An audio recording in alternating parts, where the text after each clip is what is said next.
Well, hello, everyone. If everyone can mute, that would be amazing. We are just about to begin. Welcome to the third annual The Way to My Heart, Making the Impossible Possible PAD Warrior Conference. Remember, the advice and views offered in this conference are that of the individual speakers and are offered for educational and informational purposes only. This content is not intended to be a substitute for professional medical advice, diagnosis, or treatment.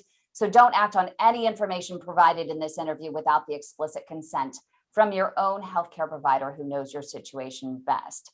Now, each year, as you know, the content for this conference is based upon what you, the PAD Warriors, has asked us to provide. And this year, we have a heavy focus on the fundamentals of peripheral artery disease, since a recent survey showed that 52% of PAD Warriors wish that their physician would spend more time educating them about their diagnosis and treatment options, as well as long-term management. So we are going to take that time now, because as PAD Warrior Melissa is about to explain in a poem she wrote, it is incredibly scary not to understand what is going on with your body and what can be done to help you to live a better quality of life. Melissa? Hello. Hi. I'm nervous, sorry. No, never apologize. We're so excited to have you, and thank you for pouring your heart out and sharing your heart with us. We'd love to hear this poem. Am I being able to be heard all right? I mean, is it loud enough? Everyone can hear you. All right. I call it Life with PAD. Life with peripheral artery disease. It's extremely difficult, it's true. Not to be taken lightly, nor with ease, for it can happen to anyone, including myself and you. Yet to our doctors, we've tried to explain about what we experience day after day. And also walking around doesn't even touch our pain. We need to take a stand, making them listen and hear what we say. And the constant option to amputate is never an option that we would choose. We need our doctors to listen and also to communicate, so our limbs and our lives we wouldn't have to lose. Instead, use technologies which they've been given at hand to unblock every artery flowing from the heart and through each vein. For perhaps in that moment, they'd be able to understand what it's been like for all of us and living with this pain. They should try wearing a tourniquet, at least for one single day. Listening to their own words whenever they tell us to walk. Maybe they would realize what we patients have tried to say, rather than fully ignoring us whenever we've attempted to talk. So now, with all that being said, and explaining this disease from our heart, maybe next time they'll help us sooner instead, before it's too late, but help us at the start. Wow. I need a moment on that one. Melissa, that was absolutely beautiful. I mean, in writing, it was one thing. It was already tugging at my heartstrings, and you just reading that just brings it even more to life. I can see many of our friends here also nodding. Thank you so much for sharing that with us, and for it being so courageous, and for your talent and really putting what everybody feels into words. You're very welcome. It was my honor. I was honored to do that for us. Thank you, Melissa. You're welcome. Well, you really described the reality for millions around the world with peripheral artery disease, but it is possible, I promise, to thrive with PAD. You know, I really think it's important to know that before we get into the fundamentals of this disease. So for our very first keynote presentation, we're really lucky to have David Hoke, Chief Wellbeing Officer of Thrive Global and former Senior Director of Health and Wellbeing for all of Walmart. He's going to talk about how to achieve a state of well-being amidst adversity. David, thank you so much for being here. Oh, Kim, thanks for having me. And Melissa, that was truly inspirational. Thank you so much for sharing. It takes a lot of courage to share those thoughts with everyone, and just thank you so much for that, because that's what we need, is to learn from each other. So I'm just so much gratitude to you for sharing that. So thank you. Yeah, It it was my takes a lot of pleasure. courage. Well, David, first off, we hear, the phrase well-being all the time. Can you define well-being for all of us? Yeah, I think it's so difficult, right? Well-being is kind of a catchphrase we hear all the time, and there are the academic definitions. The way that I like to think about it is it's really about doing the things that can help you be the best version of yourself. There is no perfect. We live in a world today where people like to paint a picture that everything's Instagram perfect, but the reality is all of our lives are challenging in different ways, and so understanding that, finding the ways that we can be the best version of ourselves despite that. And find that inner peace and strength to move on, like the warriors. I love the fact that we call these PAD warriors. That's fantastic. That is truly the path to thriving and living a fully functioning and emotionally fulfilling life. I said, it's just tough to maintain that feeling of well-being. Once you get that life-altering diagnosis, such as peripheral artery disease, is it possible to get it back? Is it possible to gain back that feeling of well-being? And if so, how do we do it? Well, how presumptuous of me to speak for people that have received that diagnosis, right? The experts are here talking to each other. And that's honestly probably one of the most powerful things that can happen is the spirit of connection and learning from each other. I haven't been diagnosed with PAD. I have my own issues and problems to wrestle with, but I do know that whatever they are, when you feel like you're not alone, that's the first step toward healing. Because so often you receive these bad news, this bad information, you feel like you're the only one feeling and experiencing that.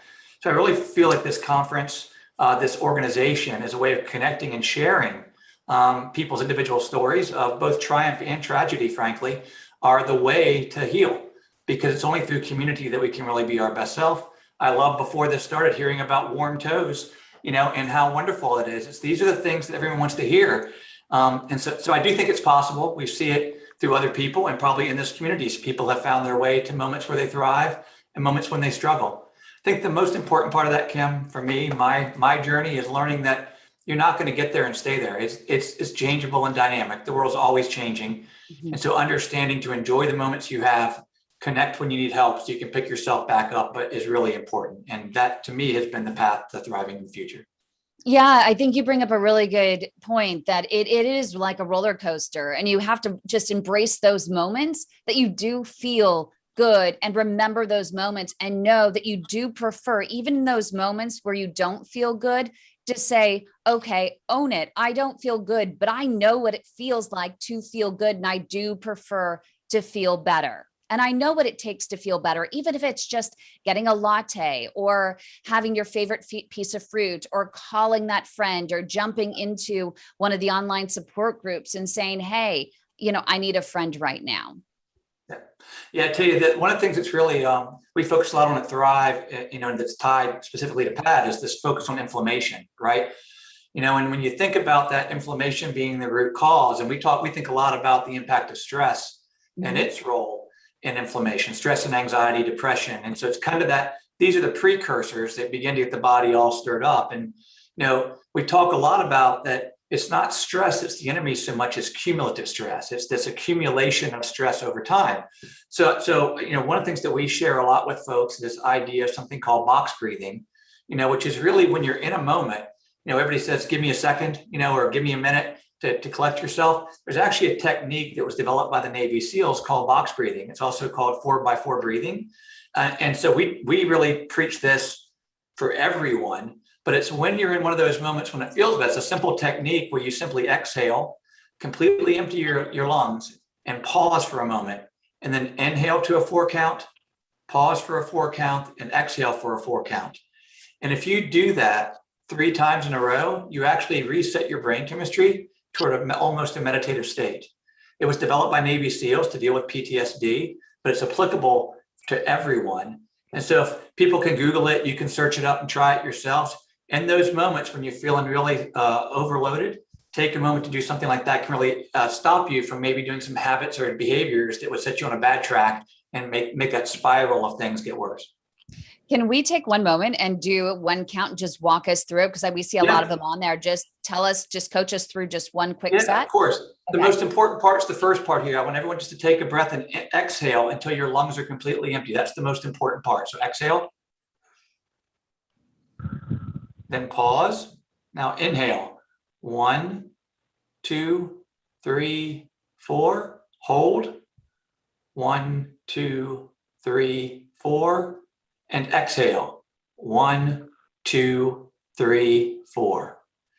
And if you can do that in a cycle at least 3 times, it just resets your brain chemistry. A lot of people use it if they wake up at night full of anxiety or worry. If you can just focus on the breath, come back to the breath, go through that discipline, it does it. So it's really been powerful. A lot of people use it all the time.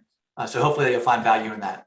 That was fantastic. One of the issues though with any disease is with identity. I mean, to your clinicians, your disease is your identity, but defining yourself as that disease actually hinders your healing. So how can we manage the disease, but separate ourselves from the disease in order to thrive? I mean, especially when it's in front of us each and every moment of every day. Yeah, there's a concept that we call reframing, which is really it's how you think about it, right? And there's how you feel, and then there's a story you tell yourself. And so to your point, you don't want to be your disease, right? You are much more than your disease, just like you're more than your job. You know, you are a human being with all the love and aspiration of people that you love and who love you in the world. And they don't love you because of the disease. They love you. So understanding that that's not letting that define you is part of reframing the story you tell yourself. Now there's a technique that's called the narrative method or narrative medicine. And I'm not an expert in this by any means, but it's really about the power of storytelling, right? And the stories we tell ourselves become really important. And so paying attention to the stories you're telling yourself and how that defines you has a huge impact on how you feel going forward. One technique that we talk about that helps with that is actually scheduling worry time. Now, I didn't believe this when I first heard it, but it actually works. It's been proven by the scientists. If you actually set time each day and you sit down and write down everything that you're worried about in say 15, 20 minutes, instead of worrying about it in the back of your mind as the day goes on, so you schedule worry time, it actually writing it down and putting that aside lowers your stress. Not only that, but the fact of writing helps you think more concretely about the story you're telling yourself. So I would say reframe and pay attention to the words you use. Schedule some time to write it down, because when you have to write it, it's very intentional. It becomes alive. And then you can see what you're telling yourself and reframe it during that worry time. I love that, because then during the times when you start to worry throughout the day, you can say, okay, not right now. My worry time's at 3 o'clock. Yeah, it sounds kind of odd. I don't have to Because worry. what we call ruminators, right?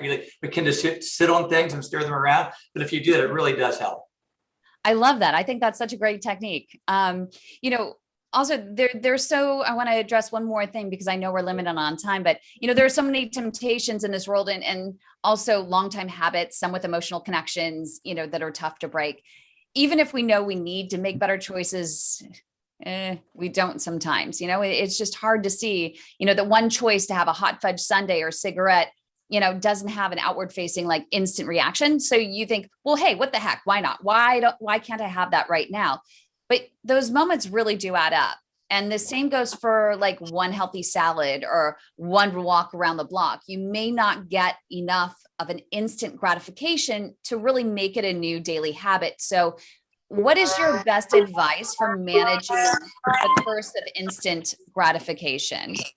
Yeah, so we have a concept we call micro steps, right? So you use the phrase better choices. Better choices is a phrase we used at Walmart all the time. It's really this idea, if you can just try to make one better choice today than you did yesterday, something so small that over time that progress adds up, right? So micro steps are just daily habits that are really too small to fail. So if you can break something down, that really helpful. It's also though important to know that perfection is not a lifestyle, right? No one's perfect all the time. You can't live it. So just pick something, make steady progress over time, and don't beat yourself up, right? This is about being forgiving. It's about supporting and not judging. So don't judge. I like to say, don't let a lapse become a collapse, right? It's simply a lapse. So don't judge, make it really small. Just focus on steady progress. One better choice today than yesterday, knowing that perfection is not a lifestyle. But most importantly, Kim, is this community, right? That only works when you have community of people that support you and get you a little bit, right? Because everyone's going through stuff. And so having people that you can model and learn from is the most important way to make progress. We believe peer stories, the folks on this call helping each other and sharing their stories. This is why, Melissa, your courage in sharing that poem is so impactful for me. It's everyone who's here who's willing to share what they're going through with everyone else. You have no idea individually the impact that makes on other people. And they will learn from you on both your successes and your struggles on ways to overcome things. So that's kind of the way we break it down. Don't make it so big, micro steps, one better choice today than yesterday, and then just speak with others when you're struggling and when you're succeeding. Yep. And it's really important, no matter what happens, right, David, to somehow find hope, whatever that means to you, to always have some sort of faith really at your foundation, because it doesn't serve you to feel any different. It doesn't serve you to live in doom and gloom. It only serves you to have some sort of hope or some sort of faith. Can you talk about that? Hope only dies when you're alone, right? When you're with other people, when you know there are other people out there, you feel connected. You know, that's when you find your way back, right? But when you find yourself wanting to be more isolated, we do some work looking at depression and other types of comorbidities relative to mental health. And disconnecting is the greatest risk for someone to relapse or start to have serious mental health issues. So that's important to know, not just for yourself, right? Because we all have that, what Ariana Huffington, our founder, calls it the noisy roommate in my head, right? We all have that voice in our head that's speaking that bad stuff to us, right? But so we can't see it. So knowing it for others too, if you see people you love or each other that are starting to pull away, go get them, right? Stay connected, because that's really important to understand. So Kim, you're right. It's about hope, knowing not every day is going to be perfect, but we're going to get better. And events like this are incredibly inspirational for me and hopefully for the folks who are participating as well. You're definitely inspiring. David Hoke, thank you so much. We really appreciate it. And for anyone who wants to read some inspiring articles, they can go to your website. Yeah, go to thriveglobal.com and you can log right in and see all the articles you want. So no problem at all. Perfect. Thank you so much, David. We really appreciate you. Wish everybody a great day. And again, thanks for all you're doing. It's wonderful to see. Thank you. Well, if you're in the dark about what it is that's causing your pain and limiting your freedom to do the things that you really, really love, it's tough to have a positive mindset. So for the basics of peripheral artery disease, let's welcome Dr. Paul Michael. Thanks so much, Kim. What a wonderful introduction and what a great discussion. I love that the talk starts with wellness and not starting with illness. Unfortunately, there were so many great points that we can branch out from there, but just a couple. The spirit of connection, okay, so vital. Maintaining hope, because you guys are absolutely right. The disease does not define the person, and the person is so much more than disease that they're suffering from. One of the issues today that we're facing, and why we're all here together discussing this disease topic, which is so fascinating, which continues to perplex a lot of patients in the system, is that the spectrum of this disease does not have a face. It does not have a true identity. And I'm going to get into that. And not in a medical manner, but more in a mechanical manner. And I want to show you what that is, what the true disease is, where it starts, what it's doing. So I'd like to share my screen here, just to share a couple of slides as we move the discussion along. And one of my favorite psychologists, he's actually a child psychologist, but one of the most influential people that ever walked this earth was John Piaget. And he said, what we see changes what we know, and what we know changes what we see. And as human beings, we are observant, creative creatures wired for connection. But a lot of times we don't understand something until we can look at it, until we can see it. And what we're really dealing with here is consequences in a non-judgmental way of survival and adaptation, and what happens when we're maladapted to our environment. So essentially what is going on is we have behaviors that we are responding to.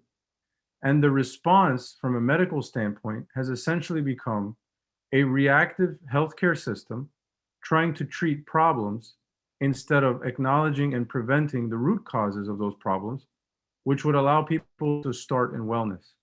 And unfortunately, most people, that I end up seeing initially start off with illness and end up remaining in that spectrum unless we can do something about it.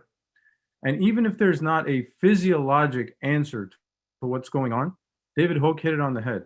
The psychosocial acknowledgement and treatment and hope is what allows people to not be defined by their physiologic disease, because we are so much more than just a physical being. But when we are talking in the physiologic realm, we have to have a little bit of fundamental understanding about what is going on. Unfortunately, we can't see what's going on the inside.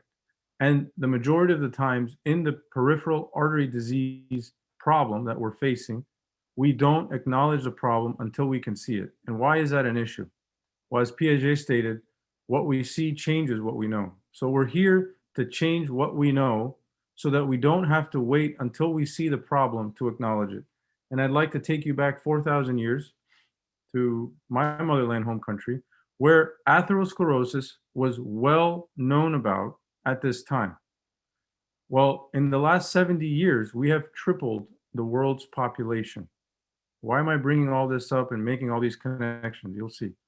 So through CAT scan analysis of mummies, we're able to see that atherosclerosis did in fact exist, but not nowhere near the prevalence that it does now.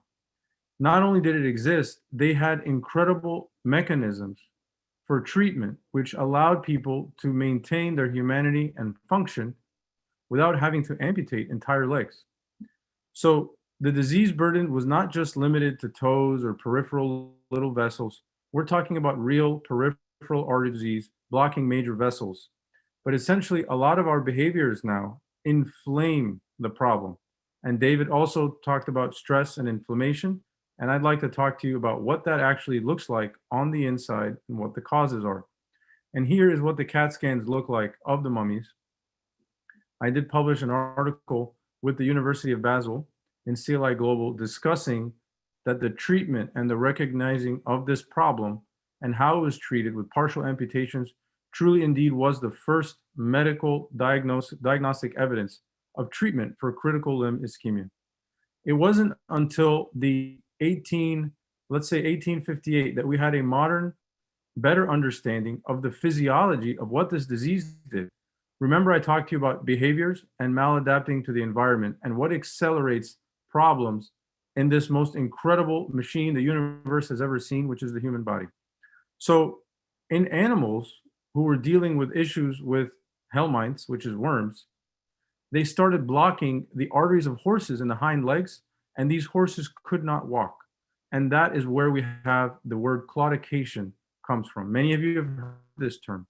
It's pain when walking, pain that requires you to stop, pain that comes on from not being able to receive the nutrients and the oxygen to meet the metabolic or functional demands of the muscle. By studying the anatomy of these horses, we were able to put together the loop of the pathology and the anatomy, and to start understanding that blocked arteries causes pain in legs, which does not allow an animal or a human to walk, causing problems. And if that horse couldn't work, it had to be put down. If a human cannot walk properly, then he can't think properly, can't work properly, can't function properly. And now we're starting to build a picture of what that actually does to the human.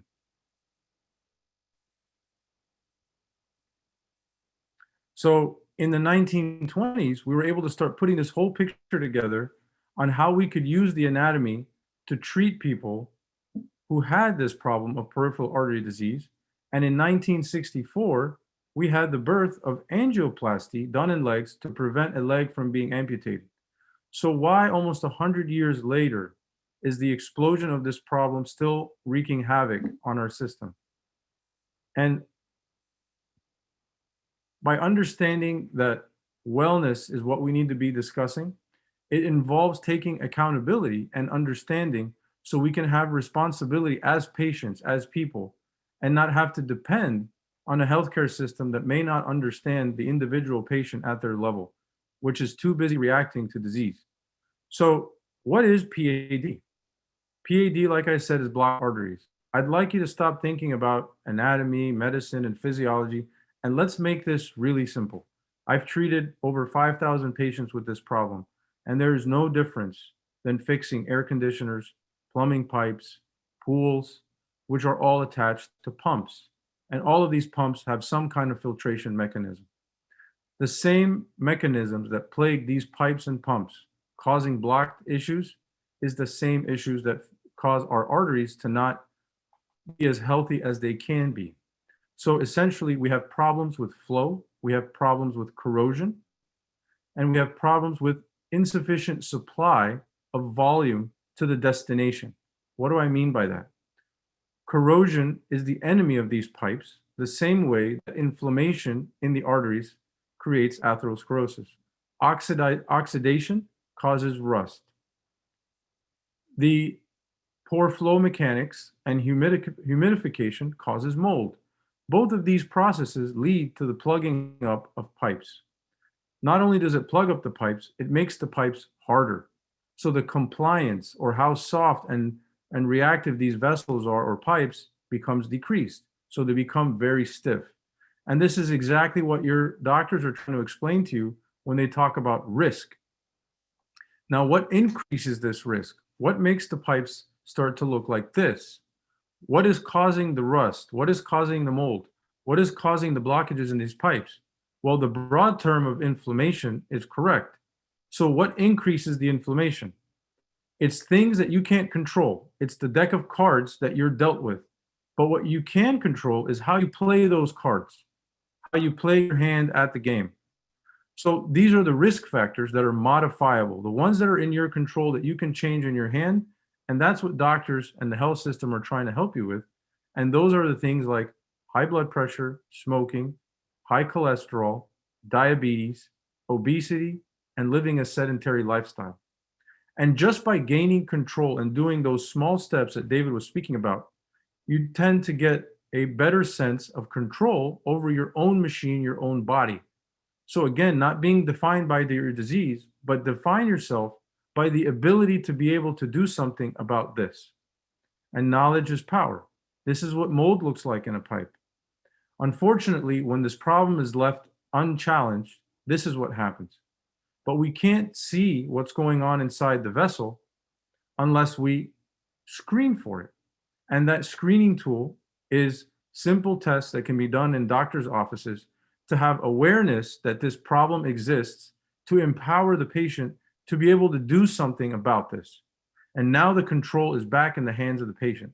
But if somebody is not screened, unfortunately, this is what happens. The problem is discovered when it's too late. And by the time you have to call a plumber, either the drywall or the cement has to be ripped open. And unfortunately, we cannot go to Home Depot and buy new arteries. Now, there are incredible methods of treatment, like you are aware of.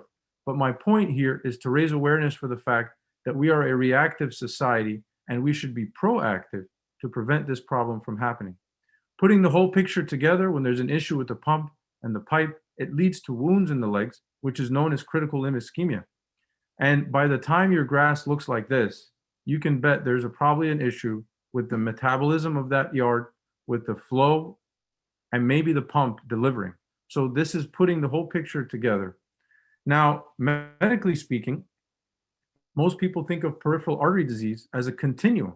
The issue is, if we don't know what the vessels look like on the inside, and we're waiting for a problem to happen on the outside, then an asymptomatic patient, meaning somebody with no symptoms who feels perfectly fine, can present either with leg pain or go straight to a wound. Because unfortunately, when they don't know what the arteries look like inside and they can't feel their feet from something called neuropathy, then they can present as a first presentation as somebody with a wound, having never known that they had blocked arteries, unfortunately. So the spectrum of the disease ends up appearing like cancer. Somebody feels fine one day, has a problem, and all of a sudden they're diagnosed with cancer of the arteries. And that's what I want to leave you with, thinking of critical limb ischemia. It essentially is a cancer of the arteries, which can be prevented. And that's the incredible thing, is that by getting a community together, raising awareness, and keeping it as simple as understanding that reducing cardiovascular inflammation reduces this risk, we put control back into the hands of the patients, where a healthy lifestyle, like David was saying, significantly reduces the risk of this ever happening. Unfortunately, when it's thought of as a continuum and you're asymptomatic, most people wait until it becomes a reactive issue. And I was asked to speak a little bit about the statistics. Yes, the 1-year outcomes and 5-year outcomes of this disease are very poor, and they're worse than the majority of most deadly cancers. Unfortunately, this has to be looked at as a deadly cancer because the 1-year outcomes are that a quarter of these patients are amputated, a quarter of them are dead from cardiovascular mortality, which is the #1 cause of death in the country, and only half of these patients are alive with 2 limbs at a year. At 5 years, well, the statistics are much worse. So preventing this means understanding what's going on inside, not being defined by a disease process, waiting for it to happen, taking control and reducing the inflammation by taking that deck of cards in your hands and playing the game the best that you can to live your best life. Thank you so much. And that's a real live wall that you have in your office, which I've gotten several pictures from our friends who have gone to you, and you've saved their limb. I get the picture of the real life wall that says "Save a Limb." It's absolutely fantastic. I do have a few more questions if you have a few moments, to stick around. PAD warriors typically have multiple comorbidities, so it's really important to create a team that communicates effectively to ensure planning, treatment, and follow-up. And at that core of choosing the right, primary care physician, that's really key. Someone who understands PAD and can lead the care team of endocrinologists and podiatrists and all of the above. So can you go into a little bit of, how to choose the right primary care physician and who should be involved in your PAD care team just overall? Sure, those are 2 great questions. So when choosing a primary care physician, you are choosing to engage in a relationship with somebody who you are entrusting to educate you in a responsible manner about what's going on with your health. So understanding that that's the beginning of a relationship, you should come into that experience eyes wide open. You should be able to ask open questions. You should be able to get your time to ask these questions in a reasonable manner and expect that relationship is built on some accountability, that you're also going to be doing your homework to try your best. When patients have expectations that the physician is going to tell them what to do and everything is going to be okay, then that's not a relationship. So I highly suggest coming with lists of questions where you do your homework prior to going to that visit, so you can empower your physician to be able to give you the information that is now customized and individualized for what you need. And be very open and honest about what you're feeling, what you're experiencing, and understanding your risk. So that relationship turns into education. The education turns into awareness for you. And now your eyes wide open about what you can actually do to reduce your cardiovascular risk. Unfortunately, the healthcare system has been experiencing a fragmentation of healthcare. And a lot of people on this forum have seen what that's done, essentially health scare. So the primary care physician has to have a holistic approach to be able to look at the person as a whole person, not as a symptom. The importance of that is that when there is an issue that requires specialty care, they can then be the quarterback for your care and appropriately hand off the ball to whoever needs, and I say needs, which is an important word, to be involved. The teams may look completely different, shifting on to the second part, across the country. But if you have a plumbing issue in your house and it has some related problems, you may not have to call a mechanical, electrical, plumbing engineer to come and redesign the home. It may just require a good plumber who understands the basics. If it's a big problem in a big place and needs some more detail, yes. Why do I simplify it to that point? Because a lot of programs stress involving 10 to 12 different specialties. Now the patient becomes fragmented with no true quarterback centralizing that care. Some of the best limb salvage programs in this country only involve 2 people. Somebody who understands the plumbing and somebody who understands the carpentry to be able to heal a wound, do the wound care, or redesign a foot for function and get flow down to the foot is really the essentials. If there's a good primary care involved, then the cardiovascular and the metabolic or the medical issues can be managed.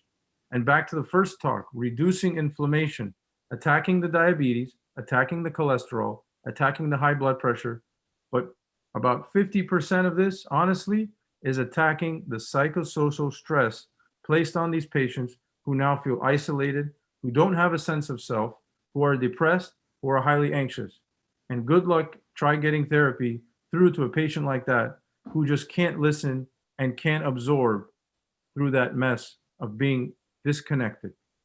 You know, what you're saying is really music to the ears of so many people, because we talk all the time in our network with all of our friends that we don't feel like doctors really understand the psychological impact that this disease has on our PAD warriors. I mean, not just in the fact that it's, you know, a small vessel disease, but when you're diagnosed with any chronic illness, that can certainly weigh on you. And the time between getting a test and getting the results of a test can be excruciating. Every single moment you're worried. And then when you do get those results and they're in your app, and then you don't have a consult with your doctor for another month, I mean, it just keeps escalating. So any advice for some of our PAD warriors on how to have a better discussion, even when it comes to the schedulers, to get them in sooner and to kind of reduce this time of worry? Well, that's a great question. So by understanding what is actually going on and being able to describe your symptoms well, then if you present that to the physician, there is some accountability that you're being able to create currency with. So if you understand the buzzwords and you understand what's going on by being empowered and educated, now you are mandating a response. And if that response is not received, then you're going to have to find a different place to establish a relationship. That's why that initial relationship is so key. Because if somebody is having claudication, okay, that has now progressed to rest pain or a wound, see, there's a fundamental understanding in the cardiovascular world of what chest pain means, of what a heart attack means. But if a patient is having a foot attack, this disease process does not have the identity or the care pathway to be able to process these patients in an efficient manner. So what happens? Patients get frustrated. They wait longer for therapy, and just look at what COVID is doing to all diseases. Screening gets delayed, vital therapy gets delayed, and unfortunately that leads to amputation risk. So understanding that what are the factors we can do to prevent this, and then how to discuss your symptoms with your doctor, that comes with a lot of resource material that organizations like yourselves are presenting to patients, because something has to be done. And if you know you have this disease, you always have the option to go somewhere else where something can be done. And feel free, you may like and you may trust your doctor, but if they're not the right one for you, you need to move on. And it's your life or a limb on the patient line. shouldn't be castigated for wanting a second opinion. But many Yes. patients are felt like they're being punished just for bringing the idea up. And anytime a patient asks me that, I happily give them their records and explain to them and make sure they understand what they should be presenting to empower that other physician. Because maybe somebody else has a different answer. But the majority of the patients that are coming to see me are second or third opinions. And the patient Isn't that shouldn't crazy? be judged for wanting that. No, but yet there are quite a few that I know that are on here right now that have told me that their doctors have refused second opinions. They have been intimidated. And, you know, at that point, that is a red flag. If someone's refusing a second opinion, then you definitely need a second opinion. Right? I mean, it's back to that issue of connection, right? So Mhm. when you're seeing those signs and symptoms, it's essentially you're diagnosing a lack of connection within the system to be able to provide care to patients. You know, one thing you brought up earlier that's still just, haunting me just a little bit is just when you're talking about the fact that it's like cancer, where one day you seem fine and the next day suddenly you're hit with major symptoms. And we have our friend Donna on here that was suddenly with this acute attack on the legs. It's just like having a heart attack is how she described it, except, in the legs. So many times we talk about the fact that many doctors wait too long to diagnose someone who's at risk for a heart attack. And we're finding that same problem, with the legs. And so many doctors are saying, hey, I'm not going to do anything for you until you experience lifestyle limiting claudication.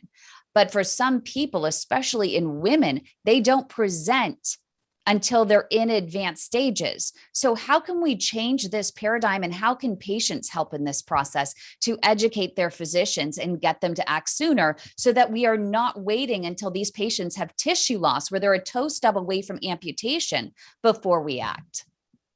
That's a great question. So that's why it's called the art of medicine. It's not a perfect science, and don't let anybody make you believe that it is.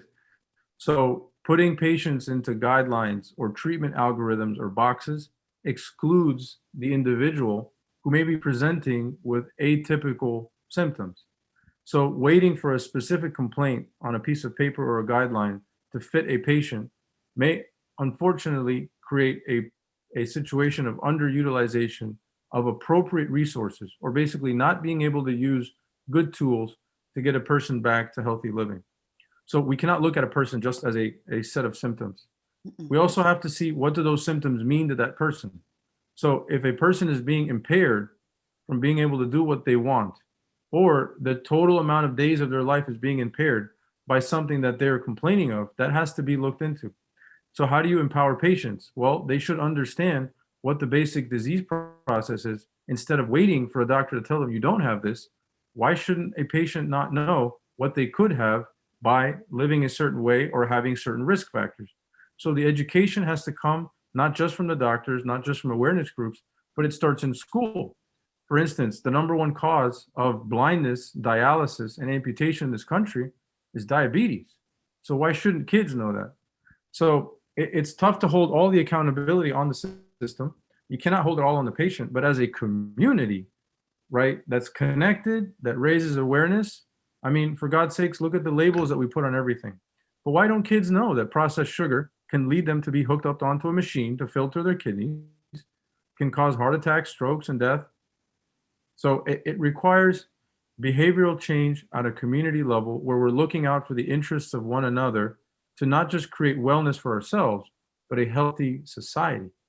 And so back to the worms and the horses. Many of those horses would not have had these issues if they were not in constrained quarters. Much of the PAD that we discovered 100 years after that would not have happened if we didn't find the link between sexually transmitted disease and advanced neuroarthropathies. So the link between syphilis and PAD was really one of the major reasons why we were able to understand PAD better, because patients started losing the ability to feel their legs. It led to aneurysms. And then doctors like Jean-Martin Charcot in France realized that syphilis played a huge part. So the next behavioral change in evolutionary medicine is metabolic, which is related to the inflammation, which was really related to a Western lifestyle of how we live. So we're dealing with the consequences of behavior. And we have to take accountability for that in a good way, and not be defined by the disease if we're diagnosed by it, but by the ability to do something about it. And, you know, Viktor Frankl says, any man with a why can tolerate any what. So with purpose, and it gives us purpose and meaning to be able to take control of our lives and do it together. That's amazing. Yeah, fantastic quote. And I'd like to finish. I know it scared a few people when you were talking about the mortality rate for PAD warriors. You know, it's possible to live a long life with PAD. Would you talk about, because I scared a few people, I'm sure, you know, how to thrive with PAD? So that, you know, I mean, with the new technologies and techniques, I mean, that's why we talk about it. It's so important to find the right doctor. Yeah, if somebody's facing limb-threatening situations, then they should be seen by somebody who deals with limb-threatening situations. No different than a mechanic or a plumber. Okay, that's basic common sense. So unfortunately, common sense is not allowed to enter the conversation because of all the variables that we were discussing, bias. But absolutely, if somebody is facing amputation, then they need to find themselves a amputation prevention specialist, period. That's the way it works. And then the other thing to make sure patients should understand is, maybe the focus shouldn't be adding days to our lives, but adding more life to our days. And that really gets us to understanding that there's more to this than just a physiological problem. We have to be able to address the psychological component to living in a society where we are dealing with more chronic diseases and how that affects our mental stress. Thank you so much. Any final thoughts? We really appreciate all of your time, Dr. Michael. I think the more awareness and the more time you guys spend helping each other, it really makes an impact in the community. And I'd like to share just a non-specific personal story, but the ability for patients to reach out to an organization that listens to them and connects them to the right place around the country where they can get appropriate therapy is huge. And I commend you all for that. And that's why I like speaking with you and sharing my time with you. And I benefit from listening to you because it continues to put a face to this real problem that is misunderstood and requires more understanding to be able to define, put a face to it, so we can prevent this down the road together. And my hope is that I'll never have to do this in the future. But the only way that happens is if we take responsibility and help each other out. Thank you so much. I love that. Let's put Dr. Michael and everyone else out of work. Really appreciate you. You know, coming up at 3:30 this afternoon Eastern time, all of our PAD warriors who are on here today are going to be sharing their stories and speaking out and offering lessons that they hope that doctors would learn and maybe don't know about the PAD experience. And your colleague, Dr. Fadi Saab, will be here as well. So if you wanted to come back and join us, we'd love to have you. Thank you so much. Thank you. Now, while you may have a fantastic care team, it's really important for you as the patient to be well informed so that you can ask high-gain questions about your diagnosis, treatment, and long-term management options. And that begins with understanding the general PAD diagnostics and the results. Since many PAD warriors get the results in their chart before a consult, the number one question we actually get asked all the time here at The Way to My Heart is, what do these results mean? So Jill Somerset, who is a registered vascular technologist at Peace Health, Thoracic and Vascular Surgery in the state of Washington, is here. And I asked her because she is at the forefront of new ultrasound techniques that have the potential to save even more lives and limbs. And we'll get to that in a moment. But first, let's start with Jill. Jill, hi. Hi, good morning. Thank Good you so morning. much for having me. Thank you. We would love to start with the ABI test. Talk about the ABI test, ABI versus TBI, all of the above. Excellent. Well, hello, everybody. I am just so pleased to be here. So Kim, I have a PowerPoint presentation, or we can just do a conversation, whatever you prefer. I like visuals, so go ahead and pull that up. Okay, excellent. I think the number one thing that everyone really is so excited to hear is how do they read these tests? You know, what do the results really mean? Because a lot of them have to wait between the time they see the results in their chart online in an app and the time they actually have a consult with a doctor. Sometimes that could be weeks. Yeah, all great questions. And I have so much to share. I think one of the limitations with vascular technologists is that we generally have to wait for the physician to give the results. So that's why we're typically quiet and just say that, you know, you have to wait. But I would like to explain the non-invasive diagnostic testing for peripheral arterial disease. And I happen to have a very deep interest and passion for peripheral arterial disease and chronic limb-threatening ischemia. And, you know, these feet represent a lot of disease, even though there are just very small wounds. This is the canary in the mine. And so we can't discount what it looks like, because underneath this is a big problem. So why would you have an indication for any arterial testing? Yes, this picture is a no-brainer. There is clear disease here. There's gangrene of the digits, but you may have a decreased pulses or no pulses of the feet with no wound. Sorry, this isn't advancing. There we go. And maybe you have pain in your legs with walking. And so that would lead you to have diagnostic testing. We also use non-invasive testing for any test after you have a procedure. But I just want to break it down and just kind of share with you my side of the perspective of disease. And so we ask a lot of questions in the ultrasound test that can indicate where you might have disease. So if you have pain in your buttock or hip with walking, you likely have maybe some areas of blockage in your belly arteries. And if you have pain in your thigh area, that also could indicate disease up in the belly area. Versus if you have calf pain, that indicates that you would have more of a blockage in your thigh area. So we ask a lot of these questions because we can kind of indicate where the disease might be, even though we're going to do an ultrasound. But a good history, not only by the surgeon or provider, but also by the ultrasound technologist, is also very important. So let's talk about the ABI. That's been around for decades, and we all know this test. This is basically when we put a blood pressure cuff around the ankle and around the arm, and we use a Doppler to listen to the arteries at the ankle. And when we hear the artery, or we can see it on a spectrum, we'll increase the pressure using a blood pressure cuff. And when the flow turns off, we can't hear it or see it anymore. And then we release the pressure. When the vessel comes back, that's the pressure. And so we do these tests on both ankles and both arms, and we get this ratio that tells us what the ABI result is. But I also want to say that we evaluate the waveform in your blood vessels, because this waveform that we can see tells us a lot. During your test, if you hear a sharp, really crisp noise, that's typically normal, versus if it's a very low continuous sound, that is very abnormal. So as the vascular tech, we're watching all of these things during your test.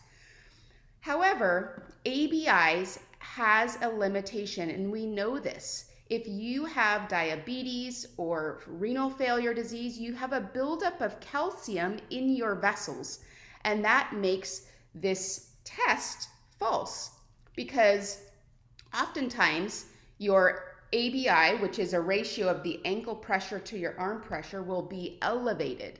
So if you get your results back and your ABI number here is 1.3 or greater, that is unreliable. And this is probably what Kim's alluding to, is we want to know what this information means.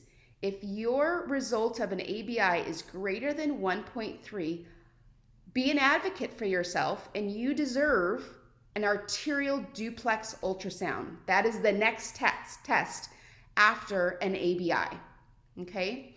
So if you do have diabetes or end-stage renal disease and you have a false test, we can also do something, what is called a toe brachial index, which is the next step. So this is where we put a sensor on your toe in a small little baby cuff, and we basically take a pressure of your toe, and that is the next best reading to indicate if you have disease. And what we do is we evaluate the waveform in your toes. And so if we break down that number, anything greater than 0.7 on your toe test is normal, and anything less is abnormal. So these are all great tests for the first line of testing for peripheral arterial disease. However, because I do ultrasound, I feel that an ultrasound is the best way to really look at the vessels in your body. And ultrasound is such a great tool. It's non-invasive, it's low cost. We do a very good job. We have to evaluate all of these blood vessels in your body. So it's a long test. You'll be laying on the bed for an hour. But when we look at the vessel, our job is to basically see what the information we take from the ultrasound and put it in a drawing or a report for your doctor to make a plan if they're going to have an intervention or not. So it means there's a long blockage in this person's thigh area, and also blockage behind the knee and in the calf. So there's a lot of disease going on here. But we also use ultrasound to monitor if any of you have a bypass graft. you can see the blocked artery here with the surgical bypass going around it. And we want to do surveillance and keep an eye on that bypass. And as you'll note here, all of the testing should come with ABIs or a TBI if it's done. And so these are comprehensive tests that should be with your surveillance routine. And I just want to share with you what we see and how well we can see it with duplex ultrasound. This is a normal waveform, and this is a bypass graft. So we use color Doppler, we measure the speed of the blood flow, and we analyze the waveform in the patient's limb. And this is a bypass graft here that we can see quite well. So how do we decide if there's disease? Well, we do ratios of flow velocity. So there's a lot of calculations that go on in the back end. And that's why oftentimes we have to say, well, wait for the physician to do the interpretation, because we have all these math equations that we have to do and make a drawing of the disease in your leg or your foot or your belly. And we're also analyzing the ultrasound for how much is the plaque old and dense, or is it fresh? Is it a fresh clot? So we have all of this information. Now, sorry for the photos, but there's a lot happening with these patients' feet. And oftentimes our testing, ABIs or TBIs, is limiting. So we need more for our patients. And I'm so pleased to share with you a new technique. So prior to 2017, we stopped imaging at the level of the ankle. We didn't image the vessels in the foot at all. And in Vancouver, Washington, myself and my team discovered that we can image the pedal vessels. So this is a new test that is gaining more interest worldwide. And this is something that is not commonly done at a lot of vascular labs, but it's getting there. This is called pedal acceleration time. This is ultrasound of the foot arteries. And it's so amazing because now we can look at the entire vessels of the foot with duplex ultrasound. And you can appreciate how well we can see the vessels in the foot, both on the top of the foot and on the bottom of the foot. And we're just analyzing this data in different ways. The technique and measurement is different. So we have a criteria now with our published data. So we now know what is normal and all the way to abnormal. And it's very important. And I want to highlight the importance of a good report. So the physicians are making an interpretation of your diagnostic test. Now, this is done at a different institution on this patient, and this patient has a high chance of losing the second limb. And the ultrasound interpretation said moderate degree of peripheral vascular disease with non-invasive, non-visualization of the posterior tibia. It goes on, but this is not helpful. What do we do with this patient? So I urge the reading physicians to do a better job in their interpretation, but I also urge you as patients to be your own advocate. If it is a vague conclusion or doesn't make sense, ask for more. Because I scanned this same patient 2 days later because we didn't have enough information. And because of the new foot technique, we have a much better understanding that this patient has class 1 normal foot flow suggestive of potential wound healing. Things are okay. We have done a good diagnostic ultrasound to give the provider the confidence that there is enough blood flow in the feet. And so you have to be an advocate for yourself when things are vague or don't make sense. So Kim asked me to talk about when do doctors typically treat with walking versus surgical options. And so in our practice, if you've got a wound and vascular disease, they will talk about surgical options, or no wound and you've stopped smoking and you failed a walking program and your leg pain is lifestyle limiting, then they'll probably have the discussion. But oftentimes, if there's no wound and there's maybe mild disease, they'll put you on a walking program. And it's very important to understand that our bodies can create these new collateral pathways, And this is a patient story that I want to share. So this is a very young gentleman, 39 years old, 2-pack per day smoker, and he kicked his baby toe here on a coffee table. And he is non-diabetic, and this wound would not heal. And he actually went for an ABI, and the ABI said 0.5, which is abnormal, and the other leg was normal. So something's clearly wrong. So I did his ultrasound and found that he had minimal flow to his foot, which is very odd for a 39-year-old. And it turns out, after his angiogram, he had anatomical variations. He did not have 2 of his vessels, and the one that he had left was blocked because of his smoking. And unfortunately, we couldn't open up that vessel, but you can see all of this collateral flow around these vessels, but it just wasn't enough to heal his foot. So I did an extensive mapping of all of his pedal arteries. We encouraged smoking cessation, but because he had this wound, he was in imminent danger of losing his limb at 39. So he went on for a comprehensive tibial bypass to his foot. Unfortunately, he wore a walking boot, like a work boot, and he occluded his bypass graft, which is devastating. So at this point, he was said, you have to stop smoking. We put him on a very tight walking regimen and saw him 6 months later, and look what his ultrasound showed. All of these beautiful collateral vessels with normal foot perfusion and an absolutely healed toe, all based on the new collateral flow that he had developed with his walking program, and he is completely smoking free and doing really, really well.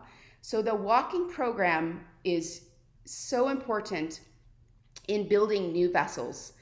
And I just want to give one last slide here to say shoes matter, because under this homemade shoe is almost a devastating foot here that he could lose his foot, and versus proper shoes that are fitted for. Underneath these shoes are these 2 feet. So I can't say enough about proper shoe wear and taking care of your feet. So thank you so much, Kim, and everyone, for having me here today. Yeah, no, we really appreciate it. And if anyone has some questions for Jill, go ahead and unmute yourself and just chime right in, because you know me, I can keep talking. So you just got to jump in and ask questions, because I mean, this is where you spend most of your time, is in the diagnostics. How often do you actually perform, not just arterial, but also venous ultrasound as well? Oh yeah, quite often. And it's we do carotids, but yes, with venous wounds, we're doing venous reflux studies to show if the valves in your veins don't work. So yes, we're a comprehensive vascular lab looking at all of the beds in the body. And, when it comes to either the venous or the arterial ultrasound, are there any questions that a pad warrior should ask their doctor or request to make sure that it is the right facility for them? Because, for example, when it comes to veins, so many facilities don't perform even part of the test standing up, and that's critical for many, many patients to get an accurate diagnosis. So what are those questions? Are there some criteria that they should have? Can you arm us with some questions and criteria to determine if it's the right facility for them? Well, before I answer that question, I just wanted to say that if you have a venous wound and you're diabetic, we want to make sure, because they're going to put you in compression stocking with a venous wound, and you want to make sure that you don't have underlying peripheral arterial disease that would be bad if you used compression. So we want to make sure your arteries are open enough to handle that compression. So Kim, I always think those 2 studies should go in tandem, the venous reflux study and an ABI or an arterial study, to say that both systems have been looked at. As far as the right facility, you can take a look into where you're having your diagnostic ultrasound. We are an accredited vascular laboratory. That means that we are held to a higher standard. So we are accredited by a society called the IAC, which is a national body. So you can ask if the diagnostic testing facility is an accredited vascular lab, and that will help you because they are then equipped and held to a higher standard to perform a high level study. And we have some questions coming in. We have Jackie. Are you finding that venous flow can affect an ABI as well? Does it affect an ABI? Because ABI is for arteries. Correct. Not necessarily, but sometimes if you have a lot of swelling in your legs, that can make it a little bit harder to get on the arterial waveform. But typically, if you have just venous disease, the ABI should be reliable if you're not diabetic. And Tabitha wants to know, what is the difference between monophasic, biphasic, and triphasic flow? Such a good question, Tabitha. So biphasic, triphasic is indicative or suggestive of minimal to no disease. But monophasic or monophasic continuous is significant, and that is an abnormal waveform. I'm going to put you on the spot here. I want to see how well you can actually do the sounds. Yes. So monophasic continuous sounds like zzz, and then a triphasic is more of a it's more of a sharp, crisp sound. And what about biphasic? It's more of a triphasic would be so 3 up down up, and then biphasic is a 2 sound, and then a monophasic continuous is a zzz or a zzz, zzz. So perfect. Think about it like in the And Donna wants to ask, what if a TBI is at 0.33? Are you a toe stub away from amputation, and can you increase it with walking? Yes, so 0.33 is definitely a problem, and you are at risk for more problems. You can increase that by putting yourself on a walking program and building those collaterals to get down to the small vessels. Fantastic. Jill, we really appreciate you. If anyone else has any more questions, are you going to stick around for just a few more minutes, just in case they want to put them in the chat? Yes, you bet. Thank you so much. I just want to say, Kim, you are amazing. You are such an advocate for all of you. And I just am so excited that you guys take time to really be here and listen. There's so much incredible information, and really being an advocate for yourself is truly amazing. So thank you for the opportunity to be here. Oh, thank you so much, Jill. We really, really appreciate it. And I'm sure that we're going to be bringing you back, and hopefully you can continue to educate our friends and fellow PAD warriors in the future. Great. Thank you. Thank you. Okay. So, once you do have your test results, and, you do, know that you have PAD, peripheral artery disease, frontline treatment for most, if actually caught early, is with lifestyle modifications and medicine. Pharmacist Dr. Avni Kardani put together a quick video explanation of some of the pharmaceuticals you might be prescribed as frontline treatment. And I'm going to try and pull up that video for you right now. So excuse some of the little technical difficulties that we may have as I try to pull this up, but I am going to do my best and make sure that you can see this video and hear it. Okay, hi everyone. My name is Avni. I'm a pharmacist. And first of all, I apologize for not being able to be there during the live conference. But I did want to share some medication related information with. Nope. Okay.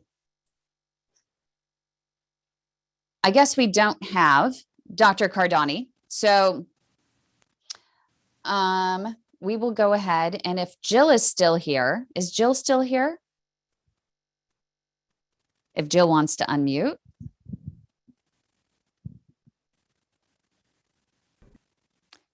Whoops, I almost heard her. Jill, do you want to unmute? Yes. There you are. We are getting in, I was going to have, Dr. Kardani talk on pharmaceuticals, but her audio is not playing right now. So if you don't mind, if we can go into some other tests, you were talking about, you do a lot more testing in your facility as well. And when you do have PAD, it's really important to get a variety of other tests as well, because it's likely it could be systemic. Would you mind talking about some of the other tests that someone with PAD should be requesting of their doctor? Because we did have someone yesterday that was telling me, hey, I don't have symptoms for CAD right now, the cardiovascular disease. So my doctor won't test me.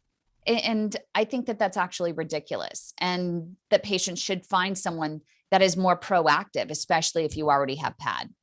Yeah, no, it's a fantastic question, because if you have peripheral arterial disease, chances that you may have carotid disease or an aneurysm are maybe higher. So Medicare, I think if you're over 65, Medicare does a one-time screening for a abdominal aortic aneurysm. So I would ask your physician about that. If you could it's a short test. It looks at the an aneurysm in your belly, and that's basically the wall deteriorating, and that is a silent killer. We have to be more aware of having that test. It's a simple screening. So I would advocate for yourself to have an aortic aneurysm screening test. And then when you see your physician, they should listen with a stethoscope to your heart, to your carotid arteries.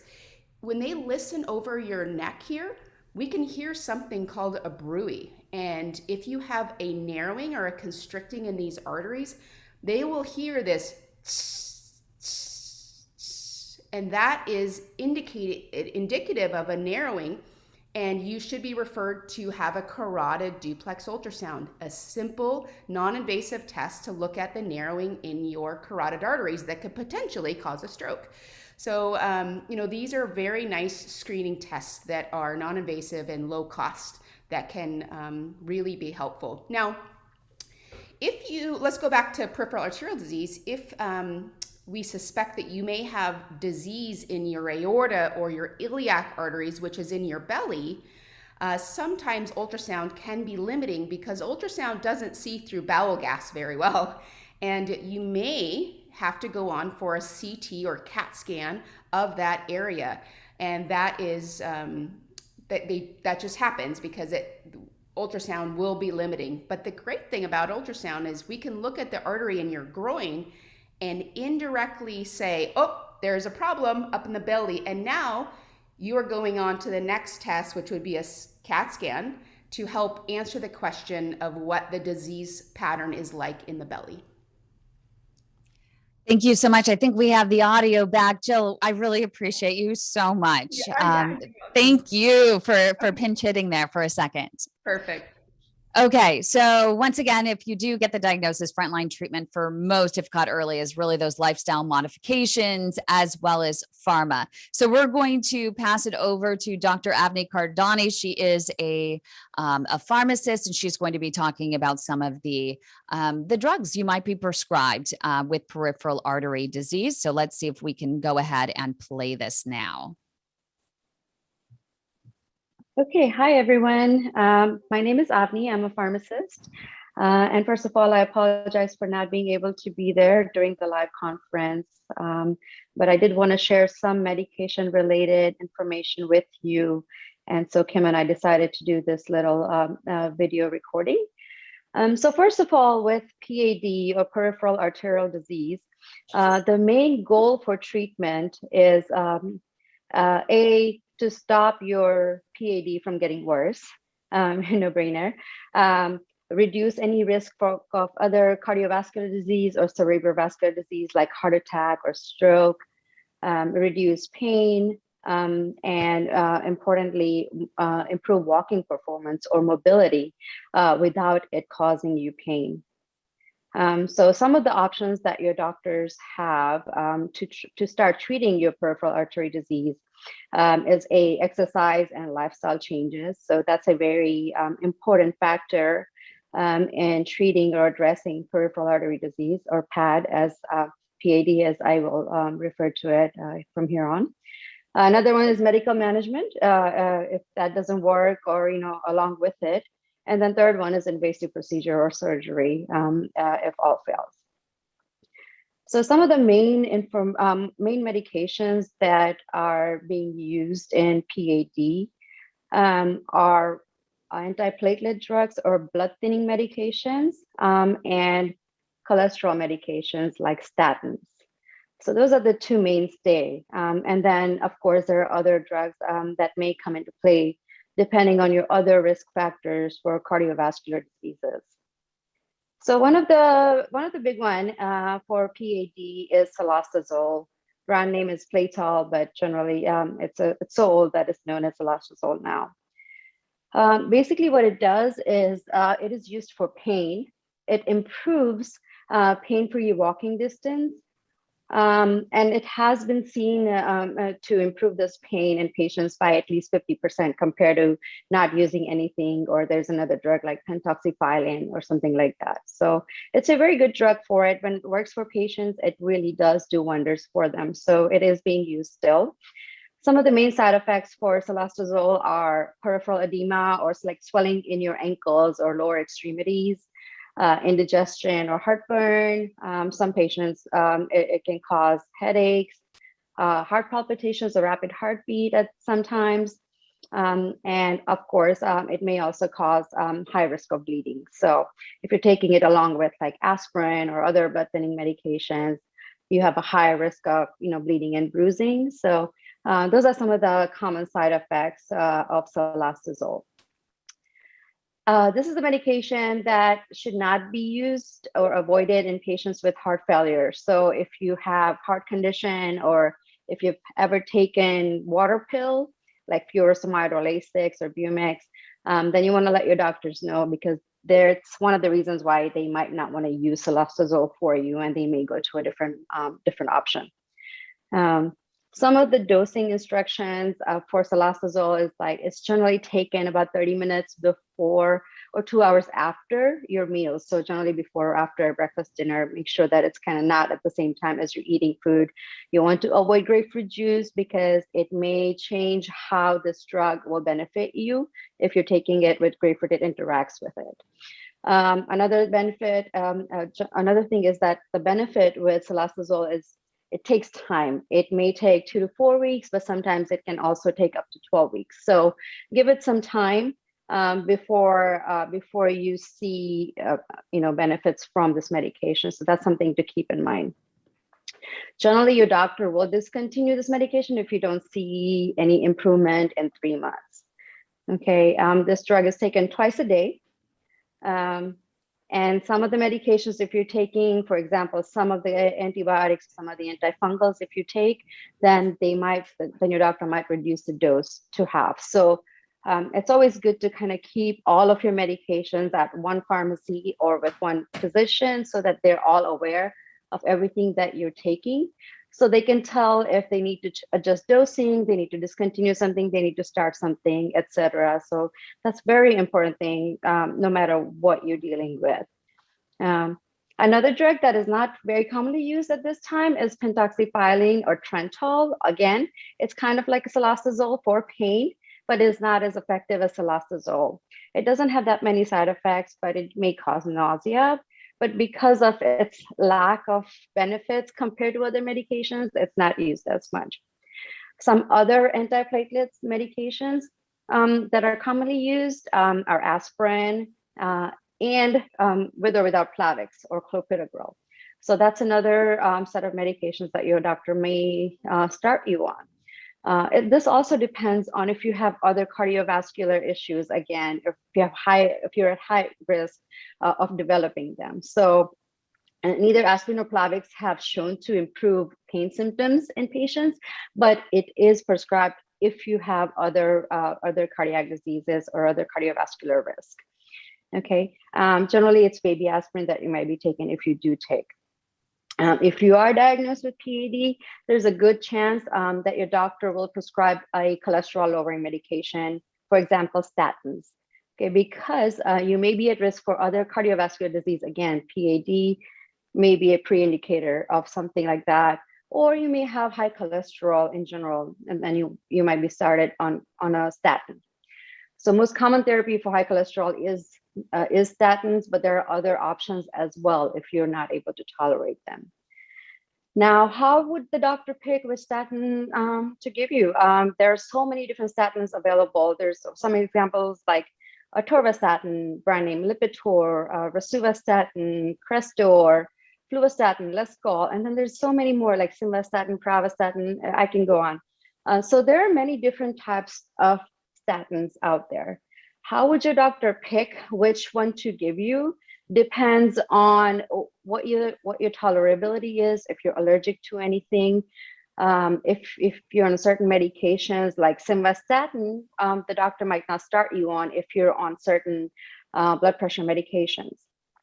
Some of the medications are water soluble rather than fat soluble.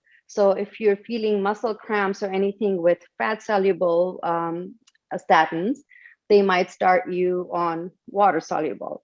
Generally, fat soluble statins like atorvastatin or rosuvastatin, because they're highly beneficial statins, you might be started on those, but if you don't tolerate them, they might change you on something else. So it's kind of difficult to tell which one is right for you. Sometimes your doctor may have to try 1 or 2 different types to figure out what works best for you. But again, it does take some time. So some of the not most common, but some of the rare but serious side effects for statins are muscle weakness or muscle toxicity and new onset diabetes. So these two are serious side effects that may cause you to stop taking the statin. But it is important to talk to your doctor because they may have a way to prescribe you a different statin, or they may prescribe you a longer acting one that you only have to take 3 or 4 days a week rather than every day. Or they might give you some supplements like CoQ10 to help with your muscle weakness or muscle side effects. So rather than stopping the medication if you feel these symptoms, it is better to talk to your doctor. As far as with diabetes, however, the diabetes is a very scary diagnosis. The risk of this is much less than the risk of taking statin if you have high risk for cardiovascular events. So still talk to your doctor, even if you're scared of taking it. This is an important class of drug that you should be taking. If statins don't work or you cannot tolerate, then there are other different medications, other class of medications. There are some new medications like Repatha and Praluent that you can be taking, or there's niacin, Gemfibrozil. They're older drugs, but they are also helpful. There's fish oil, etc. So talk to your doctor if you can't tolerate. There are other options that they may want to give you. Quickly, I'm going to wrap up a little bit faster here. Some of the questions to ask your doctor when they prescribe you these medications is, what does the medication do exactly? Okay, if taking more than one blood thinning medication, ask, why am I taking more than one medication? Because there are different mechanisms that drugs work, and sometimes you need more effect. And you might need, more than one medication. Ask what side effects should they report to the doctor? Should you report to the doctor immediately? So, okay, what are the serious side effects that I definitely want to, talk to you about right away? Things like that are very important. How long would it be before you would see improvement? Because some medications work right away. Some medications take weeks to months to work. So it's good to know how long you should be taking it before you see benefits. Another one is, how long would I need to take the medication? Sometimes some medications, you only need to take it for a few months or a few years, and then you can stop. Or with lifestyle changes, you can definitely reduce the use of the medication. So you need to talk to your doctor, hey, what can I do to be not on this medication? That's also something, some good information to have. Some good questions to ask your pharmacist is like, should I be taking this with or without food? Are there any supplements or other over-the-counter medications that I should be avoiding? For example, there's so many over-the-counter products that have aspirin. So if you're already taking aspirin, make sure that you ask your pharmacist, hey, what should I avoid to not put yourself at higher bleeding risk? So on those questions, another one is always read small labels that you have on your medication vials or medication blocks. They're very important labels. They will tell you whether you should be taking it with food, whether you should be avoiding it in certain circumstances, etc.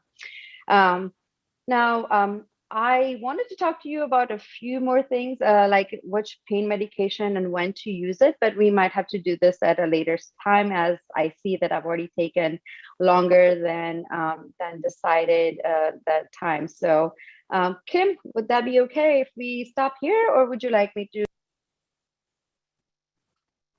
Wow, a big thank you to Dr. Cardani. I'm so glad that the audio actually worked. For some reason, it just wasn't working on my computer, but I'm glad I'm the only one because I got to enjoy hearing her before actually live.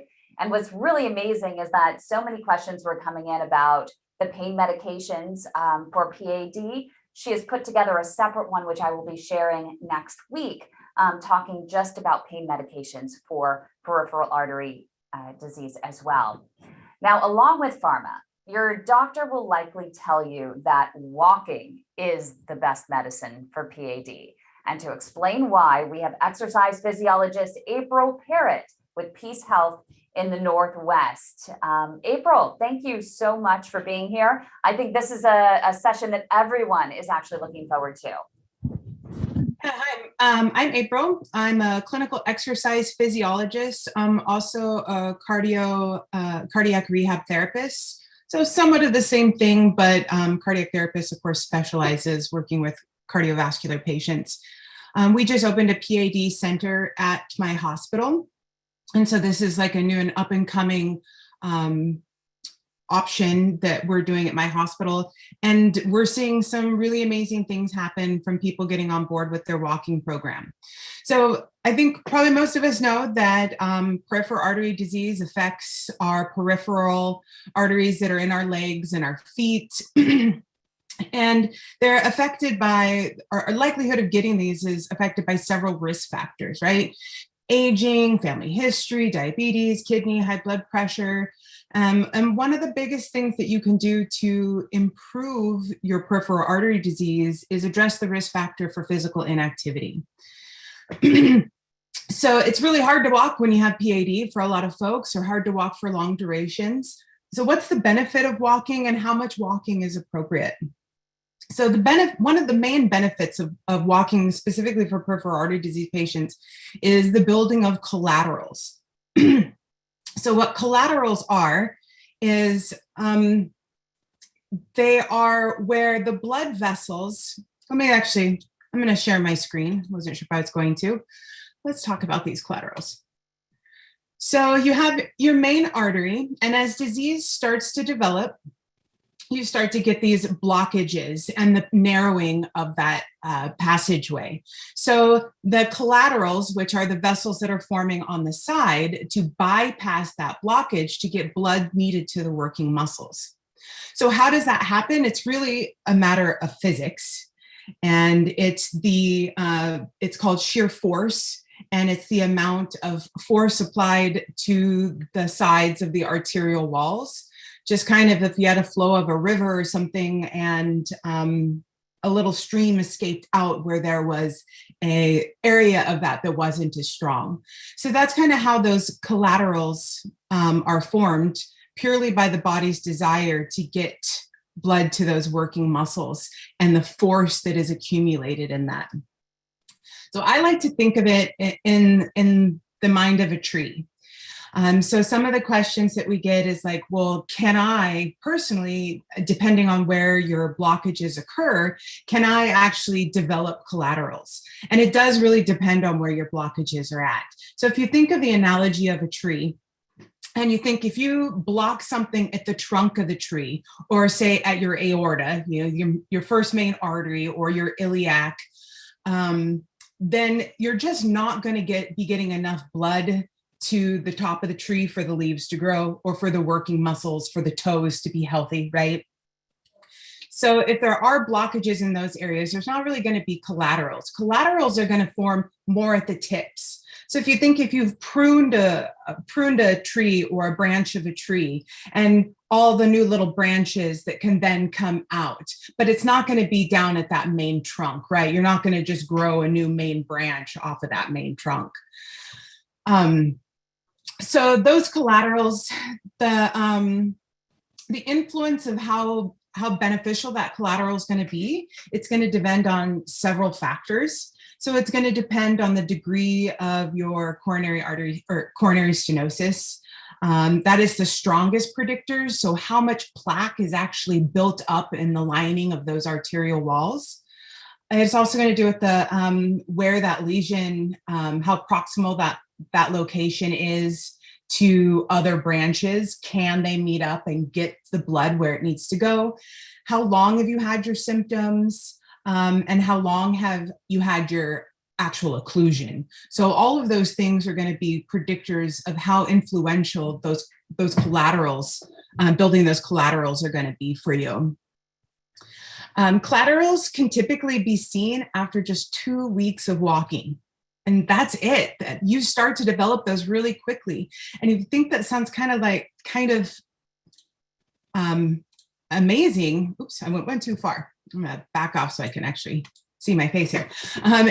It pretty much is amazing. But if you cut your finger, right, it starts to heal in a couple days. You're applying that force to the arterial walls. It's going to start to build those collaterals in a couple days and can be seen as early as 2 weeks.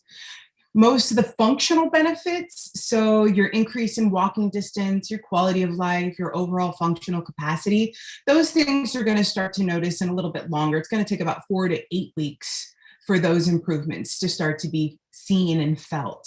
But you're going to continue to improve with an appropriate walking program. You're going to continue to improve for 12 to 24 months if you're diligent and following the right type of prescription. So the functional benefits, I'll kind of get into that prescription in a minute, but the functional benefits are the greatest when your exercise is over 30 minutes at a time. It takes place at least 3 times a week. You're walking at near maximal pain, and we'll talk about how to assess what is near maximal pain, and that you've done it for at least 6 or more weeks. That's when you're going to see the greatest benefits. Some of the mechanisms for exercise-induced improvements, it's not fully known. We do know that there's in the capillary beds, which are the smallest, so you have your main artery, then you have your arterioles, or you have your arteries, arterioles, and then you have your capillaries. And the most benefit is seen in a broader network of those capillaries where the actual oxygen exchange is happening at the muscle.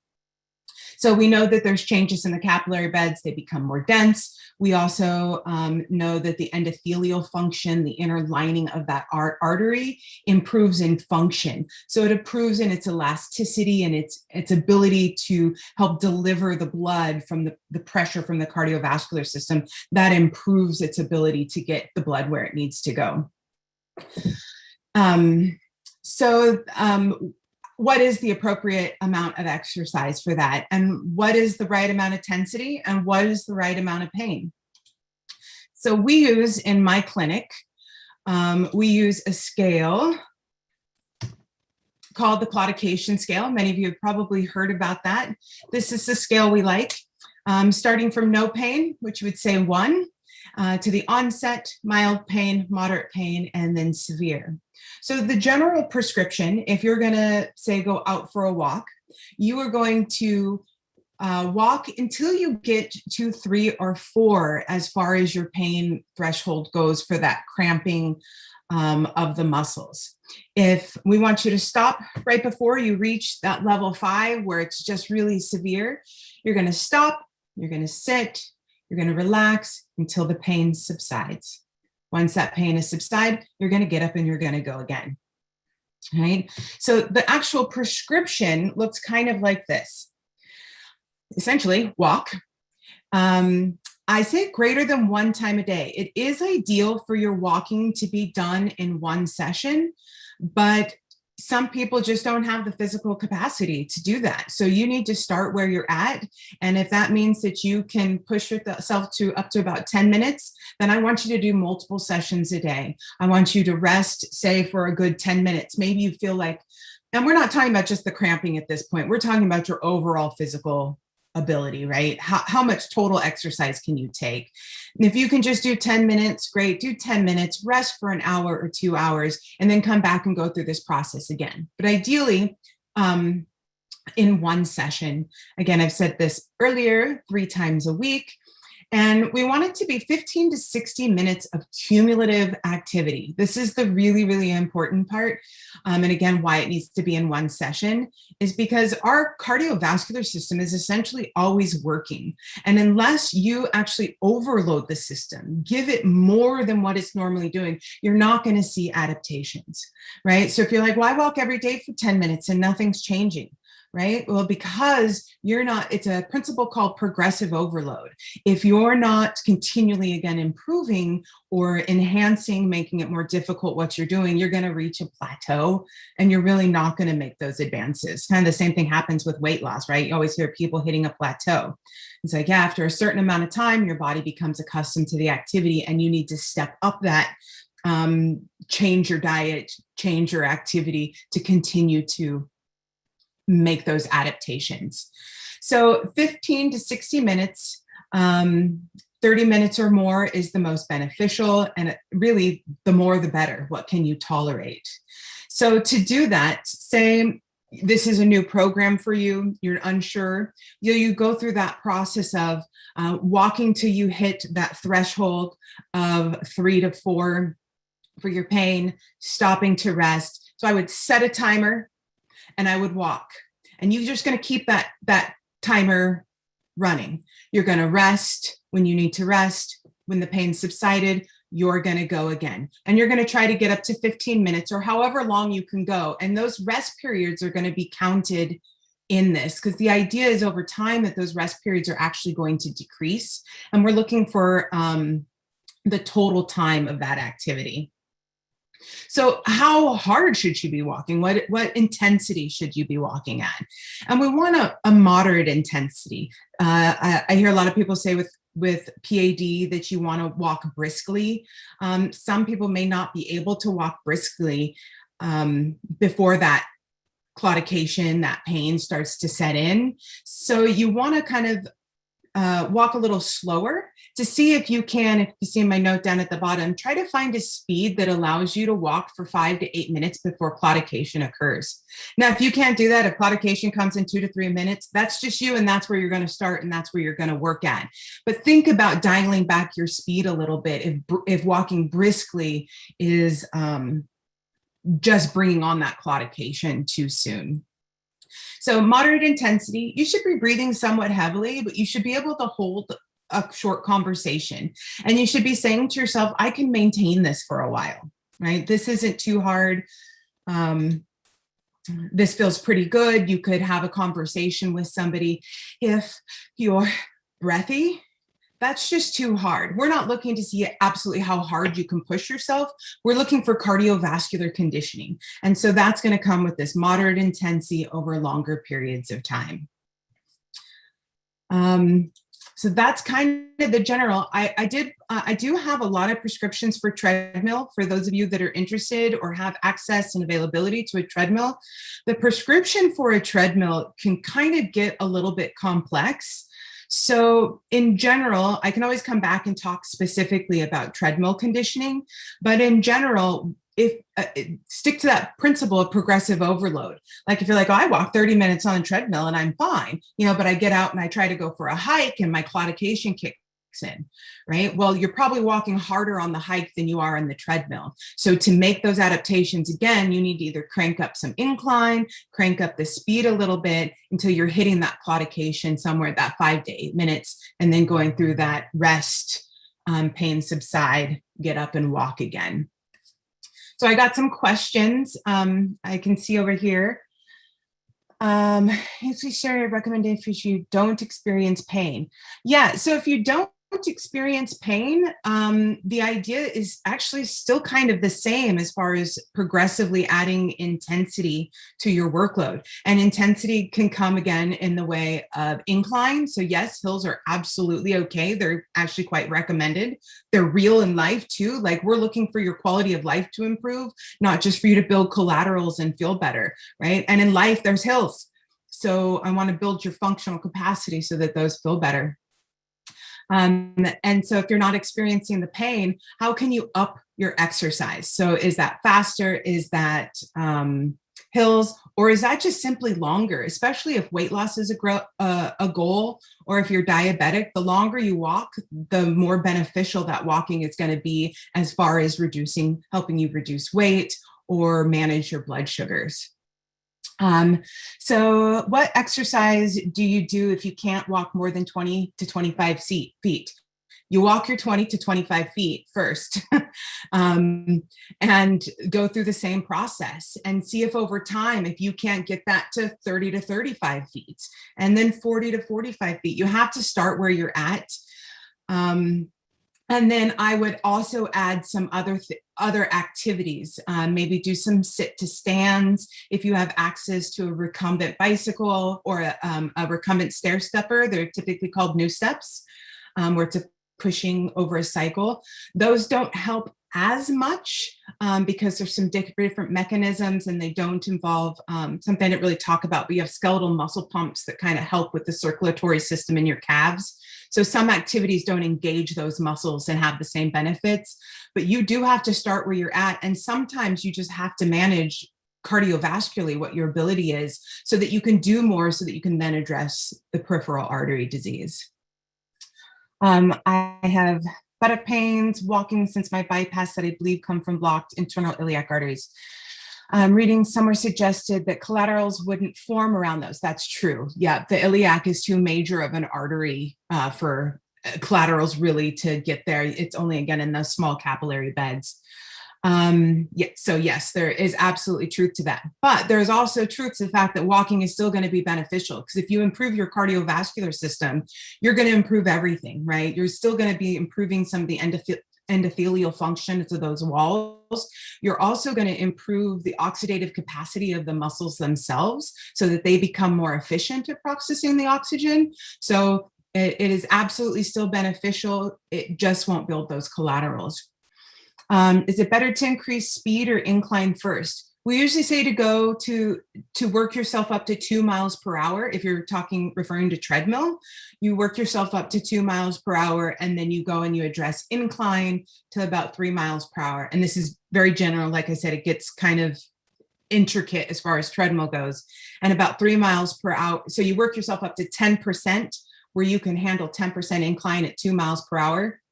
And then you start adding speed in again. So that's the general prescription for that. And is there any benefit to strength training or activities like jumping rope, bike riding, and step ups? There's absolutely benefit to that, not in the form of building collaterals, but again, whenever you're improving your energy systems, they're all going to benefit one another, because your strength system is a totally different energy system.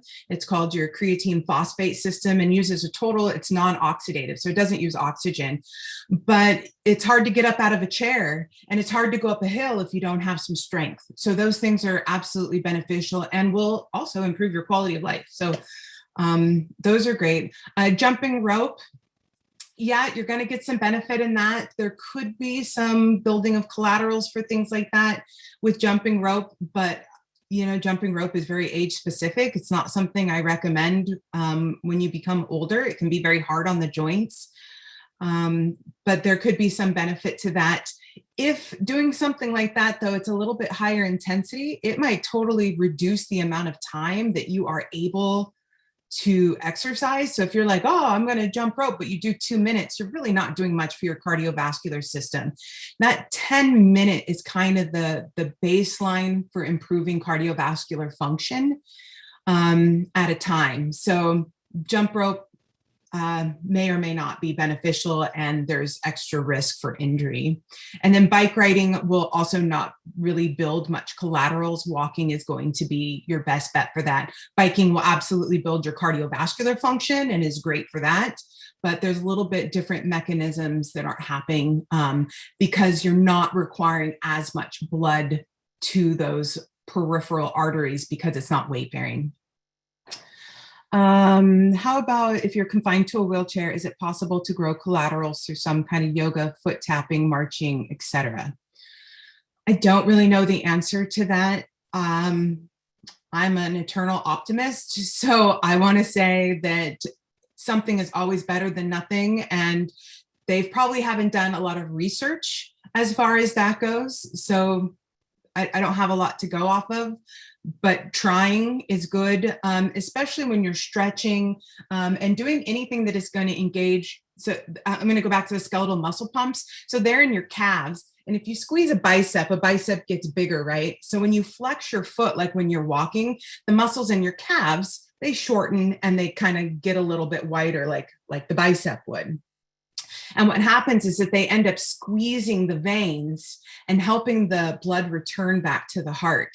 So doing things that activate those calf muscles help with that circulatory system.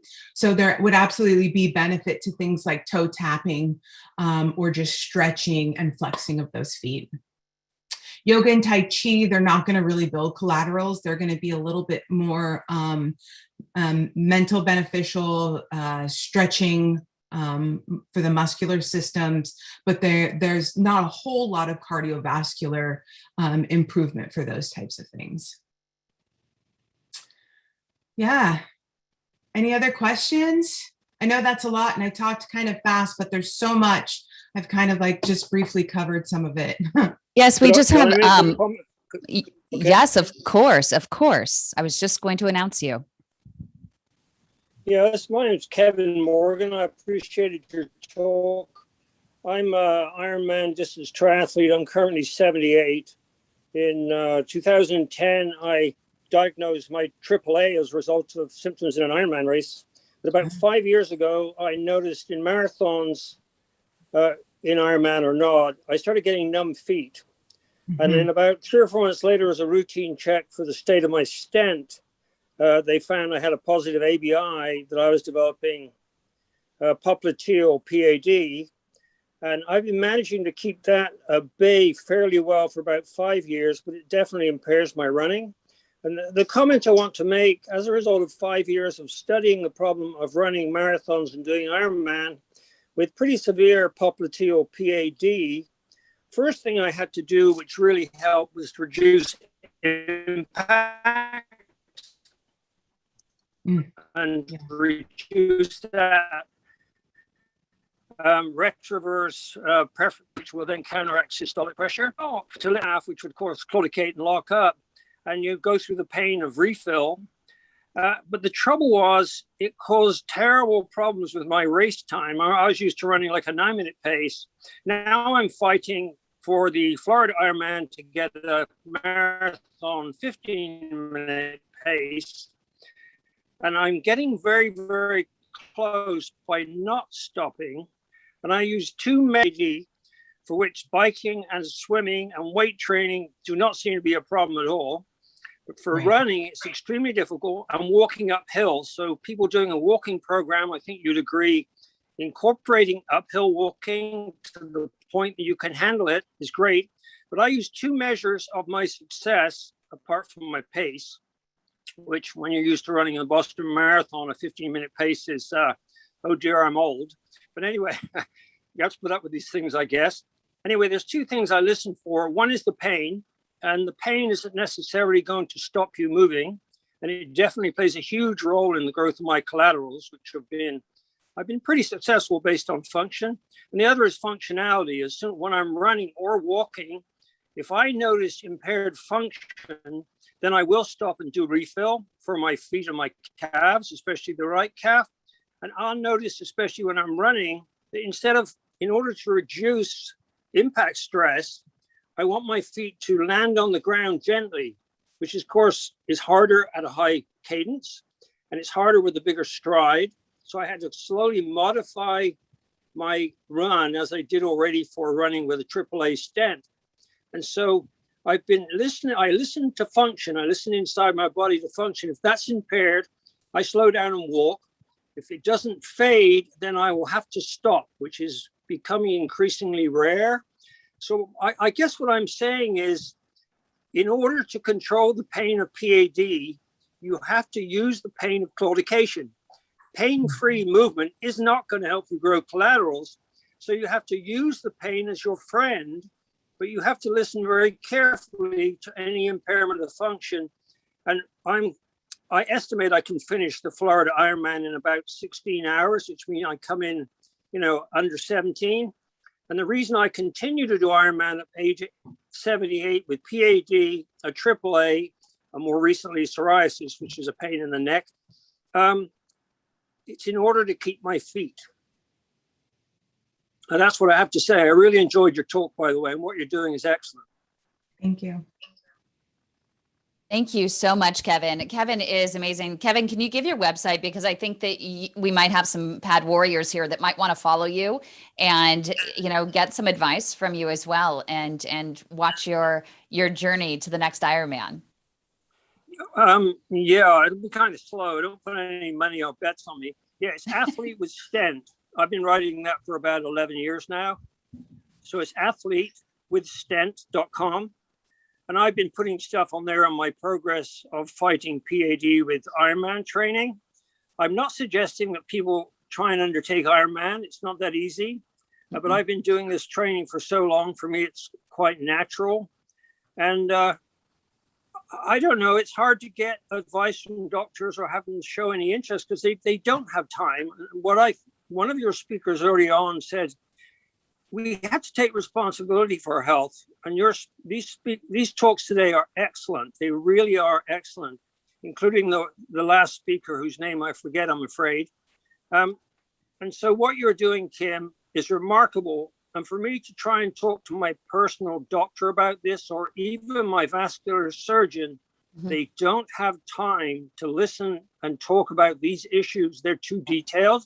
They're trying to save someone else's life down the hole. So what you're doing is great, and we have to each take responsibility.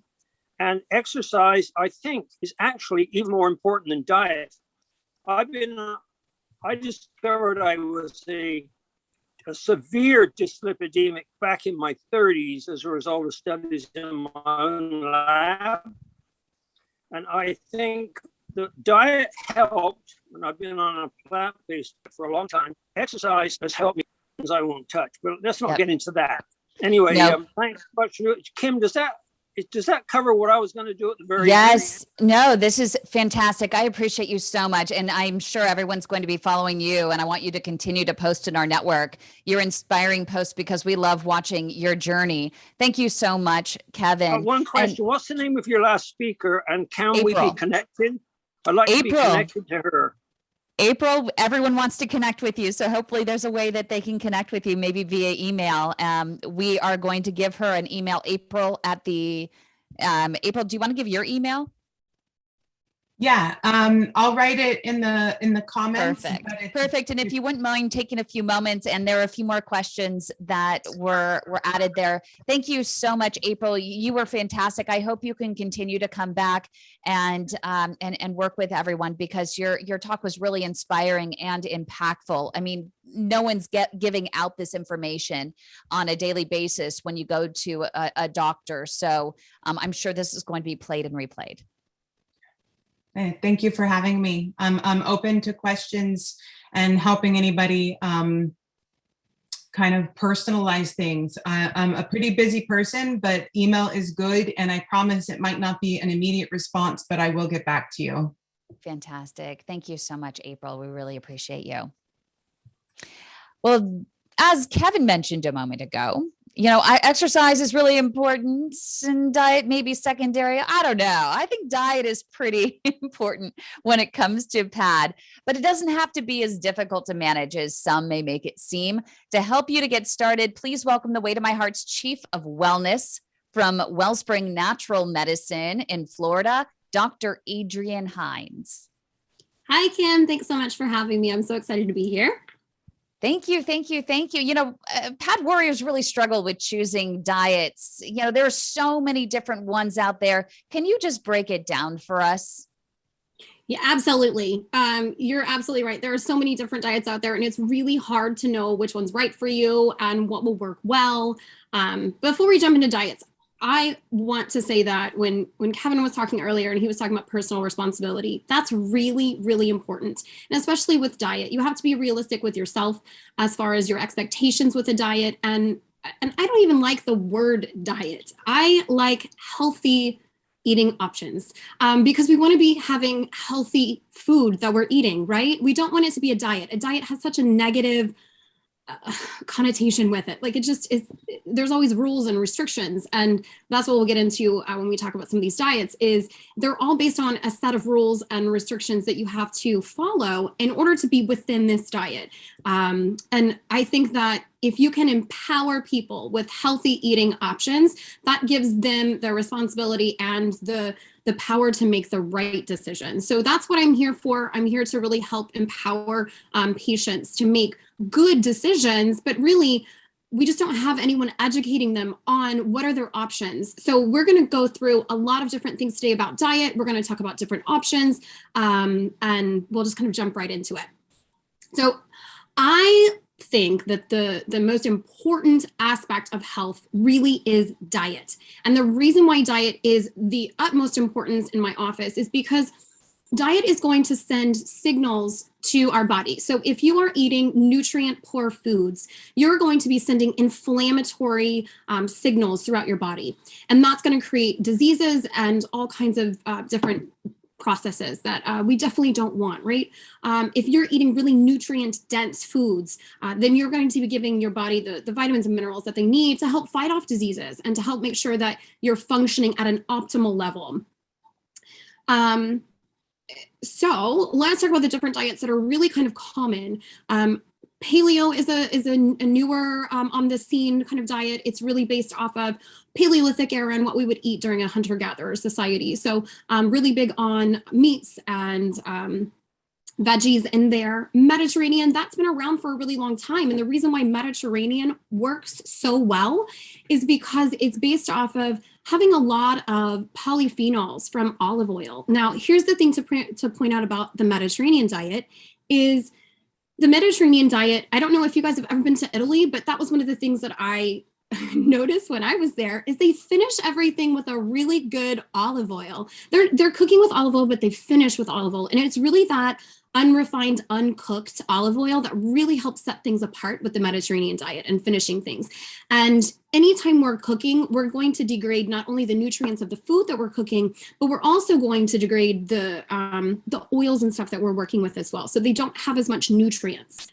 Another common diet right now that's taken on is keto, which is really high fat.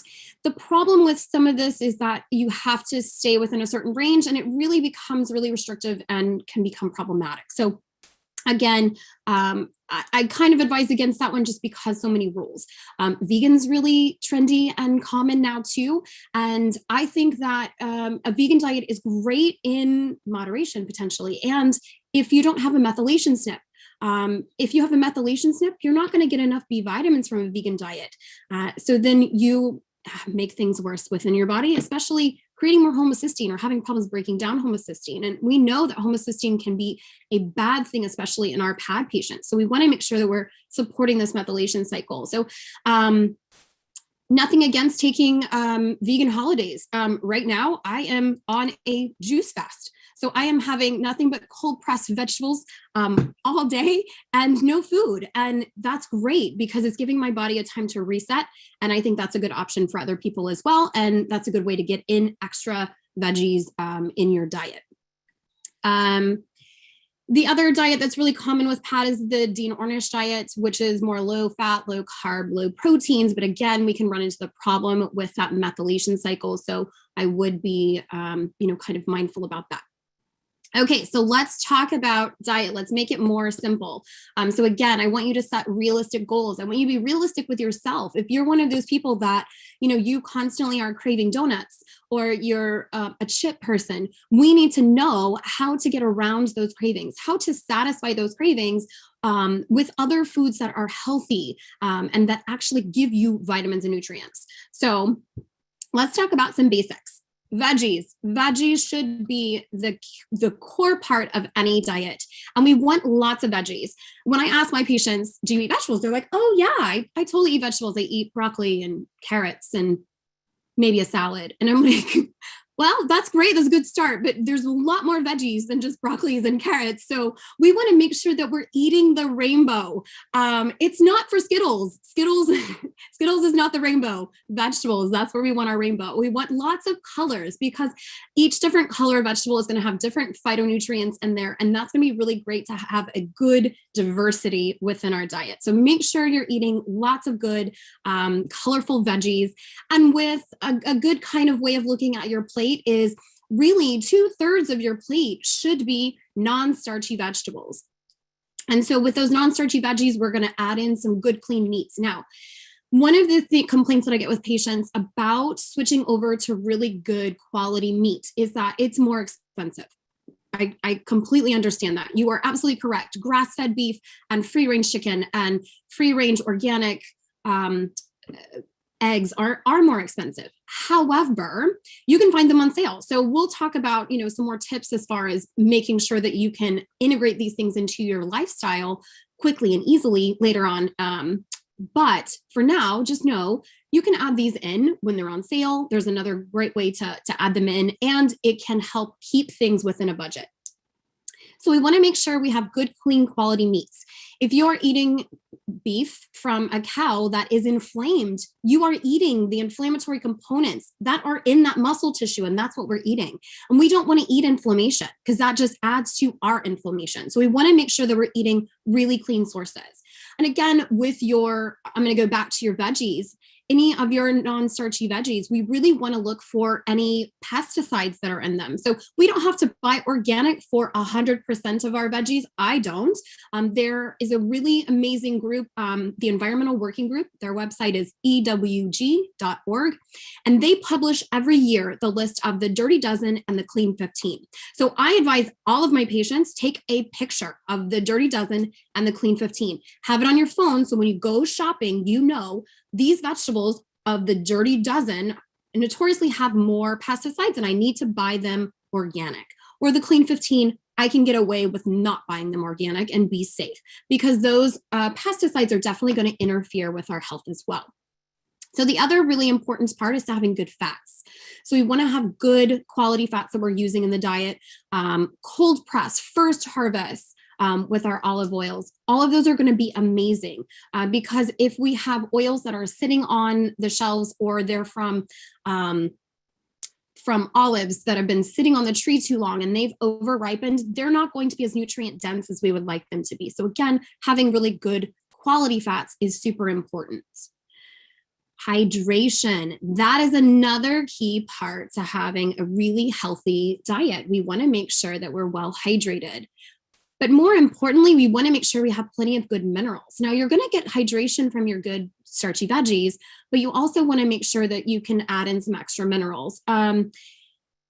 I add minerals into my water because I use a reverse osmosis system, so it does take out a lot of that. And so I want to make sure that I'm adding in my minerals to make sure that I am getting things well hydrated within the system because it's not just water. Our cells need our minerals in order to move water in and out of the cells. And I can't tell you how many times in practice I find patients are like, oh yeah, I drink, a ton. I drink half my body weight in ounces a day.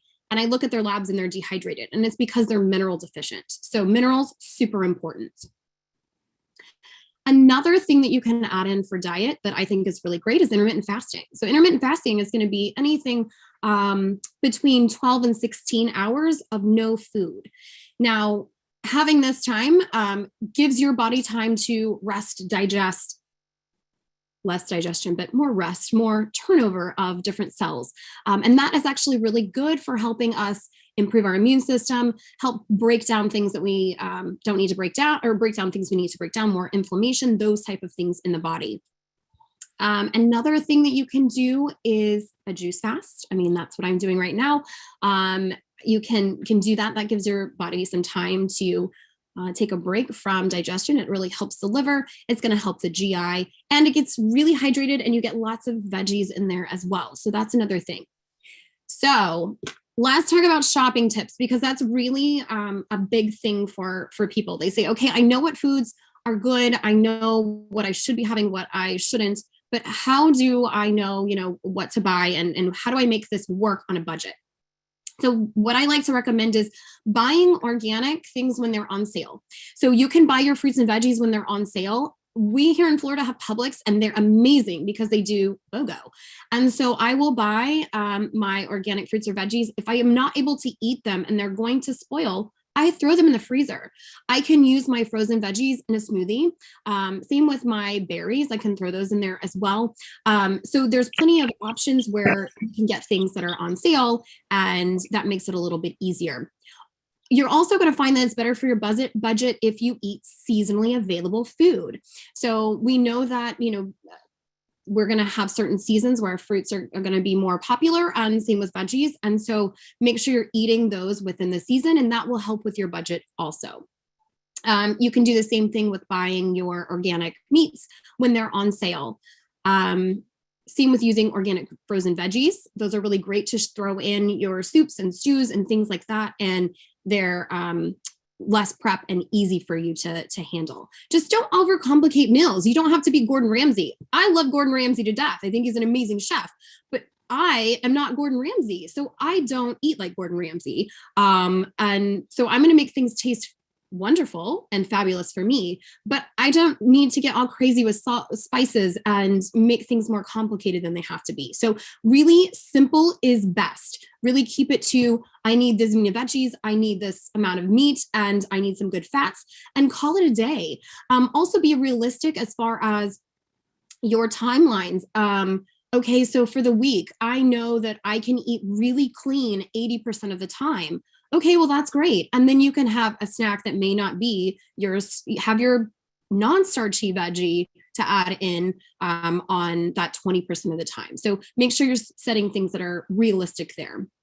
Another question that I get is replacements. So people are like, hey, I'm used to cooking Italian. Like, what am I supposed to do? I'm not supposed to have noodles. Like, what am I supposed to do with this? So a great replacement for noodles, you can use Palm Hearts. They're fabulous. I prefer Palm Hearts over spaghetti squash or zucchini, but you can add zucchini or spaghetti squash to any recipe, and that's a really great option.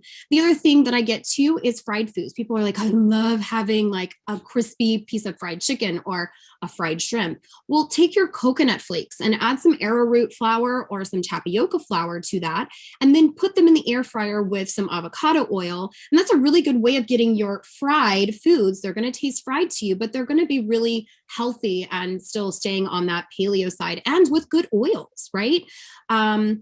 Again, making sure you're buying good quality oils. We want cold press. We want first harvest. You can buy coconut oil, which are really great. So buying organic coconut, I can't even speak today. I think it's because I'm just jazzed about the Gator game. So I don't know how you guys feel about Saturday college football, but I'm super stoked. So I will just blame it on that. The other really great oil that I love is avocado. I use that in my air fryer a lot, but olive oil. And I use olive oil to finish. I will cook with some olive oil, but I really like to finish my dishes with that raw olive oil to get that in and those good polyphenols. Buns. So my kid is a hamburger fiend. He would eat hamburgers every day of the week if I would let him. And so because I don't let him do that, we have to find different options because he, he'll want like a bun. And I'm like, okay, well, we can't have a bun, so let's do different things. So lettuce is a really great one. You can use that as a wrap for like your hamburgers. You can also use a portobello mushroom. So use your portobello mushroom as your hamburger bun. And again, you're not going to be able to eat it like a hamburger, eat it with a fork and knife. There's nothing wrong with that. And you're going to get a really good, satisfying meal from that. Another like sandwich option is to use cucumbers. I take the seeds and I take the seeds out of a cucumber and hollow that out. I will add whatever, my chicken or my eggs into that and have that as like a sandwich alternative. And then chips are a big thing for most patients. As far as I really love nice crunchy chips.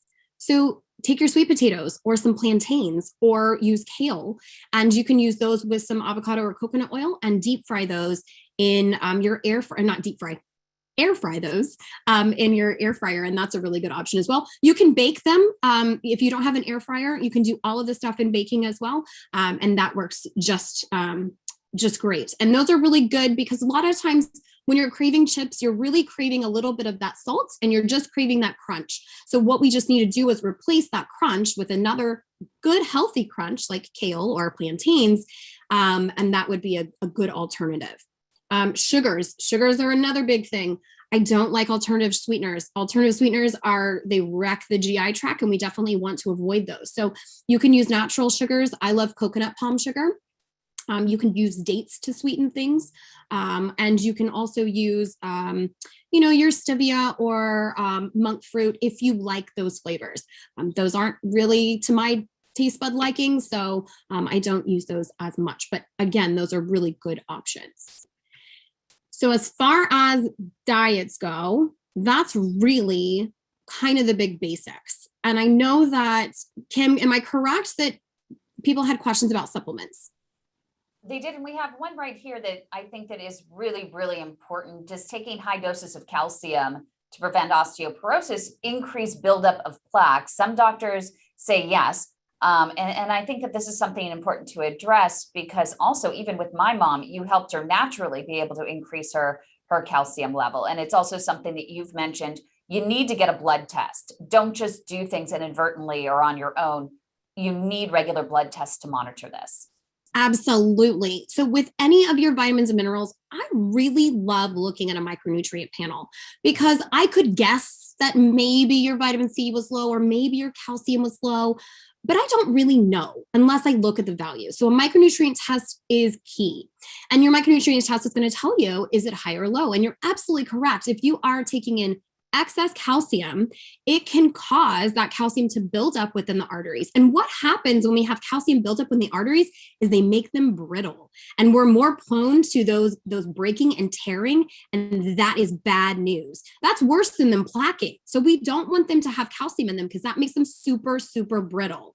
So be very careful with adding that in. Again, calcium, if it's added in, needs to be added in a 2-to-1 ratio with magnesium. So 2 calciums to 1 magnesium because they work synergistically together. Now, if you're trying to attack osteoporosis, another thing to look at is how are your vitamin D levels? How is your phosphorus? Because those also play a part into how we're maintaining good bone health. And it doesn't matter if you're a male or a female, it's really important to have good hormone balance because that's what really is a key part in maintaining good blood health. So again, if you're going to supplement in, I really recommend looking at a micronutrient panel because that will really tell you where things are. Thank you so much, Dr. Hines. We really appreciate you. Absolutely. We have so many questions coming in. Would you take a few moments and go into comments and just type in a few answers to the questions that are coming in? Absolutely. That'll be my pleasure. Thank you so much, Dr. Hines with Wellspring Natural Medicine, wellspringnaturalmed.com. Am I correct? You are absolutely correct. Thanks, Kim. It's always a pleasure. Thank you. Well, next up, we have Chef Sarah. She was diagnosed with PAD more than a year ago. And since then, she has drastically changed her entire lifestyle, especially diet, in order to improve her prognosis. She is using her culinary school degree to turn PAD warrior favorites into PAD friendly favorites. Chef Sarah, I love calling you Chef Sarah. Take it away. Hi guys, how you guys doing? You can hear me? Good. This is just making my whole day, Chef Sarah. I love seeing you with your chef hat. This is amazing. That was my surprise. I love this. I mean, you earned it. You went to culinary school, so goodness. That was in 2015, and I loved it. And now because of PAD, I kind of remember everything that I learned over there and transform everything that I'm doing now. So for you guys today, I'm gonna make a triple berry parfait with coconut cream, but it's very light. You only have like 6 grams of fat and is unsweetened. No sugar for me because I also have type 2 diabetic, but I'm out of medication because my A1C is 5.1. So I'm gonna use macadamia nuts that I ground for the bottom, if you guys can see. For people that like monk's fruit sugar, is optional to mix it with the fruit. A little pinch of sea salt that I use, just, a little bit. And my raspberry, if you can see. I did everything on the NutriBullet. Yeah, because you type with your pads. I don't think Ryan's on video call. This is this is my blueberry puree. And this is my blackberry, triple berry parfait. And let me get my homemade coconut cream whipped cream.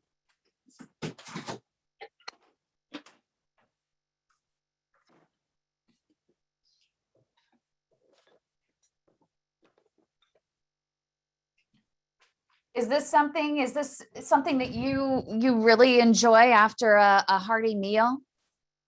Yes, I don't do that every day because I'm diabetic, but like we all have a sweet tooth, but we have to be careful with the dessert that we consume, because even if you're not diabetic, sugar in a high quantity is not good because sugar creates inflammation.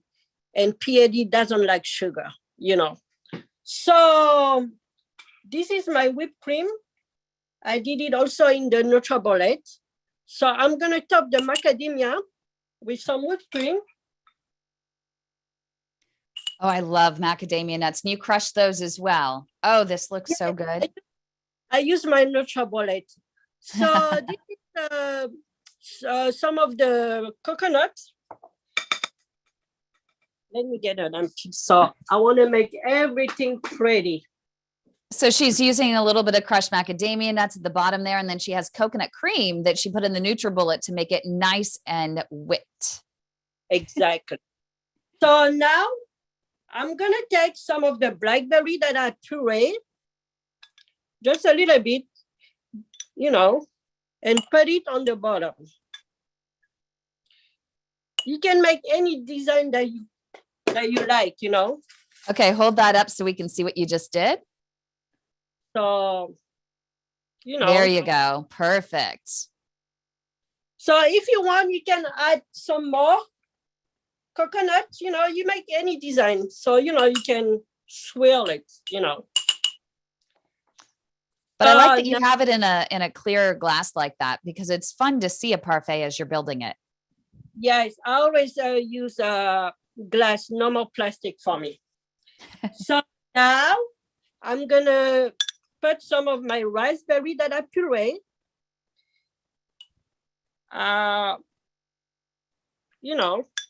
Usually, like when you do that, you have time to put the fruit, in the fridge so it's settle a little bit, because sometimes it can, go smoothie with the whipped cream, Yeah. So, but I have a surprise for you guys. Don't worry about that.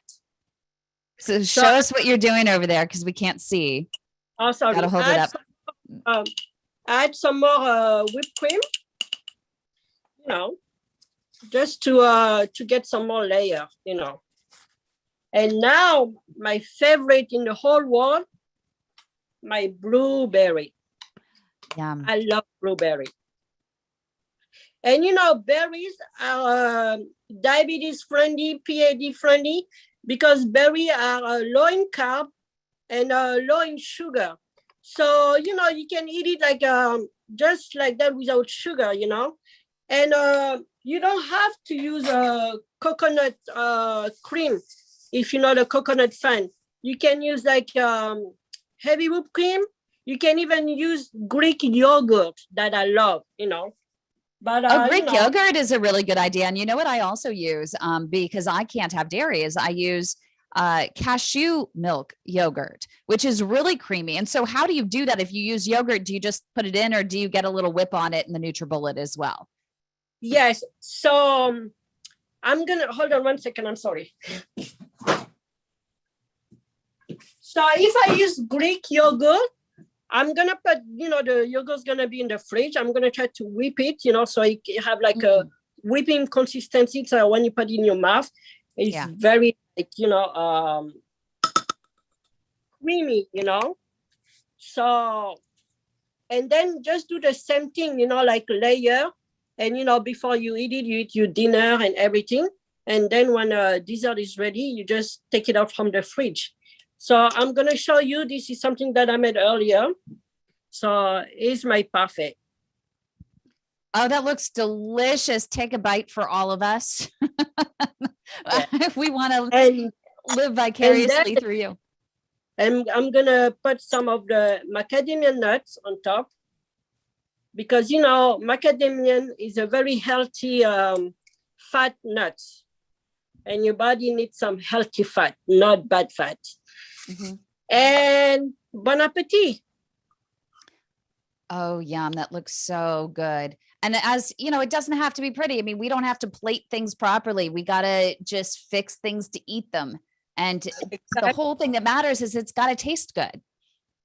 Yeah. And, like desserts like that, they're very delicate, because you have to put in the fridge for the fruit, the puree to set, the whipping cream to set. So, but it's something that is very quick to do.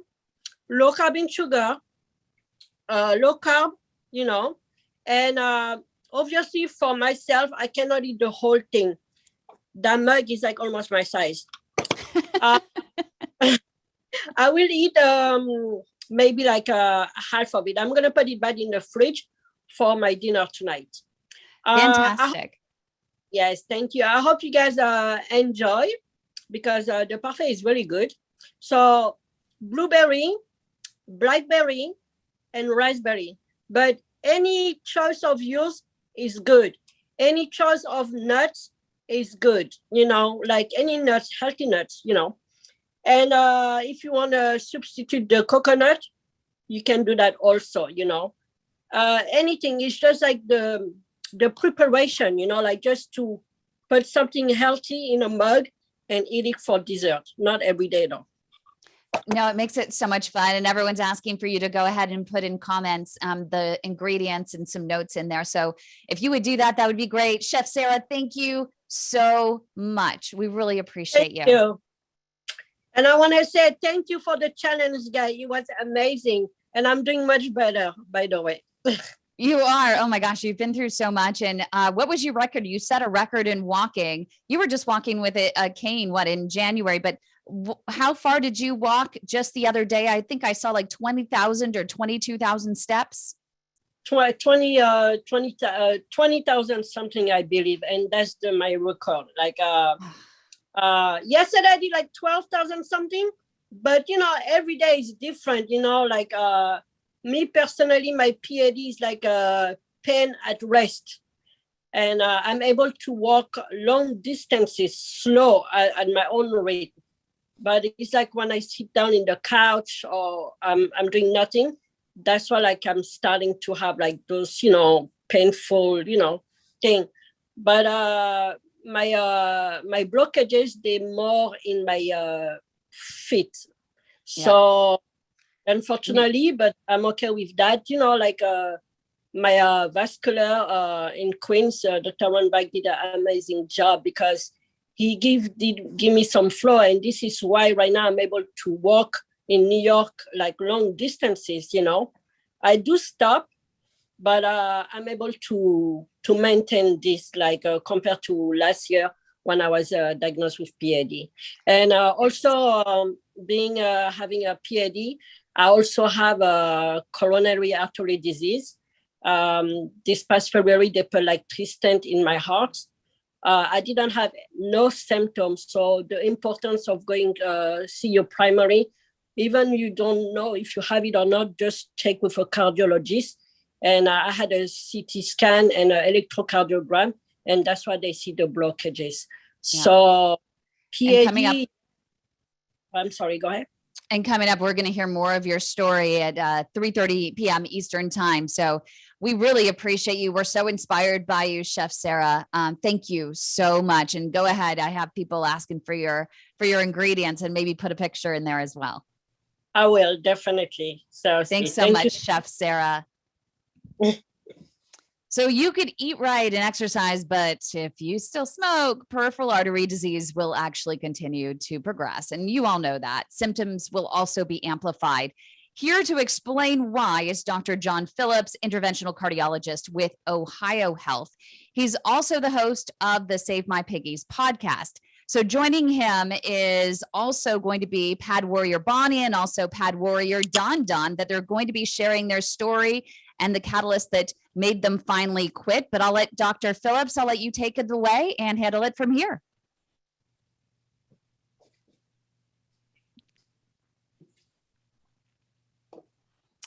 I think Dr. Phillips needs to unmute.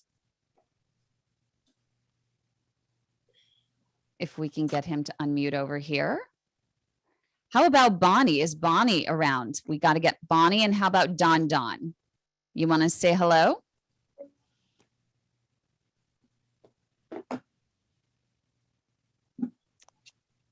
Well, I need to find them over here in my queue. So give me just a second. You have to unmute. I see Dr. Phillips is on, and he just needs to unmute.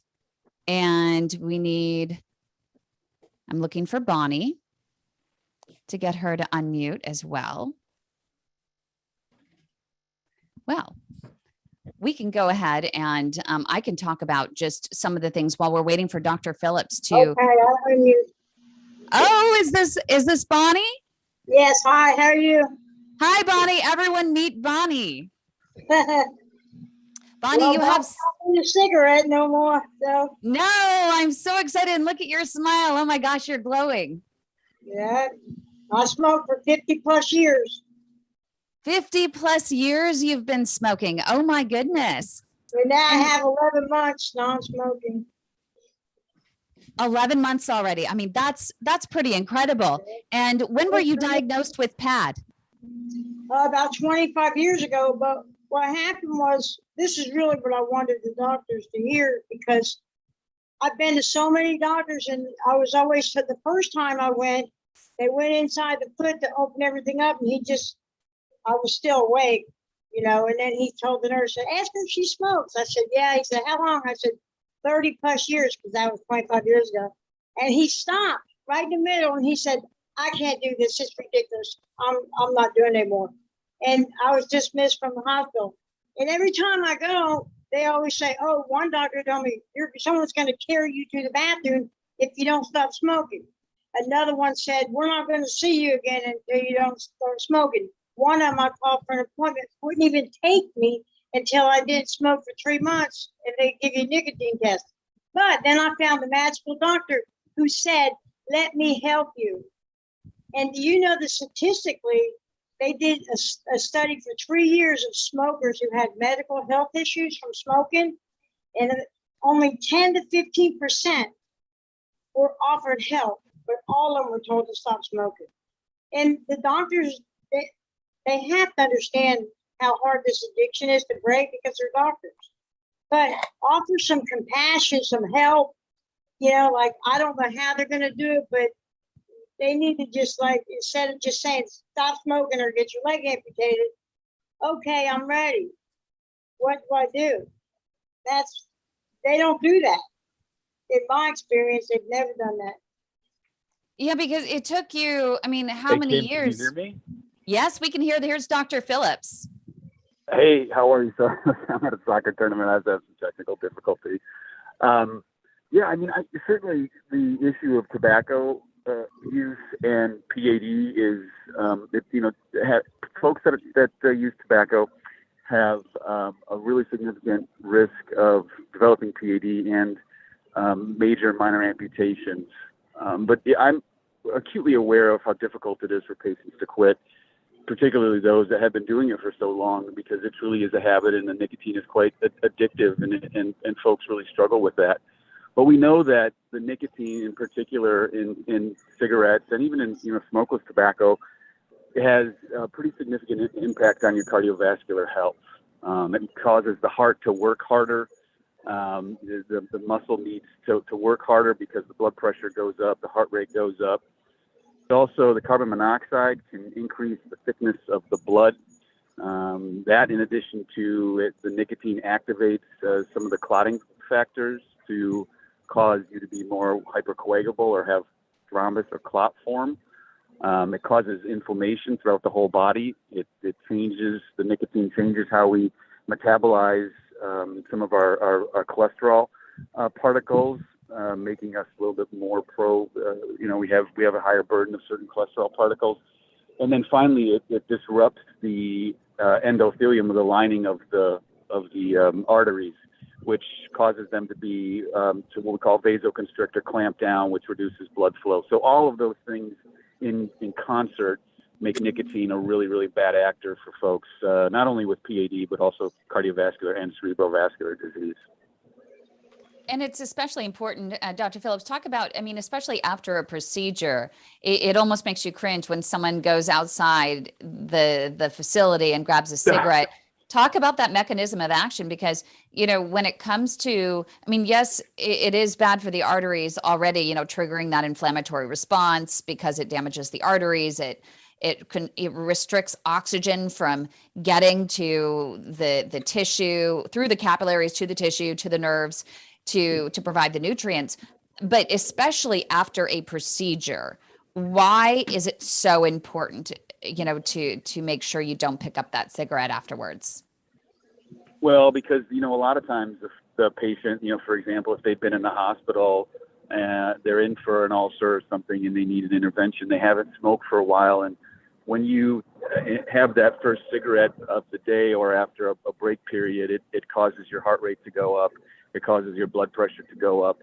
And that after you've had an intervention where you're already you're revved up from a kind of catecholamine and the body's already kind of on edge, it just makes things even worse. But we really try to work with our patients to get them to understand not only that smoking is not good for you for a number of reasons, but particularly if you have peripheral arterial disease, it makes the procedure that we did less durable. And we know that people who continue to smoke after interventions have a higher risk of a repeat intervention. So it's really important to try to stop smoking as much as you can, or at least try to cut back and try to avoid it after that intervention. And Bonnie was just sharing her story that, she started smoking 50 years ago, and she ended up just 25 years ago getting diagnosed with PAD. And then she continued to smoke. How is it, Bonnie, that you continued to smoke, and what was going through your mind? I tried several times to stop, but I just couldn't. I was too addicted. And I kind of felt like the doctors really didn't have no empathy, or they didn't understand, because even when I say I'm trying, I don't know. They think smoking is very easy to stop, and actually it's the worst thing I've ever done in my life. So I did try several times, and then I was like, well, it ain't gonna matter because I can't quit. And that's my mindset. No matter what I do, I just can't quit. I tried everything. And that's where I was in my mind. So it's kind of like you kind of give up hope. And so what was the catalyst for you to finally, give it up? Because I was in the hospital and I had double whammy. I had no blood circulation, and I had a hole the size of a baseball in my leg from an infection that kept growing, but they couldn't heal the sore without the blood flow, so they had to go in the arteries, and they didn't want to because they just did this in November, and they were like, oh, you just need to amputate it. And one doctor came in and he's like, I can help you. He said, you remind me of my grandmother. And I'm going to tell you what, if you want me to help you quit smoking, you're going to come to my office once a week. We're going to work together with this and we're going to save your leg. And lo and behold, that's what we did. Yeah. That's incredible. Dr. Phillips, do you have any comments or any questions for Bonnie? Well, I mean, you know, I empathize with you, Bonnie. I know firsthand how addictive cigarettes are and nicotine. I have a patient we diagnosed with peripheral arterial disease and ended up getting a CAT scan. And through that CAT scan, we found a nodule in her lung that turned out to be cancer. But it's so small that they were able to. She actually stopped smoking. Went through radiation, was cured of her cancer, but started smoking after she was cleared. And it was because she couldn't fight the urge. Her husband also smoked, so she had somebody around her that was smoking. So it's really almost impossible for somebody to quit smoking if they are in a relationship and close to people that smoke around them. Yeah. And I think ultimately, Bonnie, kudos to you. And I think we have Don that's also on here in the Philippines, and he also just quit smoking. He was diagnosed with Buerger's. Hi, Don. I'm not sure if he can actually hear us. Don? Hello, ma'am. Hi. Can you tell us, you were diagnosed with Buerger's, and what did the doctor tell you? The doctor just told me that my toe would suddenly be set off. They told you that not only would you lose your toe, but they told you were going to get a below the knee amputation. Yes, ma'am. And so how did you quit smoking? Did you quit right away when they told you this, or did something else cause you to quit? Something caused me to quit. I just look at my boys and children. Your kids, huh? Your kids. And you just had a newborn, a new baby girl this week. And so that was enough for you to say, hey, I gotta quit. Yes, ma'am. Well, really, it's really interesting, Dr. Phillips, because it wasn't enough, for the doctor to say, hey, Don, you're gonna lose your toe, possibly, your leg, for him to stop smoking. It really was the fact that he had another purpose. He wanted to be able to play with his kids. He had a newborn, along the way. And talk about the role of that purpose plays that you find with your patients. So, and the importance of that in order to quit smoking. Right. I mean, the old adage that you can lead a horse to water is very apropos for folks that smoke, because we can yell at patients or talk to them till we're blue in the face about how bad cigarettes are. But until the patient decides that they want to quit, they're not going to quit. And so oftentimes we try to get them into a tobacco cessation class where you work with a counselor, you meet other people that have tried to quit. You have to set a date, I think, and then really get those around you who are smoking to either quit or do it someplace else, not in front of you. But you have to have the will, and you have to want to quit. And I think it's very, very difficult because the grip of the addiction is quite tight. Yeah, it has to be one step at a time. And I know we have Marie on here as well. I don't know if she can hear me, and she wanted to say something because she's also really trying, and she relates to this, that it is really, really challenging to put down the cigarettes, even when doctors are telling you need to quit. And it's so interesting because, I mean, I would think that if someone told me that it's either the cigarettes or my leg, that I would make the choice for my leg. But it actually is not that easy, surprisingly, right? Yeah. because Bonnie, you also had that put in front of you, and it wasn't until Dr. Elgut actually held your hand and said, you know what, we're going to meet every single week and we're going to take care of this together. Yeah, that's true. I tried for so many years, and you just kind of get hopeless on it because you make so many attempts. It's just hard because nobody really offers the help that much. I mean, I was never offered anything like what this doctor's just talking about, signing up for these classes or anything. I've never told anything. He said, quit smoking. You need to stop smoking. We're not going to see negativity like. So, or the doctors who treat you just don't mention it. So I don't know, but I think that's really good that they try to get them into classes and stuff like that. That's impressive because they need more of that. And so many of our fellow PAD warriors say that that just the stress of getting this diagnosis, the added stress of being told you need to quit, and not knowing how, and and feeling like a failure almost, that you can't seem to quit. It just drives you to have yet another cigarette, and the pain even worse. That drives you even further to have another cigarette. It just becomes this vicious cycle. So what was really the secret for you? I mean, did you when you worked with Dr. Elgut, did you try patches? Did you? No, I didn't do anything. I did cold turkey. You're in the kidding. back of my mind, I was like, because if you did see my leg. It was the size of a baseball, a big hole like that with toothtail skin grafts. And he kind of held my hand. Every week I go in, the first 10 minutes was, how you doing? You're smoking, you okay? Good, great, you're saving money, now you can buy clothes. Positivity to lift me up and follow his instructions. And in the back of my mind, it's like, I don't want to let him down and I didn't have no insurance. So he was giving me a very cheap rate every week to pay cash to help me out. And I didn't want to let him down, and I really didn't want to lose my leg. And the pain was so bad, I was taking a belt and wrapping it right above my knee, holding it as much as I can with a cigarette in my mouth before I had the last surgery. That's crazy. With excruciating pain, I'm smoking because in my mind I was thinking the smoking's helping it, but it wasn't. But that doctor's my angel.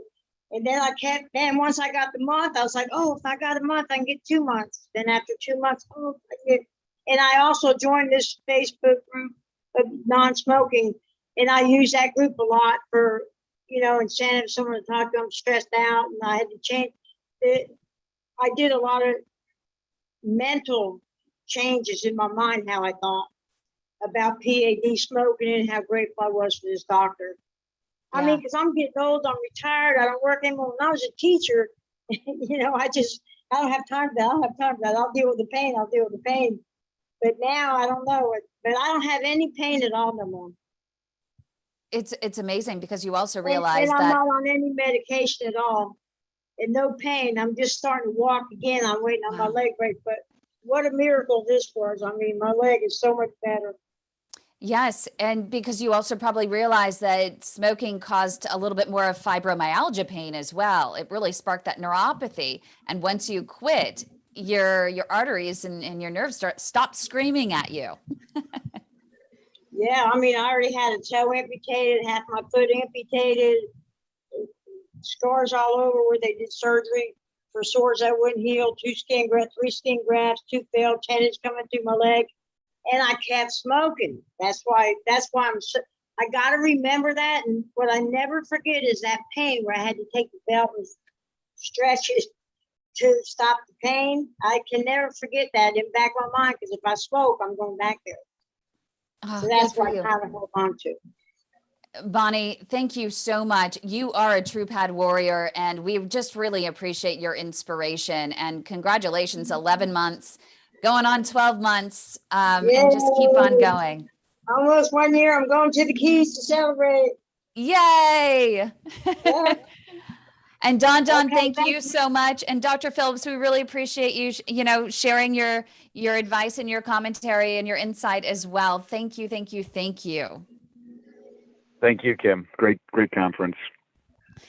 Well, if you've made all of the lifestyle changes necessary to help slow down the progression of PAD and you're still experiencing lifestyle limiting claudication, your vascular specialist may schedule you for what's called an angiogram To walk you through what you can expect in the cath lab where these angiograms occur during this procedure, we have Dr. Mary Costantino, who practices in Oregon. Also, Dr. Michael Cumming is going to be joining from Rochester, Minnesota. But let's start with Dr. Costantino.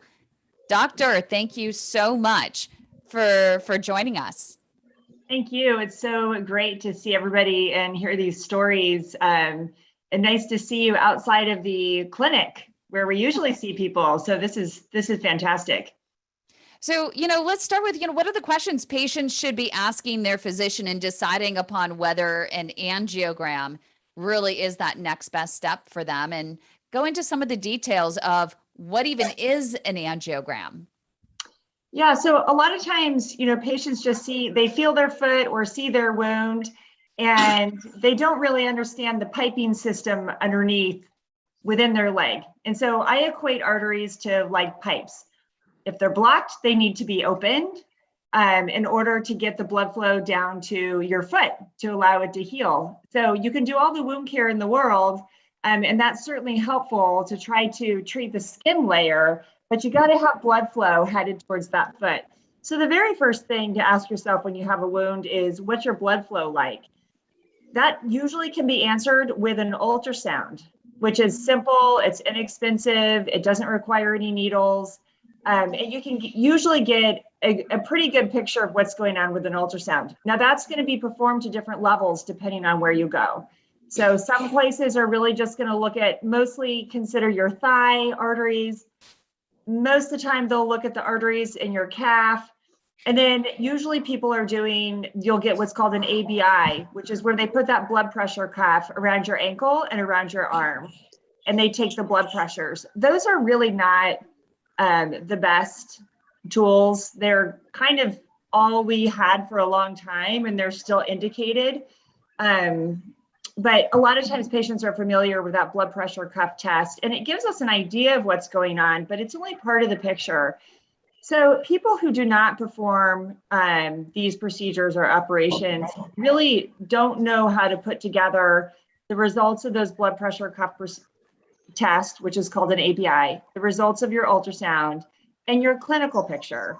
You really need to have a specialist who's asking you, looking at all three of those things. The goal of what we do is limb salvage, amputation prevention. So our goal really is to keep feet attached and get wounds healed and get you back up and walking and moving. I usually start with the same thing Dr. Phillips was talking about, what's your motivation here? It is, kudos to all you patients who are dealing with foot pain and ulcers. It's very, very hard to sort of be stuck in a position where you can't walk and you can't heal, and it leads you to want to sit around and smoke cigarettes, because what else are you going to do? So my goal is always, getting arteries open and getting people out doing what they need to do. An angiogram, I'm seeing here comments, 4 hours. An angiogram usually takes about an hour, hour and a half. If you're very complicated, it can take 2.5 hours.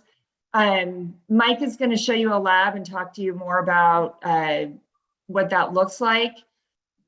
I think one thing we're trying to figure out when we see you in clinic is, will an angiogram, an endovascular approach be better, or will a surgical approach be better?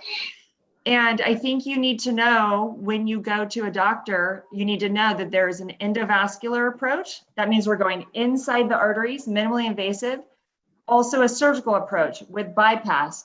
So what we don't want to have happen is you just being told about the bypass.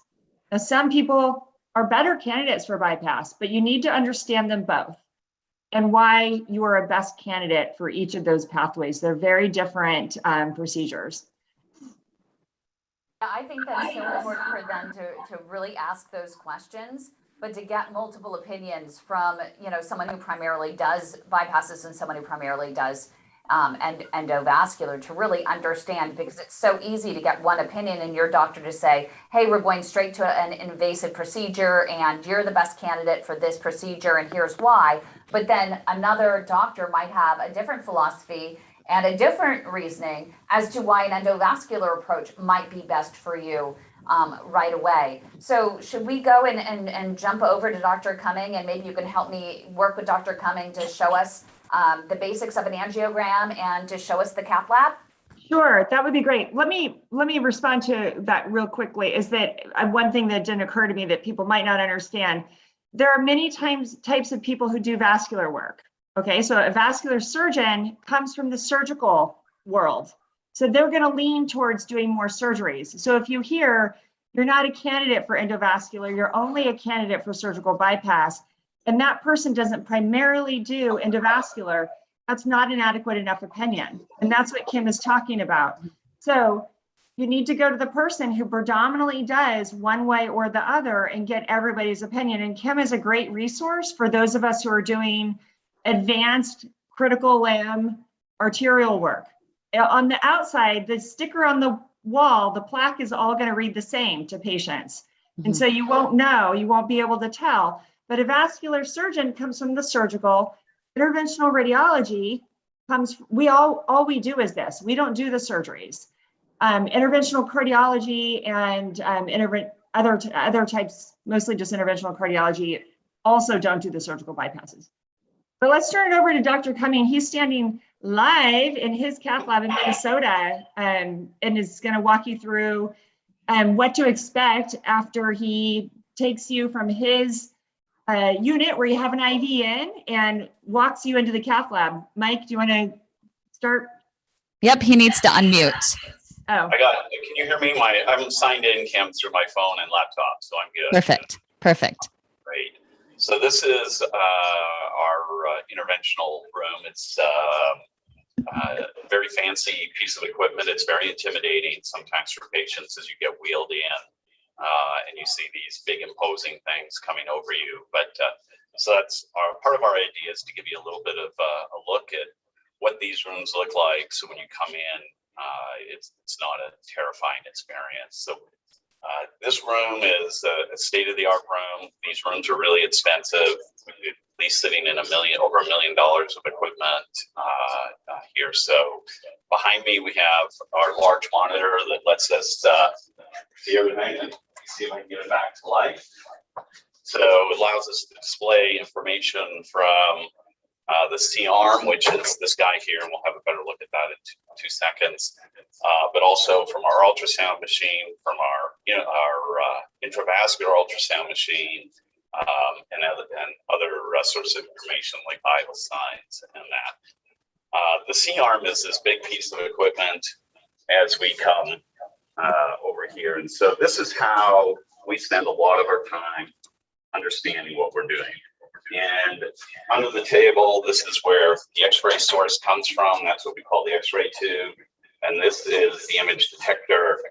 Up here, we call also the eye. So that sees the radiation that comes through, which then goes to a big room of computers and then shows up on our monitor here. So we can see what we're doing, where we're going, and what our devices are doing. This is an overview of our room. And I'll show you just a few of the toys or instruments that we use to do these procedures. The basics of everything we do is basically, hopefully I can get this projecting reasonably well so you guys can see. This is a catheter that we use. This is one of the fundamental things that we begin with. We have wires. Look this up because the wire is blue. Wires are come in all sorts of different shapes and sizes, and so we use them depending on the situation and what's required. A lot of the work we do is based on balloons, and so this here is a simple balloon catheter, and we can inflate. The balloons do not stay in. I often get asked that, but we can inflate the balloons where they come up, where we use contrast and to inflate them and then to deflate them. Mike, can you talk about how that balloon actually gets in your artery? Like, right. There's a balloon on a table. How does that? So once we get to where we need to be using a guide wire, the balloons will travel over the guide wire like this, and I won't load it because these are mismatched, but the balloon will slide down the wire to where we want it. And then we inflate the balloon to dilate the artery. Often before we do that, we will use a device to clean the artery out. So this is a device that's called Jetstream, and it has little blades on it that allow us to cut plaque out of the artery, the blockages out of the artery. There are lots of these different devices on the market, and which one you pick depends on what the plaque, we call it the morphology, but the makeup of the plaque. And then occasionally, Mike, yes. sorry to interrupt, but there's some questions here. That's called atherectomy, right? Correct. Right. And then angioplasty is the ballooning. Right. Angioplasty, ballooning. Atherectomy is the cutting or removal or the sanding of plaque. In times where occasionally, sometimes we need to put stents in, this is a large stent. This is a venous stent that goes in veins, but the artery stents are very similar. These stents come in many different flavors. Sometimes we use stents like this that are covered with Gore-Tex, literally Gore-Tex, the same stuff that's on your jacket. We have different ways of deploying these stents. So this is a device as it's partly coming out of the delivery system. And so some of these stents come out like this. Sometimes the stents are mounted on balloons and we deploy them that way. Some of the devices, this is what we call an inflation device that we use to blow up the balloon. So it allows us to control the pressure in the balloon precisely. It has a gauge on it that allows controlled inflation of the balloons. So we don't overdilate them or don't underdilate them. Mike, can you speak for a second to the access of how do all of these things get inside of you? So maybe just describe the sheath. That's exactly where I was headed next. So everything sort of starts, the basics here are we get into the artery with a needle, and then through the middle of the needle goes this guide wire, and then this is called a sheath. And this is basically, this goes in and you can see this wire would be in place, and then we would guide the sheath over the wire into the artery. So you can see how this looks here. This allows us to get the sheath in, and then the middle of the sheath comes out, and then we have this hole that we can work through, and that's where everything gets guided in and out of the patient during the procedure. And do you want to talk about the different access sites? I'm thinking radial, femoral, tibial. Right. So that's something that we've seen a lot of change over the last sort of 10 years. The traditional way was everything we did went in through the groin, and now we have lots of different options. And so we can come from the radial artery, which is here, the femoral artery is here, and then also the arteries down into your ankle, and then a few other creative solutions beyond that. But our primary use, at least in my lab, is either something around the ankle or something in the groin. Often for doing work in the legs, coming from the arm is a little difficult because of the distance we have to travel. So primarily we're down in the groin and foot, sometimes the arm when required. And Mike, do you want to, we have 5 minutes here, other questions. The patient's on the table and moving around. Why are they moving around so much? Well, most people move around because it hurts being on this table. The mattress isn't great. And I think one of the biggest things that we do, or many people have done wrong, is there's this misperception that everybody needs to lay flat. And that's just not the case. And because most of us, as we get older, our backs hurt, and particularly on these tables. So I think the most important thing is making sure the patient's comfortable. And so it may be a little inconvenient for me, but I like to wedge anybody up that has any back pain. And then that reduces our needs for sedation medications and to keep people more comfortable. So people move around because it's uncomfortable. Some people truly have restless legs or other neuropathic issues, why they move, but it's discomfort and trying to keep people comfortable. I guess I also meant how we're moving them on the table, yeah, right? no, So how we're we moving move the table and they're kind of Well, being. yeah, so we've got these fancy, we have table controls here, and I'll switch the camera so you can see our C-arm a little better here. So this arm is around you, and it moves in all sorts of different directions, back and forth. And then the table itself floats. So we have a mushroom that we can control and release the table as we pan around the patient. And then additionally, the C-arm will translate back and forth across the room. So we have lots of different ways of moving the patient around and seeing where we need to see, because we're moving often from the belly button down to the toes. So we have to have that huge range of motion. And question, which I actually was going to address, and this smart group is already ahead of me. Closure devices, when do you decide to use them and what does it mean for recovery? Yeah, so there are a lot of different closure devices. You know, the two things we always worry about is how are we going to get in and how are we going to get out and do it safely. So we have devices that we can seal the holes in the groins shut. There are a lot of different techniques and devices on the market, and it really comes down to sort of operator preference and also what the artery looks like. When we're down around the ankle, we can use different sort of bands that will hold pressure on the artery once we're done. The closure devices are really nice because it allows you to raise people's head up much quicker or immediately after placement. So you're not laying flat for 6 hours, which people hear and it really frightens them. That's just not required anymore.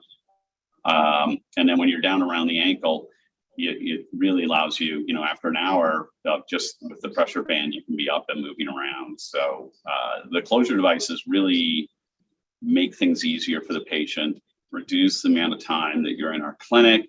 So, you know, you can come in and get in from start to finish, get a very sophisticated procedure done, and yet only be here for 4 hours. So it's really nice for the patient. Can you speak to a little bit to your facility and an OBL versus a hospital, maybe all the different sites of care? Yeah. So I'm in what we call an office-based lab or an office interventional suite. So we're a freestanding center at a 7,000 square foot facility. Some of these centers you'll find in shopping malls next to a subway. Others you'll find, like ours, we're in an entirely medical building. The beauty of being out in an office-based lab, particularly for patients, is you know everybody in your clinic. You know, I have 15 employees. So when you have that longitudinal care, you see the same people. You're not getting lost going from one area to another. And I think the other really nice thing is that means, you know, a typical patient visit here, you're getting touched by 5 or 6 people versus in a hospital environment, you're getting 20, 25 different touches from different people through your visit. So you don't have that longitudinal care. Whereas here, the nurse that checks you in is the nurse that checks you out. And there may be other people involved along that way, but you're not constantly just getting dumped from one area to the next area to the next area. So that's some of the things I really love about not being in the hospital. The other side of care that we talk about is the surgery center, which is essentially what we're like. So, you know, even though we're classified as a physician office, we still function like an ambulatory surgery center. Yeah, Thank you so much. Yeah, that's amazing.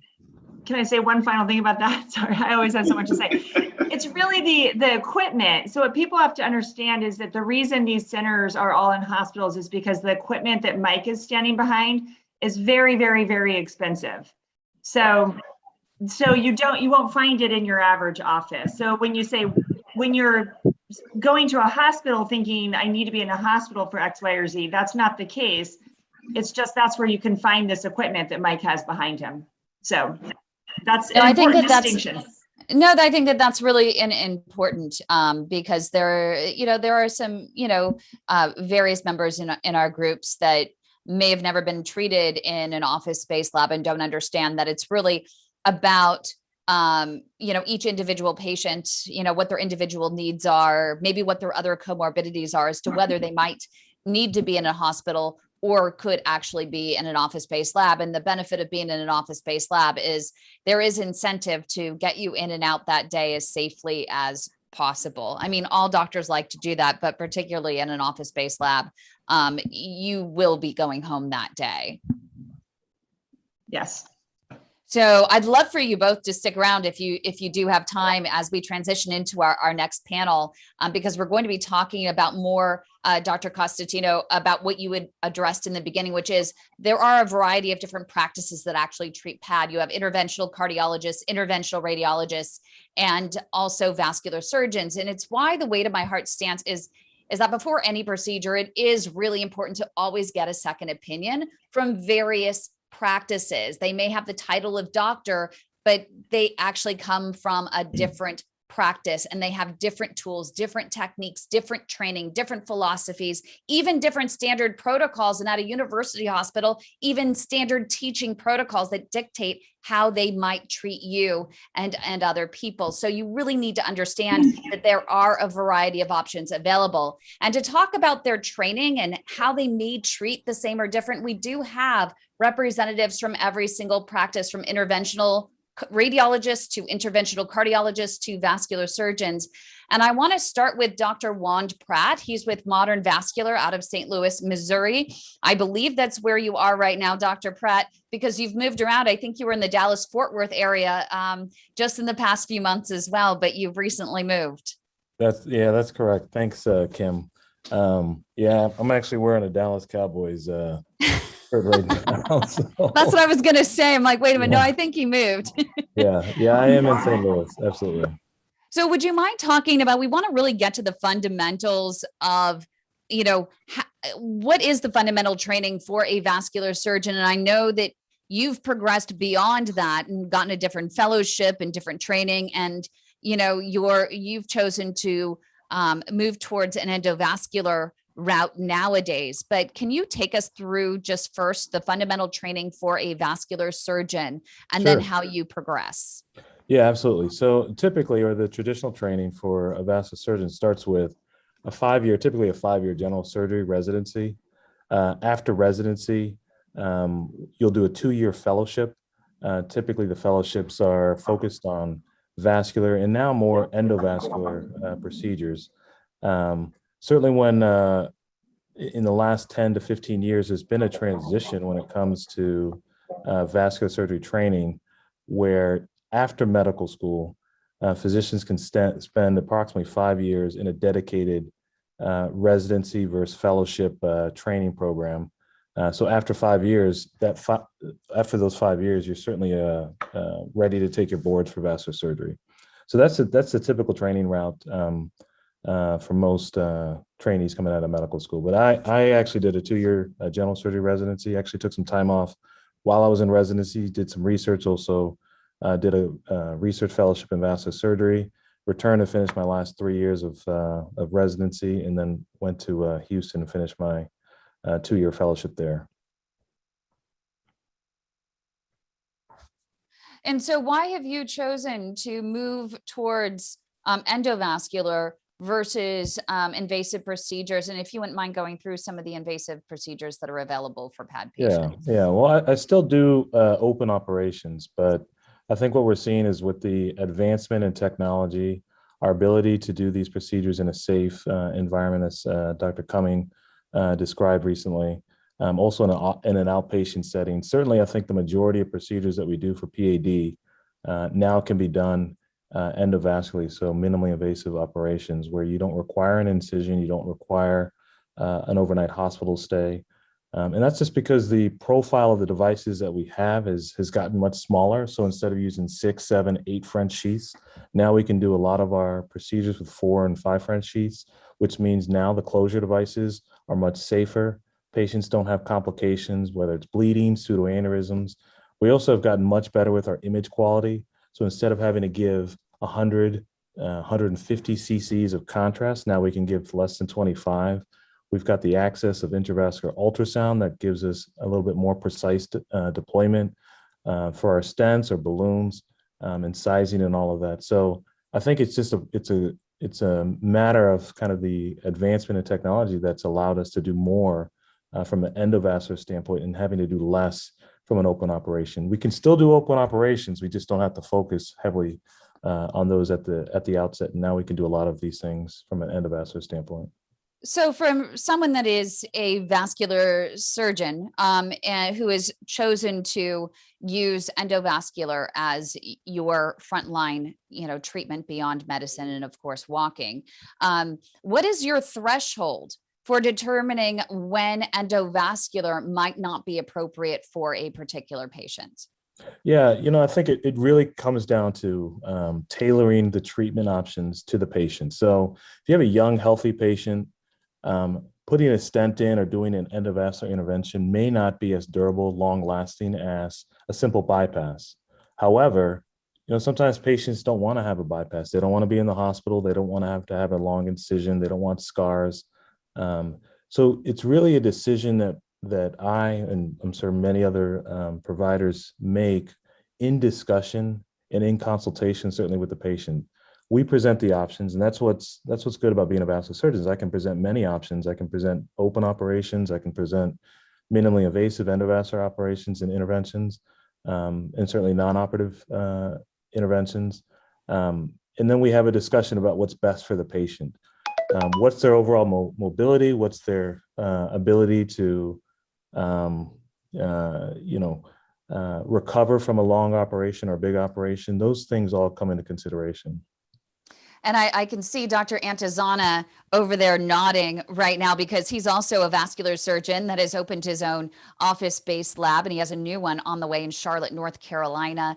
Dr. Antizana, you talk about the value of a patient seeing a vascular surgeon who provides both invasive and endovascular options because you also treat in a hospital as well as the OBL as well. That's correct, Kim. First and foremost, I want to thank you and the people that make this all possible and all my colleagues that are currently present.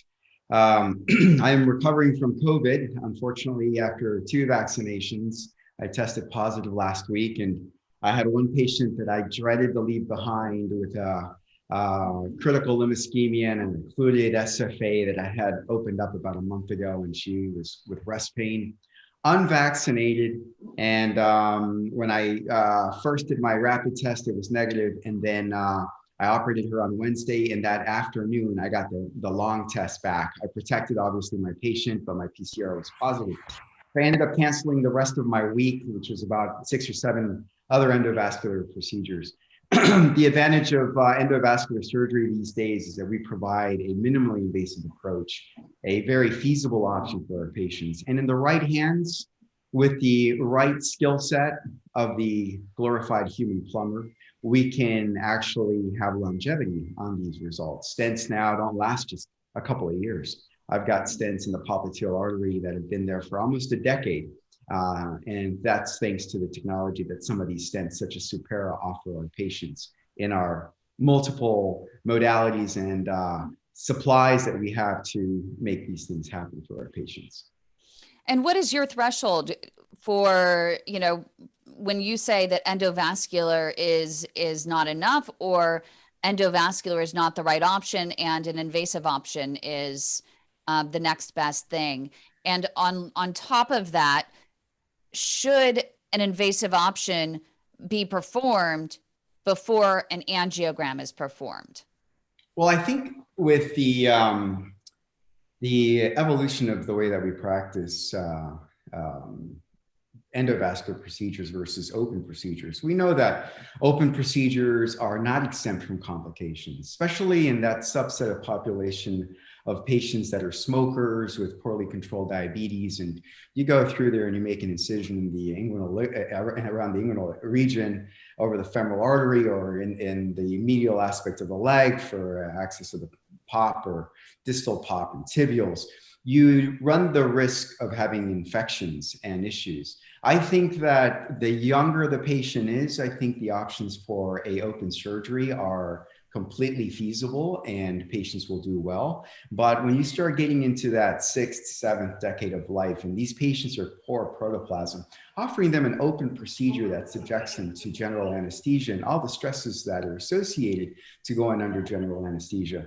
And then we open up Pandora's box to the possibility of complications, myocardial infarctions on the table, long intubation periods, and then postoperative complications such as lack of wound healing, and again, failure of that bypass. It all depends on the outflow. You know, as residents in vascular surgery, I could never not forget my attending's words: inflow, outflow, inflow, outflow. If your inflow is good, that's great, but your outflow, I think, is the most important. That peripheral vascular resistance is going to dictate whether your repair is going to last or it won't. Yeah, we have several that have been on a little bit earlier that were talking about their vascular surgeons wanting to perform, you know, a FemPop or a femtibial, and they have severe disease, you know, below their knee. That's not going to be durable. So that's why we always say, make sure you always get, you know, someone that a different opinion. But also you need to make sure that you have someone that treats both above and below the knee. I know it's controversial. We'll get into that in a little bit, but I think that that's a really important distinction, you know, when you're choosing a vascular specialist, to make sure that if it is endovascular, they do treat both above and below the knee before going into some sort of invasive procedure. We do have Ashish Gupta here, Dr. Ashish Gupta, very well known in the group from Florida Cardiology. He's an interventional cardiologist, so not just vascular surgeons, right? As we said, treat peripheral artery disease. We also have interventional cardiologists such as Dr. Ashish Gupta. Dr. Gupta, you know, talk about the fundamentals of, you know, in training for an interventional cardiologist and the value you provide. So as an interventional cardiologist, you know, you are trained to look at the heart inside and out. You know, your primary training is to do coronary interventions.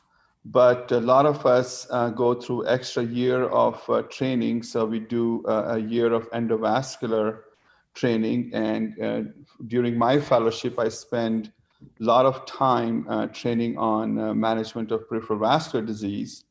And then post-fellowship, I spent another year or two sort of getting mentored by national thought leaders and, you know, excellent providers to get training in their labs to hone in my skills.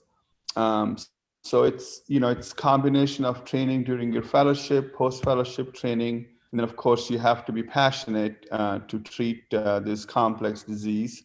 So it's a multitude of factors.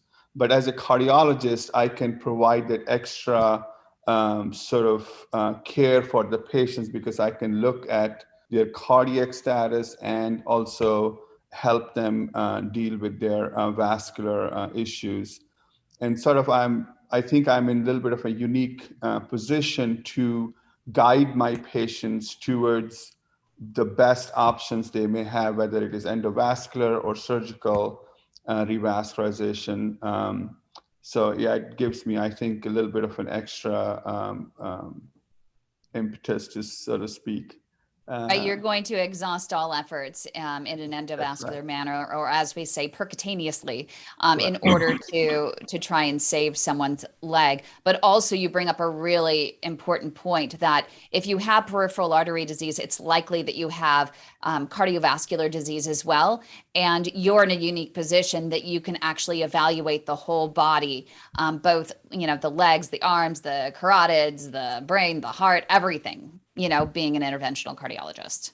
Correct. And I think most of my colleagues who are, whether they are vascular surgeons or interventional radiologists, anybody who is treating this subset of patients are very aware of polyvascular disease, and they're all very aware of, you know, that these patients, if they have PAD, it's 30% chance that these patients will have coronary disease. So I know a lot of my colleagues will refer the patients for cardiac assessment and vice versa. So it's not the correct statement to say that, cardiologists are the only one. I think a good, passionate vascular interventionist would be treating these patients holistically in terms of complete cardiovascular care. Well, you would hope, but so many don't. But one of the other values I think is fundamentally interesting is that because you were trained in the heart, you're used to dealing with some really small vessels. So you might be well equipped to handle small vessel disease below the knee and into the foot. I think that helps. The wiring skills definitely help being trained to intervene on coronaries. You're absolutely right. I think that definitely helps. Yeah. And I want to bring in, of course, Dr. Costantino and Dr. Cumming again. They're both interventional radiologists. And let's talk about the fundamental training. Should we have you unmute Dr. Costantino and talk about the interventional radiologist training? And one thing in particular that I find is really interesting for PAD warriors to know is that you have to go through an extra certification in fluoroscopy safety. Yeah, we are board certified radiologists. It's changed recently. There's now a direct pathway for IR. So anybody starting about 3 years ago, the direct pathway means that there's 6 years of training after medical school. So we do 14 years, 4 years of college, 4 years of medical school, 5 years of residency, and 1 year of fellowship. So what is that? 10 years after college. 4 of those are in general medical school. So now the IRs coming out are doing a combined, they do more surgical, more ICU, more cath lab, more physics. But my generation, I'm almost 50 years old. So I'm 48. So the 20 years or whatever I've been doing this. We did it's 6 years, 5 years of radiology, 1 year of interventional. And we do take a physics board. We're pretty highly trained in radiation and X-ray usage. And our skill set is based around wire and catheter usage. So we can put a catheter and a wire in really any body part. So my other types of practice, I do a lot of fibroid embolization and cancer care and tumor embolization and G-tubes and stroke work. It's everything but the heart. We do a lot of biopsies, filter removal, DVT treatment. So we have a really funny little field where we can go to just about any body part. There's a lot of good patient resources on our website at www.scvir.org.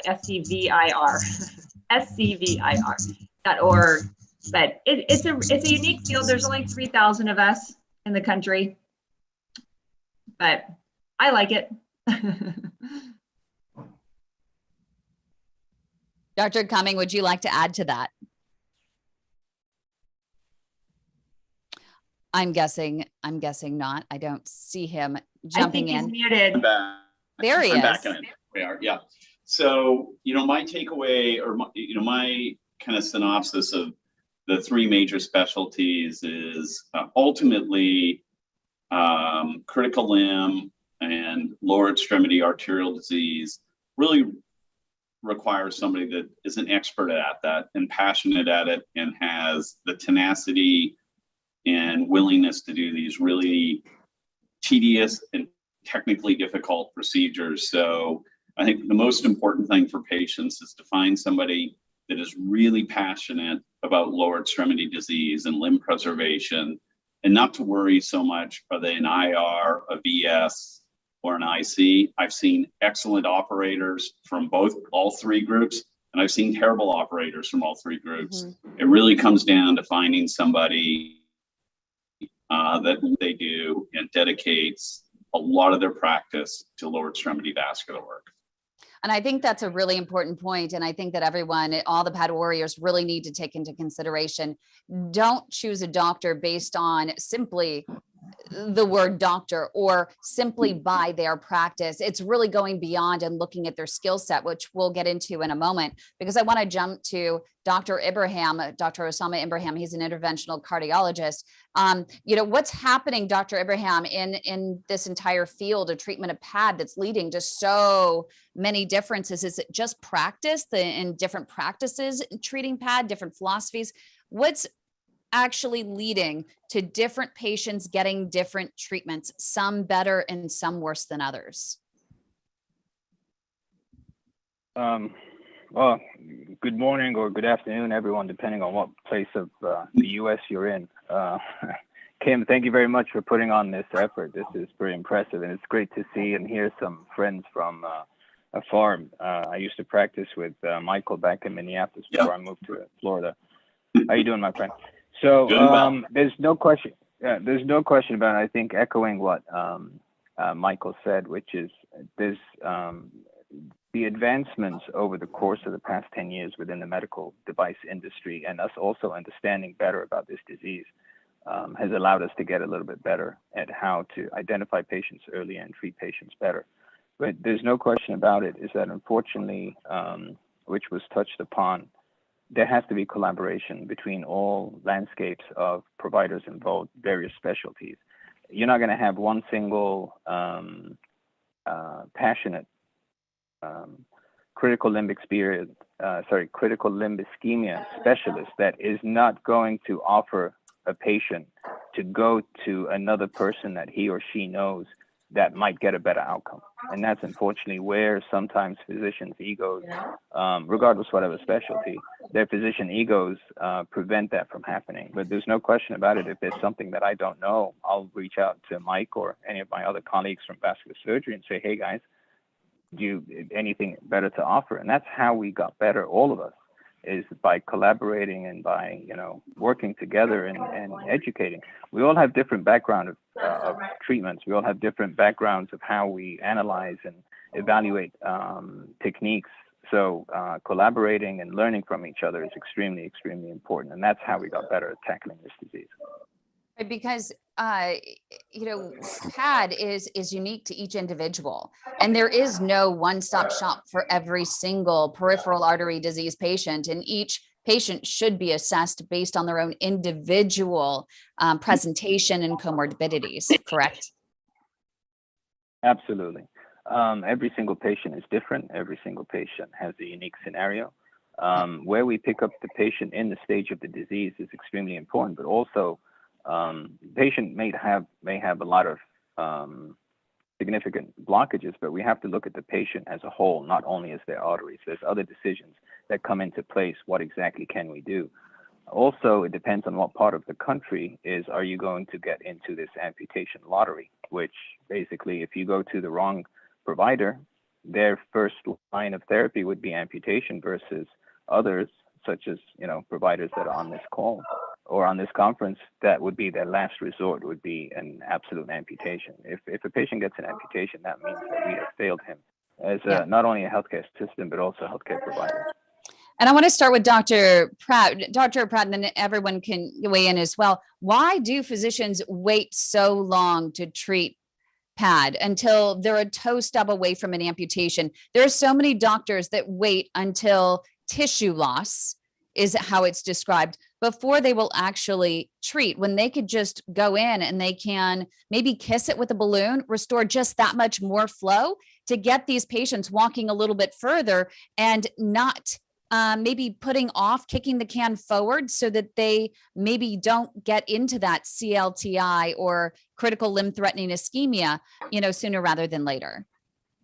Yeah, I think you just have to be careful about doing interventions too soon.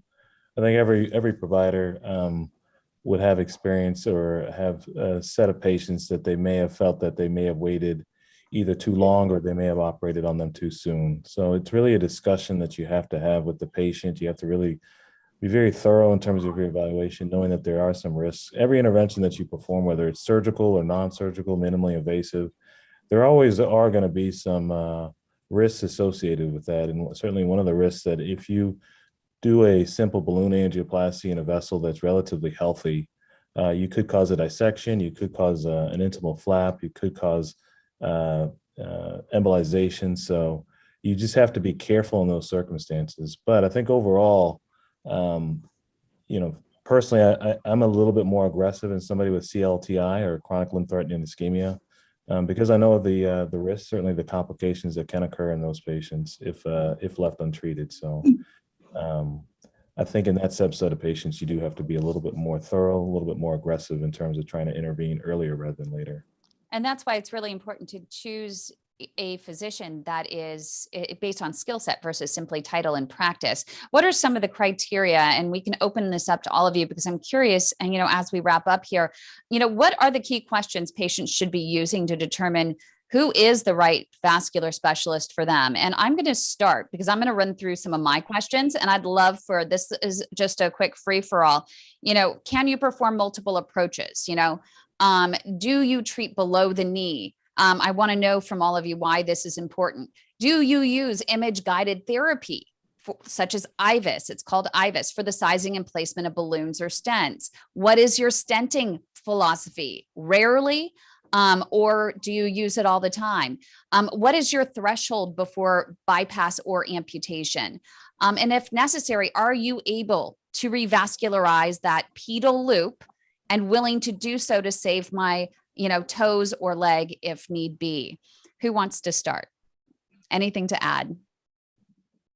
I'll give you a quick overview, I think, if you want. You like that, Dr. Cumming? Yeah, I do. Well, I think we've moved beyond do you do below the knee, and really, if to do really advanced critical limb work, you got to work below the ankle and be willing to do the pedal loop and restore the dorsal plantar circulation of the foot. I think most of us probably are stented first. I look at stents as a bailout when atherectomy and angioplasty don't get what we need with it. In terms of patients, I'd really like to emphasize that primary things when we see somebody with critical limb is we need to modify the risk factors. So smoking, but also diet, exercise, nutrition.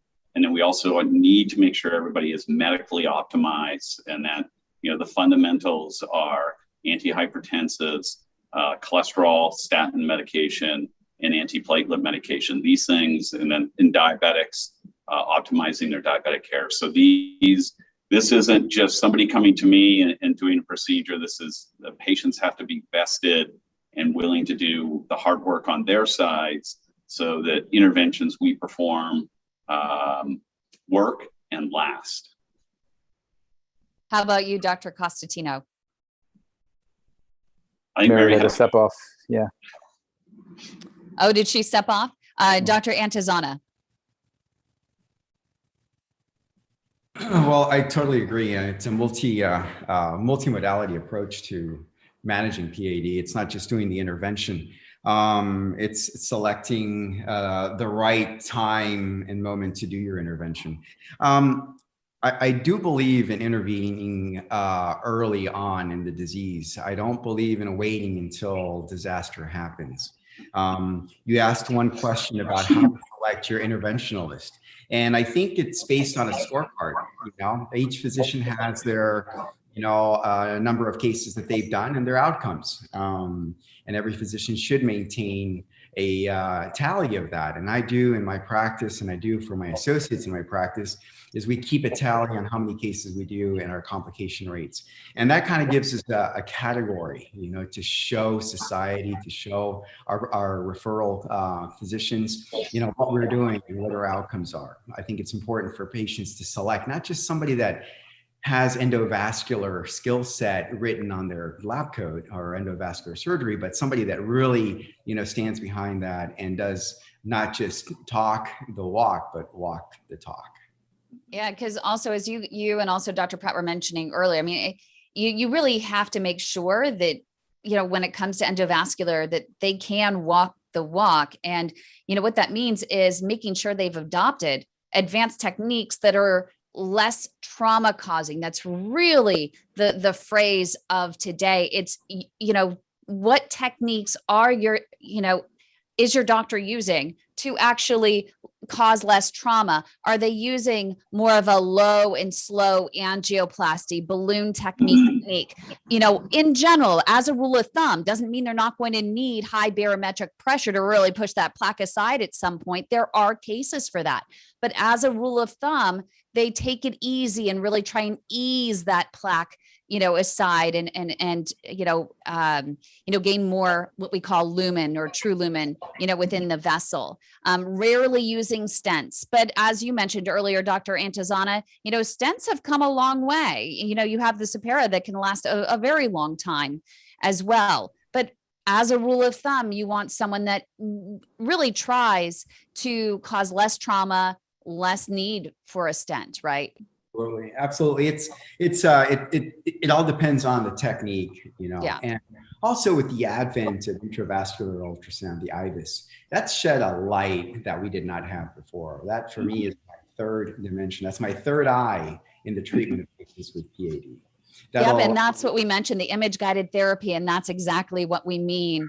Now that it's reimbursed or covered, more doctors are using it. And it just really quickly, because we have to move on to our next segment, but what extra value does that provide, and why should the patient be asking for a doctor to use it? I think it's important because it gives us an insight of what the vessel looks like, and it allows us to determine if the patient's going to need a stent or not. When you leave a dissection after an angioplasty, whether it is low balloon inflation pressure or high pressure, you know, you may create havoc. If you don't see it on your two-dimensional view of X-ray, and you're done, you're going to send that patient home. But the intravascular ultrasound shows what's the inside of that vessel potentially, you know, could create down the road, and a dissection will create an occlusion, you know, down the road, and that'll be havoc for the patient, and we'll have to take the patient back to the cath lab. So intravascular ultrasound has totally helped us. Thank you. And Dr. Gupta, just wrap us up here. You know, interventional cardiology, interventional radiology, vascular surgery. What are your final thoughts? I think it's like everybody has said, the patients have to look for a proceduralist who understands the disease, who is invested in taking care of these patients, and who will go the extra length to save the limb. I think that's the most important thing the patients have to understand and ask for from their provider. I think I would leave it at that. Just make sure that whoever is treating you is vested in your care. That's the most important thing. Thank you so much. And doctors, feel free. I added just copy and pasted some of my questions into the chat if you want to add a few more, so our pad warriors can actually just copy and paste into their own notes. That would be very helpful. But thank you to all of you for participating in that panel. We really, really appreciate you. You're welcome to stay on, as we have a second opinion panel coming up, and also our pad warriors tell all. You don't want to miss all of our pad warriors sharing their stories and teaching doctors what they don't know. Now, meantime, I want to move on to Dr. John Runback. He is with American Endovascular. We were talking about endovascular approaches and limb preservation and the skill set that doctors, you know, you should request of your doctors. And one that I always tell to our friends is you got to make sure that your doctor knows how to perform pedal loop revascularization. Not that it's necessary for you, but you can certainly tell a physician's skill set if they know how to and are willing and have performed pedal loop revascularization. Would you explain why? Great. So I can just sort of talk about this informally. If you want, I had some slides, which our slides are great. Put together, whatever you want me to do. So first of all, I just want to, recognize you for all the work you do. It's unbelievable. I mean, I'm really humbled and have so much admiration for what you built here and continue to build. Second of all, for those of you who are not doctors, you have no idea what luminary physicians you have on this group. I'm looking, I didn't even realize, but these are my colleagues, many of whom I know for a long time, and these really are the best of the best that Kim has managed to pull together. So this is really remarkable. Good to see you guys, all my friends and the Twitterverse and out in the meetings and things. I see at least one patient as well who's had a pedal loop intervention. Still, yes, Chef doing Sarah well. is here. All right. So that's good to see. So I'll try to get through this quickly. I don't know how much time you want me to spend on this. It's fairly sophisticated, but what I will try to do is kind of speak to this on many levels so that it's understandable. Can you guys see my screen? Yes.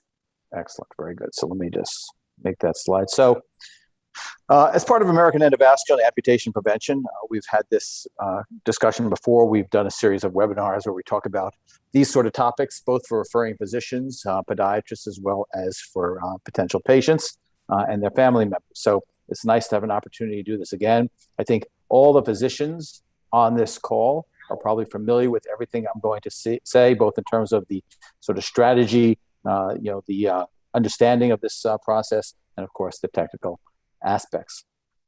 And I put this here at our place, but this is true again of all the doctors here, that there's definitely been an evolution in what we're able to do over the last decade, maybe even over the last 5 years, from this idea of treating what's easy, inflow disease, target of opportunity, through to very directed and targeted interventions, as you can sort of see down here: perfusion directed, angiographically mediated, what I call angiographosome, pedal access, so you get into the artery both above and below the blockage to facilitate crossing that blockage and treating it, or rendezvous procedures, treating multiple vessels to restore the best possible blood flow down to a wound to save that limb.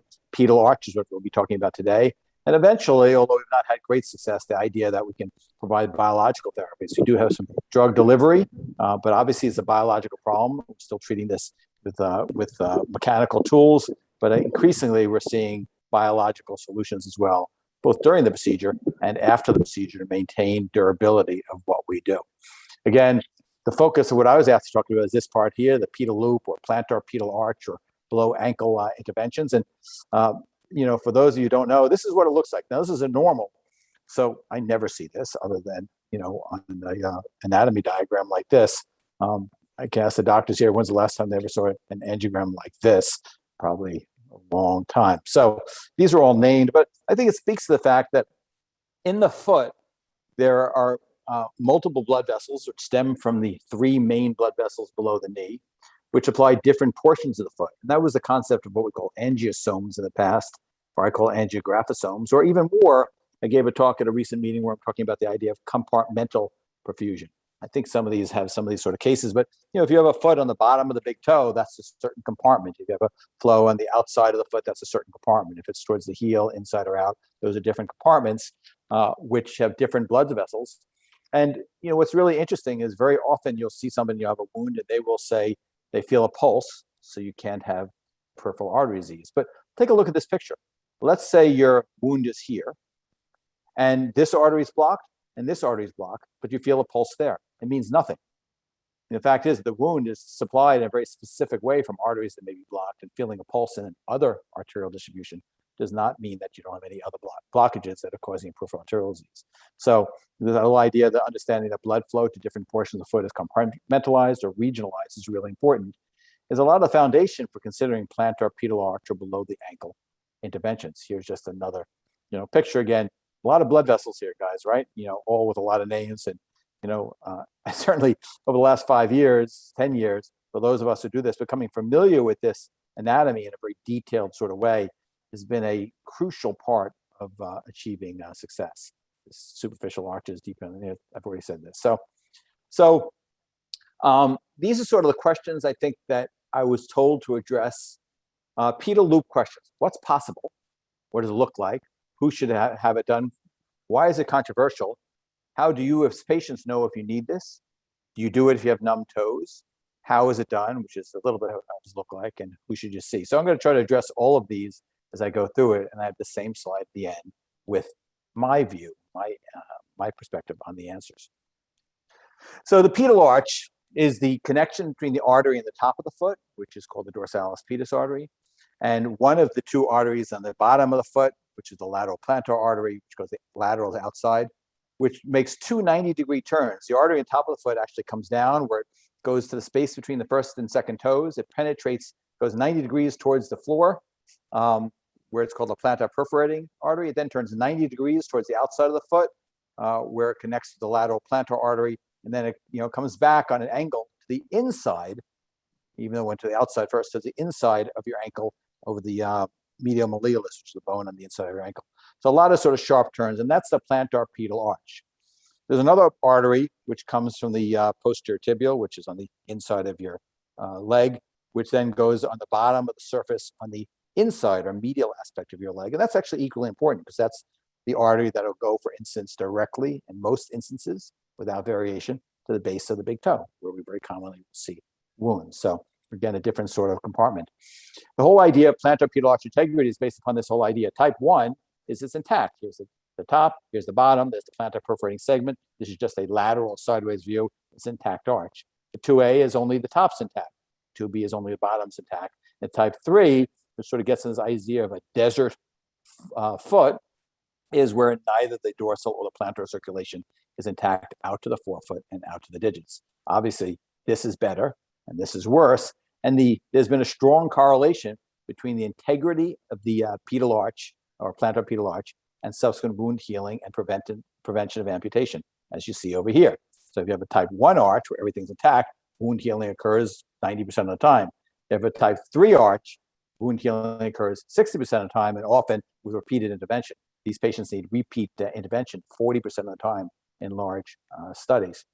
Here you're going to sort of see some other things. So two things is, one is angiosome versus non-angiosome. In other words, the idea of targeting the right vessel, yes, super important in the short term. Over the long term, a little less important because collateral is open. But the idea of restoring a complete arch maintains its importance even as you get out to a year and a half here, more or less. Again, it would be a type 1 having a complete arch over here as opposed to a partially complete arch or an absent arch. So again, a lot of publication which supports this is actually in patients who have had surgical bypass, what the arch is like downstream. Here again, you see this is the patients who have a complete arch, a partial arch, or an absent arch. Clearly a difference, in limb salvage. No difference in graft patency, but there's definitely a difference in limb salvage as well as reintervention. So how do we do it? Well, it's like that old joke, how do you get to Carnegie Hall? Practice, practice, practice, right? So these are very, very sophisticated techniques and require equally sophisticated tools and understanding of how to best utilize these tools and strategies to achieve success, even in most complex scenarios. So that being said, we say that we're successful 80 to 90% of the time. We're not yet quite at 100% of the time, as much as we would like to, because of limitations in, tool set more than skill set. Obviously, we have very, very small catheters. To give you an idea, a French is 1/3 of a millimeter. So this is less than a millimeter in diameter. This is inches over here, very, very thin wires are the ones that we like. Bidirectional means you come from that artery to the top of the foot as well as the artery at the bottom of the foot with 2 wires directed downward from the groin. Sometimes you have to get into the artery below the obstruction and go back, and those are rendezvous procedures, so you can do that around the arch. Here's some sort of concepts about taking pictures in multiple views, not just one view, so you can better appreciate the complexities of the anatomy, and you can follow this whole idea of woundosome, angiographosome, or target artery path by injecting contrast and seeing what is the real artery to the wounds and not just one you might anticipate off the cuff. And really, once again, the plantar pedal arch, you got to be very, very careful that you stay within the center of the artery, because you start to get into the wall of the artery, you can start blocking the little branches which come off, which might be crucial to supply blood flow out to the digits. So if you find that you're getting into the wall of the artery in this particular distribution, you cannot proceed. Whereas, higher up, those small branches are a little less relevant. So here's sort of how you do it. Here's an angiogram. You can see, and I just kind of bring this very, very tiny kind of wire down, very, very slowly. Art Lee's done a lot of this. He just has a great graphic presentation. Usually I'm not taking, images of this. I'm watching it on fluoroscopy, not saving them. So he's saved them. You can see how you sort of sequentially advance this wire. Sometimes, this is one coming from the other side where you kind of can loop your wire and kind of create this knuckle configuration. This is coming from the dorsalis pedis on the left. This one on the right is coming from the posterior tibia. We can see the loop now comes around this. Then that knuckle is sort of nice, that it assures that you stay centrally within the vessel. You have to get in here again, do a lot of different pictures in different views to better identify what I call this bridge over here. This is the plantar perforating segment. It's always between the base of the first and second metatarsals. This is the lateral plantar, which is coming over here through this plantar perforating segment to find what looks like a figure of 8 in the frontal view. We're now, of course, back up here in dorsalis pedis artery. Again, very, very sophisticated stuff. And here you can see that that's been done. And this helps by doing very selective injections of contrast and multiple injections as you go. So I think you guys are appreciating, the level of complexity that can be involved in treating these arteries, which are often maybe 2 millimeter arteries or smaller. Okay, and I love these drawings by Dr. Lee, who's down in Gainesville, where you look at what you have, and then you apply kind of your knowledge, your conceptual map of where these arteries should be, so that you can try to cross them. I mean, obviously, a key part to success is knowing where you're aiming, right? So, this is sort of like shooting at a target in the fog.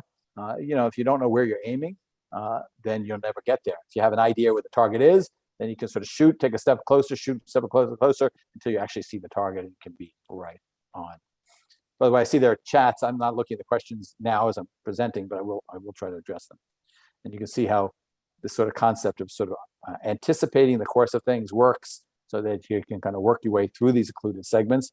This can be sometimes be done with more than one wire, bidirectionally, working from the artery over the top of the foot, as well as the artery on the bottom of the foot, whatever you need to sort of get across it. And what we refer to at the point of blockages are these caps, or these either calcified or fibrous, portions of the blood vessel, which are restricting the blood flow and restricting our tools from crossing. And sometimes it's easier to cross a cap in one direction than the other. This idea of using multiple approaches to it to get across it really is sort of key. And if you do this a lot, this is a good example of the type of results that you can get. And if you look at the left, not only do you not have a complete arch in this front view, but you'll see there's no flow out to the toes. And look at how magically things light up once you get restored blood flow to this arch. Not only you get the arch, but now get all this flow out to these toes, which is all the difference between losing and saving a limb. Here's an example as well. You can't see all my writing over here, but this is what I call diligent intervention. So this is a patient who, of the 3 vessels below the foot, only one is open. The one that goes to the ankle has a little branch which connects to the one that goes to the inside of the ankle down. The top of the artery is closed, a little wisp of it over here. And utilizing a number of techniques where we've gotten in the artery below the blockage here at the ankle. So we have a catheter both in the artery by the hip, directed down towards the foot, and the catheter in the foot now directed up. You can see this one's working down, this one's working up, and we go ahead working from kind of both sides. Here we've actually gone in again for the top of the foot. We're doing everything we need to do, guys, to try to get this flow out to where this patient's wound is, and this is key. You can't be faint of heart doing these things. You have to have a tremendous amount of diligence, and you need to have a stepwise, logical progression of ideas and skill set when one thing doesn't fail. The greatest thing I've learned is, plan A, plan B, plan C, plan Z often will allow success when others don't. In this case, we can do the rendezvous in this distribution with the artery, entering the artery from below. We're able to pass a very fine wire from below into a little catheter or hollow straw from above. Once you do that, have now wire at both ends, at the hip and at the foot. This is a orbital atherectomy in this case, in this calcified vessel. You actually can make out some calcium. That little gray stuff there is calcium on the wall of the blood vessel. And that helps to sand away some of that calcium. And then you go ahead, we manage to cross this loop and we balloon, but we get an area here where we can't pass the balloon. As a result, this looks really good, but we do not restore the pedal arch. What do? We focus on that area in this particular case with a very focal force balloon and complete the pedal arch and get this sort of result. So again, speaks to some of the kind of diligent interventions which might be necessary. How about this patient over here? Oh, sorry, go back one. Again, I can't read my writing. I don't know why this is blocking me here, but let me see if I can shrink this down. Just move it here, okay. 57-year-old person with gangrene of the 1st to 4th digits. I should have taken that picture for you guys. You can see that they have a lot of risk factors, previous heart bypass, heart attack, insulin-dependent diabetes mellitus, hypertension. This is one of these cases where, the doctor said, I don't know, I can feel a pulse over here. The problem is there's no pulse over here. And that's going to be the artery which contributes to wound supply. And what's interesting to me in these cases, you don't even appreciate necessarily where the relevant contribution is. So when we come down here and we sort of cross this now from both sides and get around this pedal arch, as you can see over here, in this case, doing some atherectomy, restore this. But what's important is that you wouldn't have appreciated before that the arteries you had were not sufficient to drive blood flow out to the toes. It looked like you had one good artery, right? But what happens is when you rebuild this bridge, this plantar perforating segment, that's often this point at which you get the origins of these toe vessels or metatarsal arteries. And here you can see the wound blush. So by completing this plantar pedal arch in this case, it made all the difference to this patient to get all the way out. Here's another one. Go through these quickly. This is a patient who has a very, very painful wound. And I like this case because it sort of shows how we need to be creative and adaptive as we're doing our procedures. This is a patient who actually had a prior pedal arch angioplasty and then had the amputation of the hallux. I think somebody mentioned earlier during discussion, it's important to restore blood flow to that bottom of the foot, because if you're going to have a minor amputation or need a transmetatarsal amputation because there's infection or gangrene that can't be saved, you still need the flow on the bottom of the foot because you get a plantar flap. You can fold up the skin on the bottom of the foot to preserve a working surface, and you do that so that the stitch line, suture line, is on the top of the foot. You're not bearing weight on it. So you need flow to the bottom of that foot to allow subsequent minor, but limb preserving amputation. This patient had a pedal arch amputation. They sealed the hallux, but this is a very, very painful wound here, which actually probes almost to bone. As you guys with diabetes patients may know, these can be very deceptive how bad these are.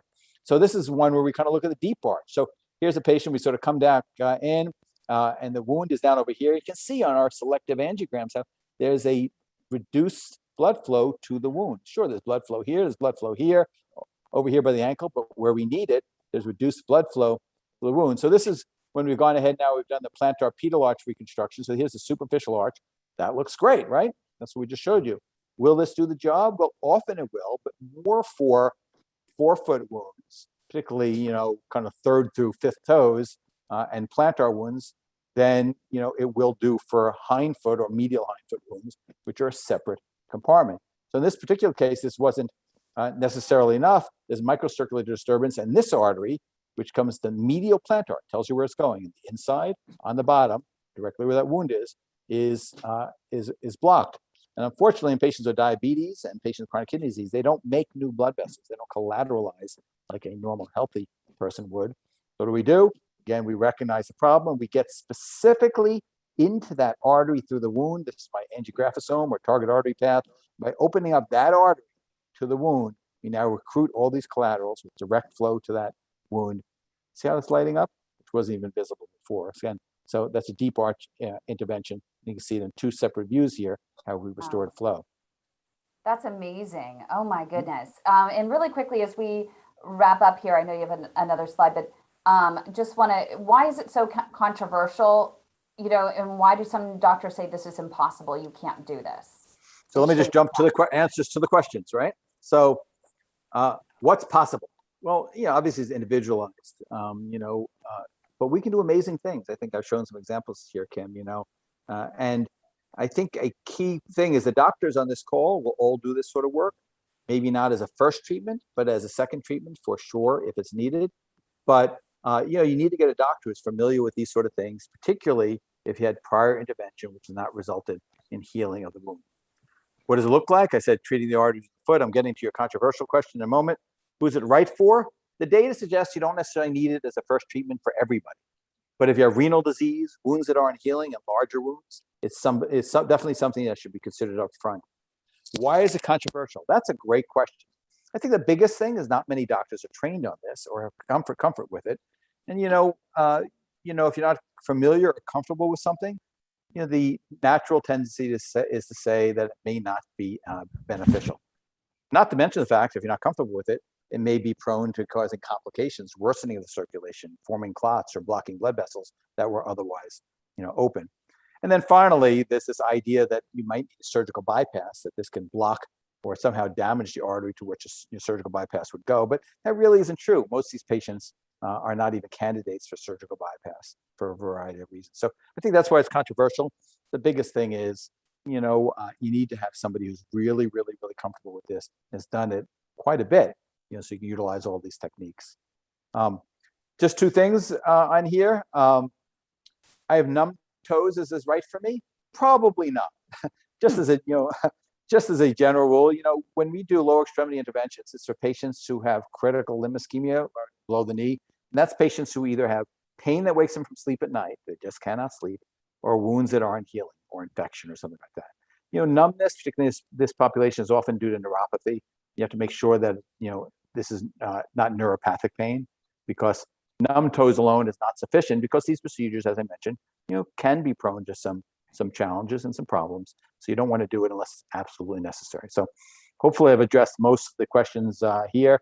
I wrote American Endovascular, but any of the doctors on this call would be excellent for this. Clearly, you have a remarkable group of physicians that you work with, and we're glad to be a part of this group.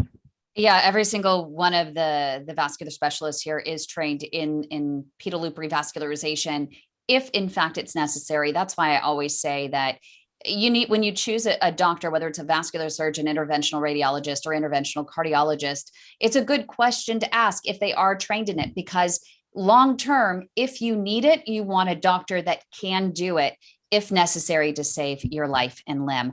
Dr. Runback, thank you so much. We really appreciate you. I know that Sarah wants to jump in really quick and say a few words. Chef Sarah, would you mind? She is one of your patients, actually. Hi, yes. First of all, Kim, thank you again for this tremendous opportunity. And Dr. Runback, oh my gosh. I mean, it's not even enough word to say how grateful I am for you to really kind of save my leg. Like now I'm able to walk without a cane, maybe not rollerblading. We talk about that, but I'm doing much better. And you know what? I'm so, so, so happy.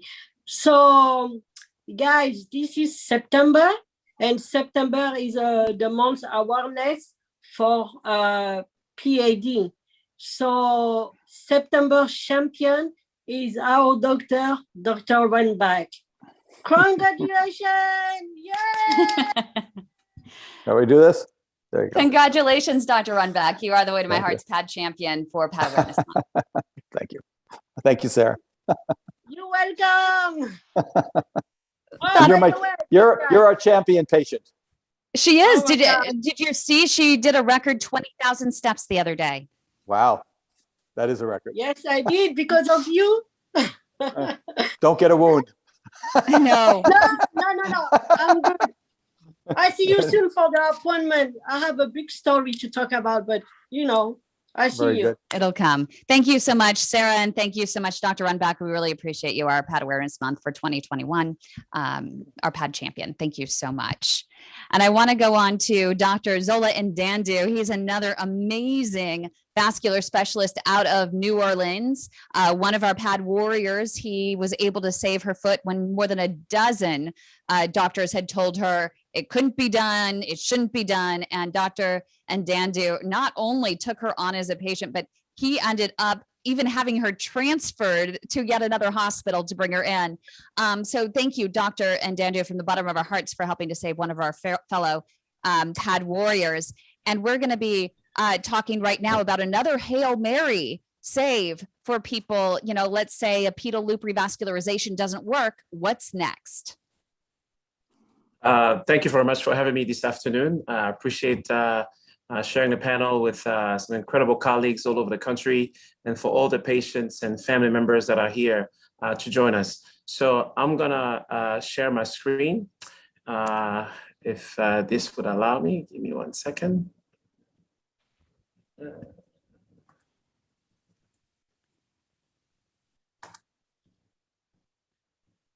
Perfect. Okay, can you see it very well? We can see. Okay, very good. So today I'm going to talk about deep venous arterialization as an option when we get to the point of quote unquote saying no option. And going to this, it's very nice actually that I'm going after my very good friend and colleague, Dr. Runback, who talked about revascularizing patient. We talked about plantar loop reconstruction. Dr. Mike Cumming talked earlier about surgical intervention. The combination of the two are things that we can do. But unfortunately, it gets to a point, especially on diabetic patients, where we can no longer do that, either because there's so much, the vessels have so much calcium that we cannot use balloons and stents to open them, or surgically, they're so calcified that we don't even have targets, or we cannot even sew a bypass to that. And so at times we can offer this option, very difficult, but definitely possible. So deep venous arterialization, the idea is to connect the remaining arteries that are there to veins with the ultimate goal of delivering blood to the foot. And who are the patients that could potentially qualify for this therapy? Usually these are patients that we've done multiple interventions on, either stents, balloons, we've done atherectomy and things like that, and they're failed, unfortunately, or patients that have had bypass in the past, no longer can have bypass, or no longer have any targets, meaning perhaps they could have a bypass, but there's no way you can attach that bypass to, or we don't have any what we call conduit. But most importantly, as mentioned earlier by many other panelists, is it has to be done early enough, meaning you cannot have a patient that has a foot that's so infected that the foot is far gone. So the idea of addressing and meeting patients early becomes extremely, extremely important, because as we're running out of options, we can still come up with things, unlike when the infection is so far advanced, we might be limited.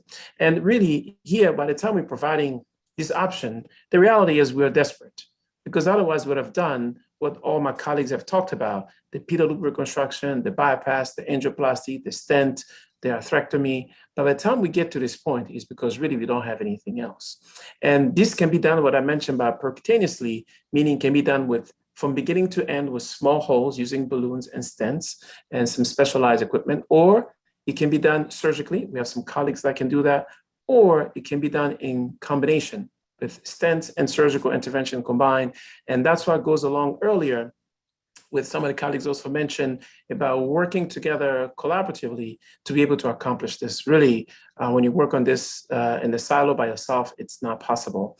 And the idea is when you connect the artery to the vein, that vein can then deliver blood to the foot, sort of confuse the vein, because the vein was meant to take blood from a foot back to the heart.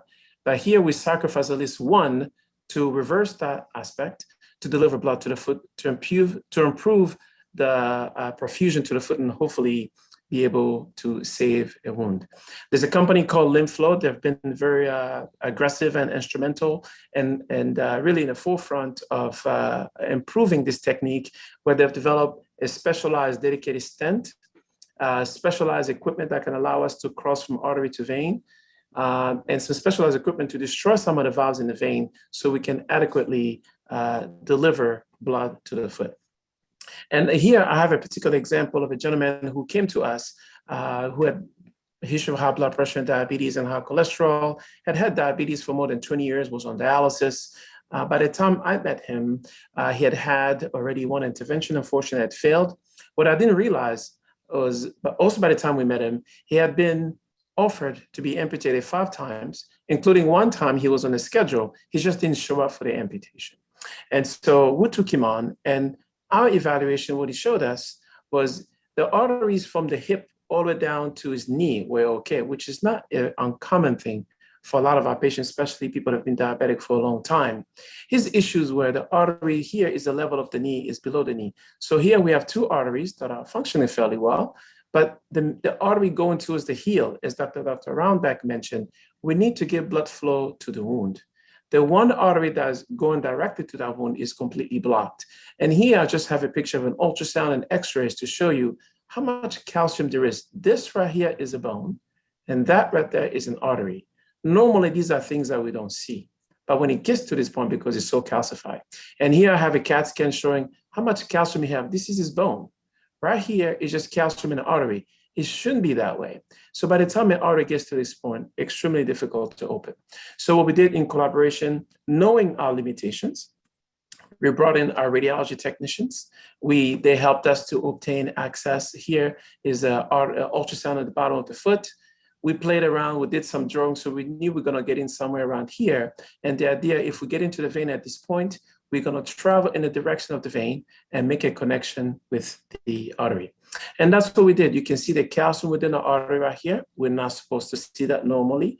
This is the leg, this is the bone in the leg. And we have a snare into the vein that we put in from the foot area that I just showed you. We put a snare in the artery, we made a connection.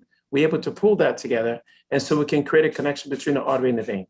Then afterwards, we went ahead and used balloons. So here you can see this balloon is inflated. We're opening the balloon, trying to push that plaque on the side, as Kim mentioned earlier. The vein is wide open, so you can see the balloon open very quickly. The artery is taking some time, and where it's pinched, that's the hole between the artery and the vein. And this artery abruptly ended around here, so we're gonna make a connection so the blood, instead of stopping right there, is gonna go into this vein and hopefully deliver blood to the foot. And that's what we did. And so this is our final result. Now we're getting blood to the foot. And what we did was, we can see that prior to our procedure, we were getting some blood, my mouse. Oh yeah, we're getting some blood to the heel, but it took quite a bit of time to get there. Almost 18 seconds, that's all in blue. By the time we finished the procedure, now it's red. So we're able to get it there in about 2 seconds or so. We're able to improve the time it takes for blood to get there and the volume. As you can see, with a multidisciplinary approach, meaning it's us in cardiology, it's our podiatrist, it's our wound care nurse, it's our home health nurse, it's the patient, it's the family who are supporting the patient, who bring him to his appointment, that we're able to get this wound to heal. And this patient, as I mentioned earlier, was offered to be amputated 5 times prior to meeting us. This is another young lady who came to see us, who also had similar problem, had multiple interventions in the past, and eventually ended up having what we call a TMA, where all the toes were amputated. And Dr. Ronberg brought out something very, very important, that when that amputation was done, the skin flap from the bottom is what's looped up at the top here that becomes your suture line. Now, the top of the foot has blood flow, but the bottom does not. So when you bring that skin from below without any blood flow, you wrap it around here, it's not going to heal. And that's exactly what happened to this young lady. So the artery was extremely calcified, and similarly, we could not open this artery. As you can see, the wound after the amputation is deteriorating, and here we are facing a situation that she could potentially be amputated. So we did the same thing. Here we have a long balloon right here within the vein. We have one in the artery. We made sure, as somebody mentioned, image-guided intervention, meaning I don't want to just go by my eyes, because perhaps I will be wrong. But instead, with the intravascular ultrasound, we can get a 360 evaluation of these arteries and veins. So now, this artery that I would have easily thought was perhaps a small artery, turns out to be actually it's a very big artery. And same thing for the vein as well. And here we use the device that allows us to cross from artery into vein by puncturing that balloon so we have something to visualize. And we did the same thing. Afterwards, this is what we had. We're able to get blood flow. And most importantly, if you look at this image right here, the same foot that we didn't see any blood flow at the bottom, now we can see some blood flow. So earlier what we had was just the top. Now we have the bottom as well. And the patient went on to heal in a couple months. Also, with us working together as a team, it wasn't just the revascularization that helped, but it was the wound care, it was the antibiotics, it was the endocrinologist, it was a family member that brought the patient weekly to a wound care visit to be able to achieve this. And very lastly, it's another gentleman, and talk about the reason why we're doing this meeting virtually is probably because of the pandemic. Otherwise, we would have been together in one room celebrating somewhere in San Francisco, who knows where. This is a gentleman who came to us in the beginning of the pandemic. I saw this gentleman, we're gonna bring him for his procedure. Unfortunately, got sick, had COVID-19, extremely sick, multiple organs gave him trouble. And you can see with this kind of infection, we couldn't do anything. So he had an emergent amputation to control the infection. Then after things were stabilized, then we got involved. And I just want to show you here by X-ray, you can see this is his foot. Look at the bottom of the foot. His arteries are so calcified, not much different than the bones. If you look at his toes, technically you're only supposed to see these bones, but instead you see what looks like almost like a little tiny bones in between. These are just arteries that are so calcified. And unfortunately, our traditional way of opening the arteries did not work as well. We managed, what you see in white are his arteries, and we have to use what we call CO2 angiography because his kidney function was not very good, but we still wanted to make sure we could preserve his kidney function while trying to preserve his limbs. So in here, you can see in white is what's there, in red, it's what's missing. So this is the artery that goes on top of the foot. It has some blockages. the one in the middle, and the one that goes towards the heel to make that connection that Dr. Ronbach described as the plantar loop. Here you can see the one that goes to the front. What's in red are 100% blockages, and here as well. And you can see the entire bottom of the foot is almost like an orphan where there's no blood flow. And you can see the wound deteriorating even after we opened those initial 2 arteries. And eventually we brought him in. We did that procedure where we connect the artery to the vein. We used the one artery that was blocked 100% in the back here. And then you can see now we have a loop. We have a connection where the entire foot is getting blood flow. And this is what happened. Aggressive wound care, working together with our colleagues in cardiology, endocrinology, wound care nurse, home health, and the patient family. This patient never missed an appointment, always came, and you can see the foot heal. So what we've learned over time is obviously patient selection is extremely important. It might not be appropriate for every patient. Getting patients early, extremely important. So that way we don't have a foot that's too infected where we can no longer do anything. That's what I mentioned by requiring a salvageable foot. When it comes to wound care, as I mentioned, not just myself, but multiple other colleagues, it takes a village to do this. Many of us have to work together to be able to achieve this. Minor amputation can be done, and timing of the debridement extremely important as well. As you can see in this graph at the bottom, even after we do the procedure, because here we are confusing veins to do what arteries are supposed to do. So tricking those veins takes some time to build up to be able to do something effective. So it takes approximately 4 or so weeks to get to that point. So if you come in with a wound that's so far advanced, you don't have 4 weeks to wait. But then, unfortunately, it's not going to succeed. So coming early becomes important. So that way we have this window to wait for things to get to a point where we can take care of you. And here you can see the graph, as I mentioned earlier, it takes a team. So you talk about endocrinologists, infectious disease, podiatrists, revascularization specialists, and it does not matter. As many providers have mentioned earlier, what it takes is people that are passionate to do this, whether in my case, I happen to be a cardiologist, or an interventional radiologist, or a vascular surgeon, is really all of us working together to provide what we think is best for our patients. And obviously we can always re-intervene if need to, but this is something I wanted to share to know that even when we get to the point of no options, perhaps we can have option. And this really to share with you some of the things that we're doing.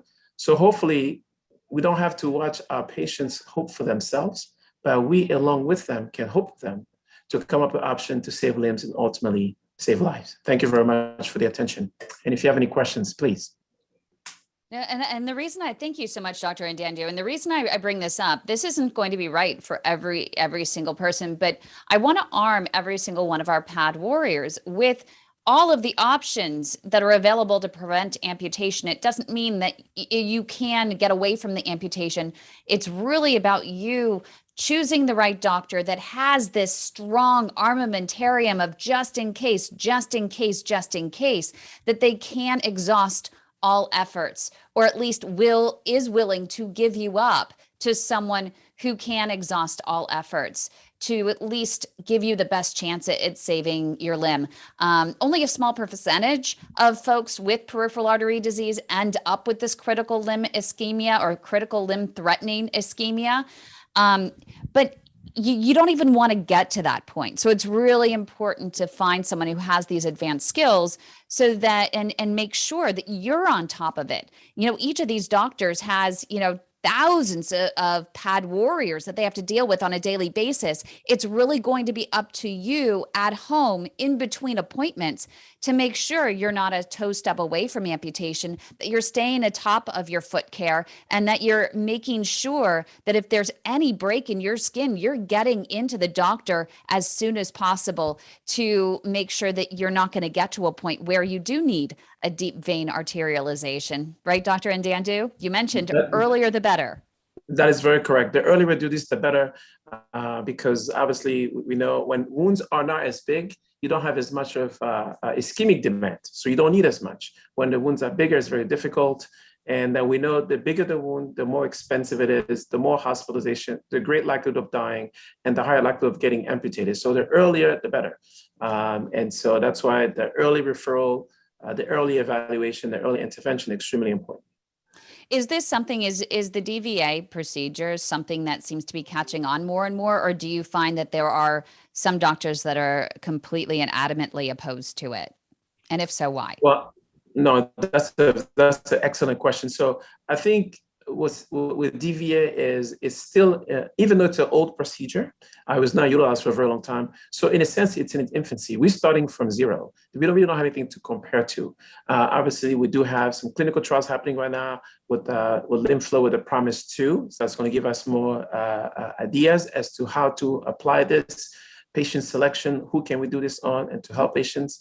But with the crisis that we currently have, especially here in the US and worldwide, with diabetes and people living longer, these are issues that we're going to be dealing with for a long time. So if we don't get good at doing DVA now, I think we're going to be in trouble. So we're going to have to get very good at doing it. But somebody mentioned earlier, addressing lifestyle and risk factor becomes extremely important so we don't get to this point. It's only 1% to 2% of patients with peripheral arterial disease who end up with chronic limb-threatening ischemia or CLI. But within that percentage of people, about 20% of them are no option patients. So if we work hard to minimize those risk factors, hopefully we don't get there. But for those people that get there, if you don't offer them anything, unfortunately, they're going to be amputated. And we know very well, once people get amputated, the mortality goes up. So I think DVA is here to stay based on what we currently have. We just have to get really good at it, to do it well, to select who's going to benefit the most. And we're going to keep refining the procedure to help out, to save lives. Fantastic. So, Kim, if I can jump in, yes, I just please. wanted to ask Zola a couple questions.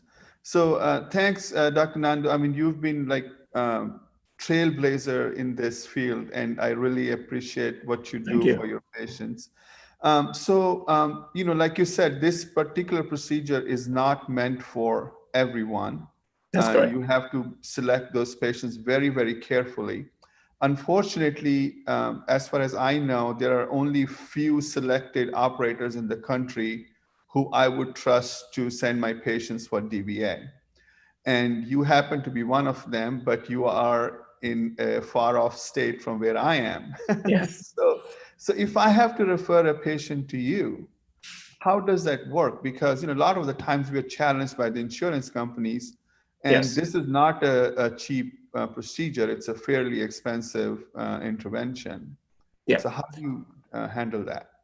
Thank you very much. So I'm here in Louisiana, in New Orleans. I've had patients come from Florida all the way here. But you're right, it's not easy, it's expensive, it's very difficult. But the good thing is very much like what you and I are doing right now. We've had a chance to collaborate with many people around the country. So if something came up, and this, for instance, you reached out to me, I can always find somebody else who also does the same thing, hopefully near you, to make it easier for the patient and their family. They don't have to travel as far. Within the PROMISE 2 trial that I'm participating, there are multiple colleagues, even though it's only 18 or 20 sites, but perhaps we can find a place that's closer for that patient and that family to go to be able to go there and have the care that they need. So if need be, it can be a phone call. Kim can always reach out, and we can reach out to many other colleagues around the country trying to help out. Because I agree, it's not easy, and having to travel is not easy either. So we need to find a way to connect to help our patient. Today, I had another case, not a DVA. I needed some help, and I've got advice from colleagues in Japan, in England, in Spain, all over the US. So next week, when I take out this patient, I'm going to have the help that I needed, but it came from all over the place. And so we'll do the same thing for anyone that needs a DVA. Fantastic. Thank you so much, Dr. Ndando. And if you want to stick around, we have a few people that have questions, and then we have our PAD warriors tell all. And I want to jump in. And so I want to make sure that if Dr. Ndando could stick around, also Dr. Cumming is still here, Dr. Antizana, and also Dr. Gupta. I want to open it up to you. Donna is here, and we are going to start a few case studies and, you know, demonstrate a proper interaction between a patient and a doctor, and to show the different types of option discussions that could be happening. So Donna, I want to welcome you, and I want to thank you for your courage, you know, for being here. You know, just simply, you are in West Virginia, right? Yes, ma'am. And can you walk us through, you were diagnosed with PAD, what, earlier this summer? I was diagnosed in June of this year. I had a heart attack in my legs when I got up one morning. They both went cold, cramping. Finally, after a few hours, they weren't okay, but the coldness was still there, but I wasn't hurting as bad. Put hot towels on them, thought I was just having cramping in my calves and dehydration. So it wasn't getting any better. 2 weeks later, so it still hurt to walk and cramping. Did some research, went to a vascular doctor. He had ABI ran, went to his office, and he basically just said, you've got narrowing in both legs, worse right than the left. Do you have heart problems? I said, not that I'm aware of. He said, take this medicine and see me in 90 days. And I said, do I need to change my diet? And he said, no, not as long as you don't eat fried chicken 4 to 5 times a week. And I had already researched before I went there, and I got ready to leave. And before I closed the door behind my back, I asked him, I said, do I have PAD? He said, yes, you do. So I would have never known had I not asked. You had to ask if you have PAD. You had to ask for the diagnosis. Yes, I had to ask. And prior to that, I even went to podiatrist. I've had the burning in my feet. I went and had tests for rheumatoid arthritis, for lupus, for neuropathy, for Lyme disease, all of those things. Everything before, at the onset of, experiencing claudication and telling your doctor, I have leg pain, I have leg cramping, my feet are going yum, I had a heart attack of my legs, what the heck is going on? And they're testing you for everything else but PAD. And so what everyone just saw is this is your latest CT that you had. And so I think if the doctors want me to replay it, I can. But I want to get to the point of you finally, when you went to the interventional radiologist, your first one was the vascular surgeon. You said, okay, not going back to him if he can't even offer me and be forthcoming with the diagnosis. And then you went to an interventional radiologist. He asked for a CT scan, which is what everyone's seeing right now. And what happened? I will add, I got an artery ultrasound, which I had to specifically ask for to get from the first vascular surgeon. I had to get that. So yes, I did go to the IR. I asked, we asked and got the CT scan.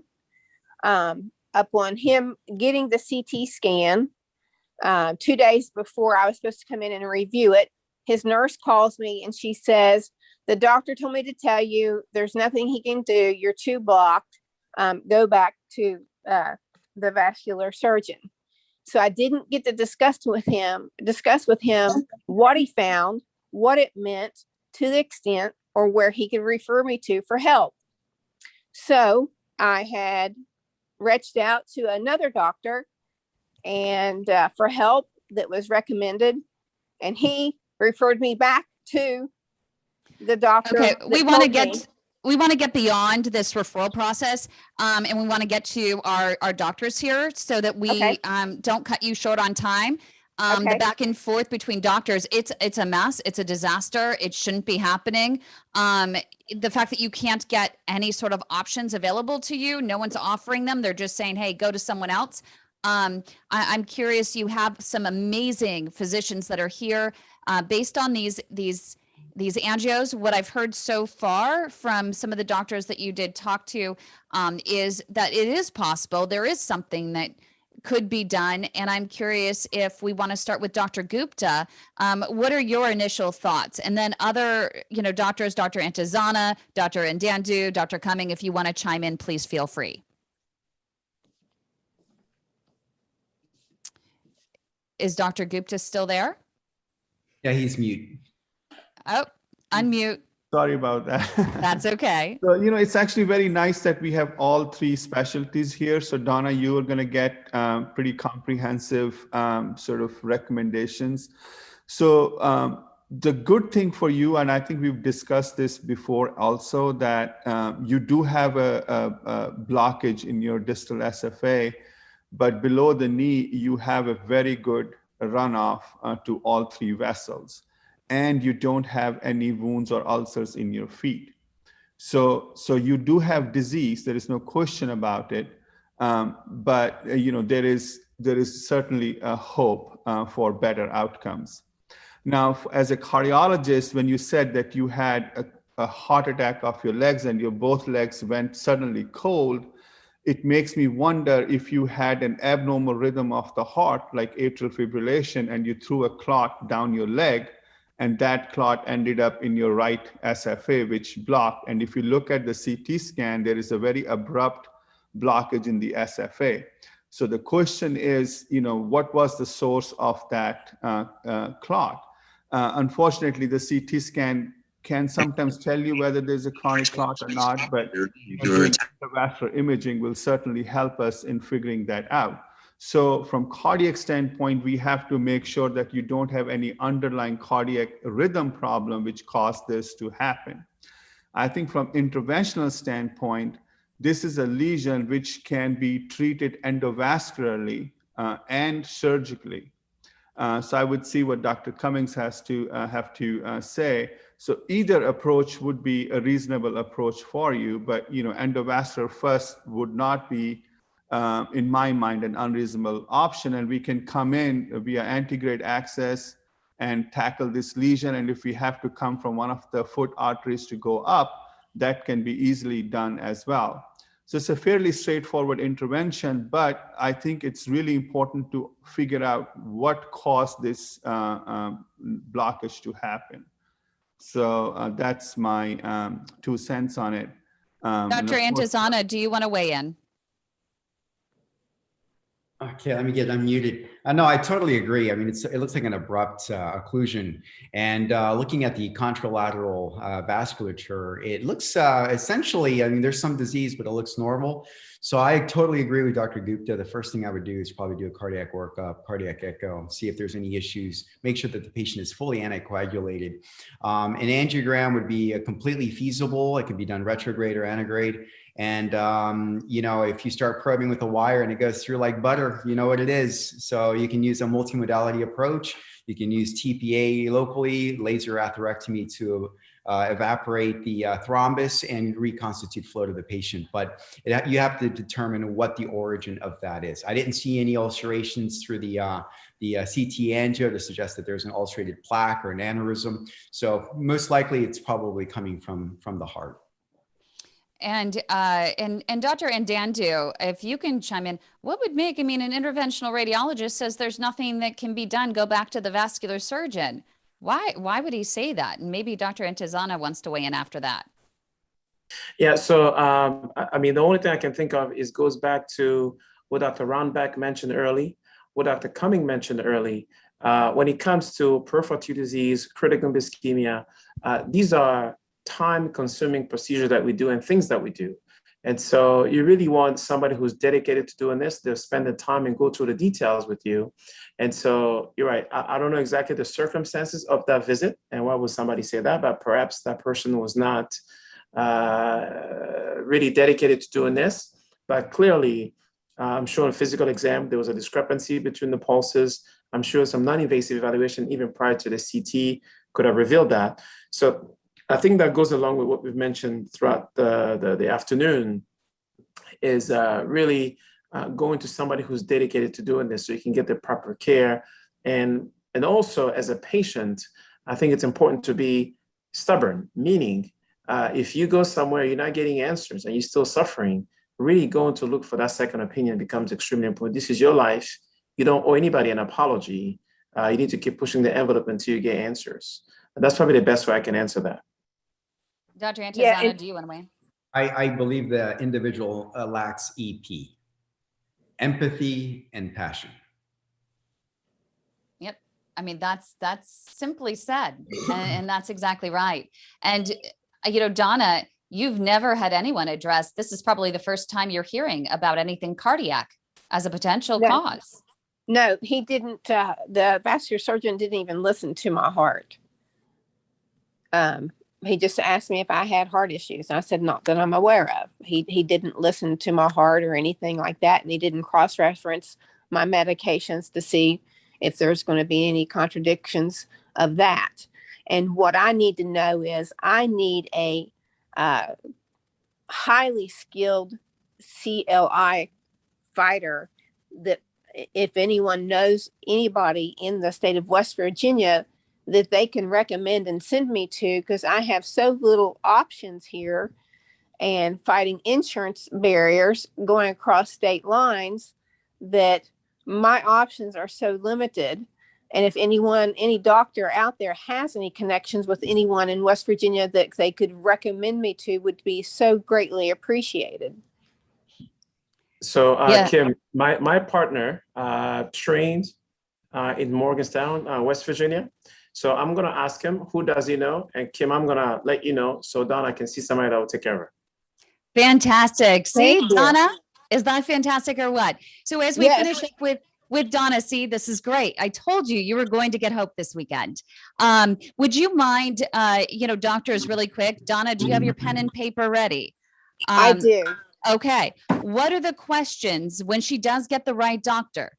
Would you all weigh in, one at a time on the questions that she needs to ask to ensure she's getting the right care? What does she need? So I think I can start first. So, what are the interventional options for her, whether it is surgical or endovascular? Number two is I think she definitely needs to have a very comprehensive cardiac evaluation to figure out if she has any atrial arrhythmia, AFib, or heart failure. Where did that, it looks like thrombotic to me. So where did that come from?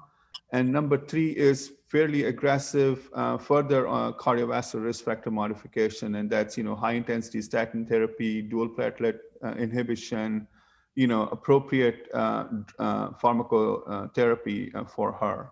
So I think it's going to be a three-pronged attack to her disease.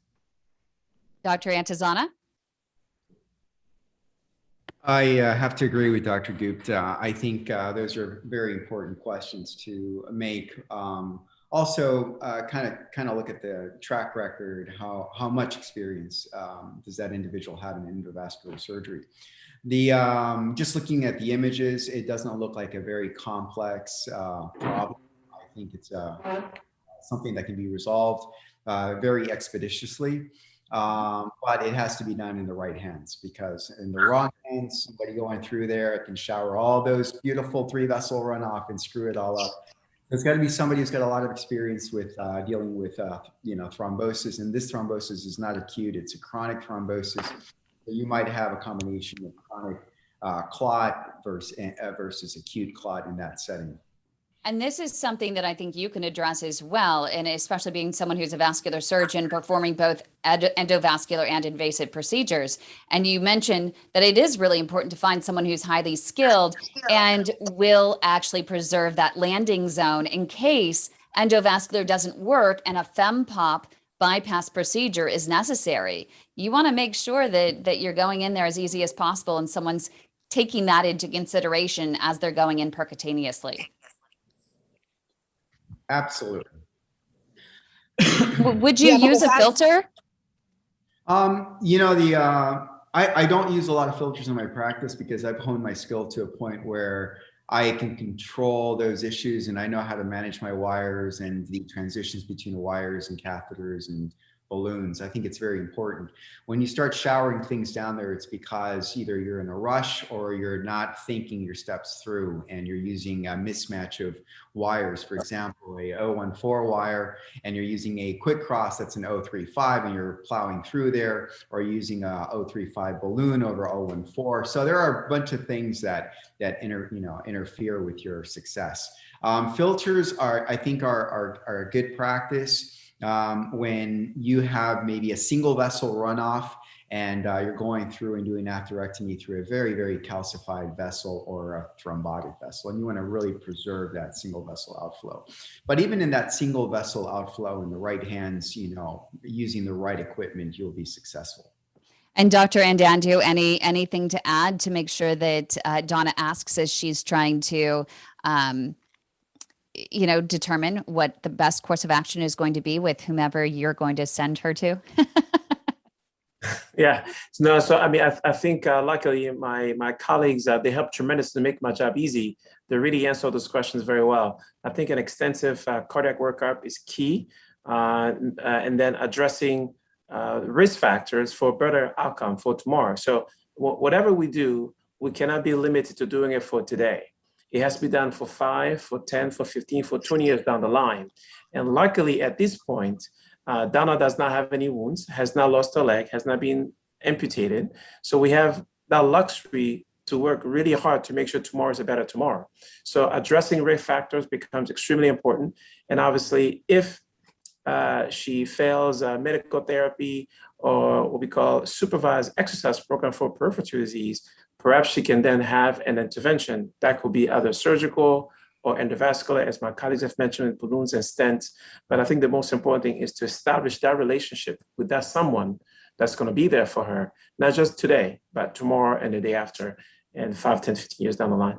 And hopefully they take into consideration, Donna's brother just lost his leg without even a diagnosis of PAD. He was just told your diabetes can't do anything about your leg, so we're just going to shut it off. So she's obviously a little bit more sensitive to this and making sure and being proactive and wanting to get that intervention sooner rather than later and, get on the right track so that she doesn't have.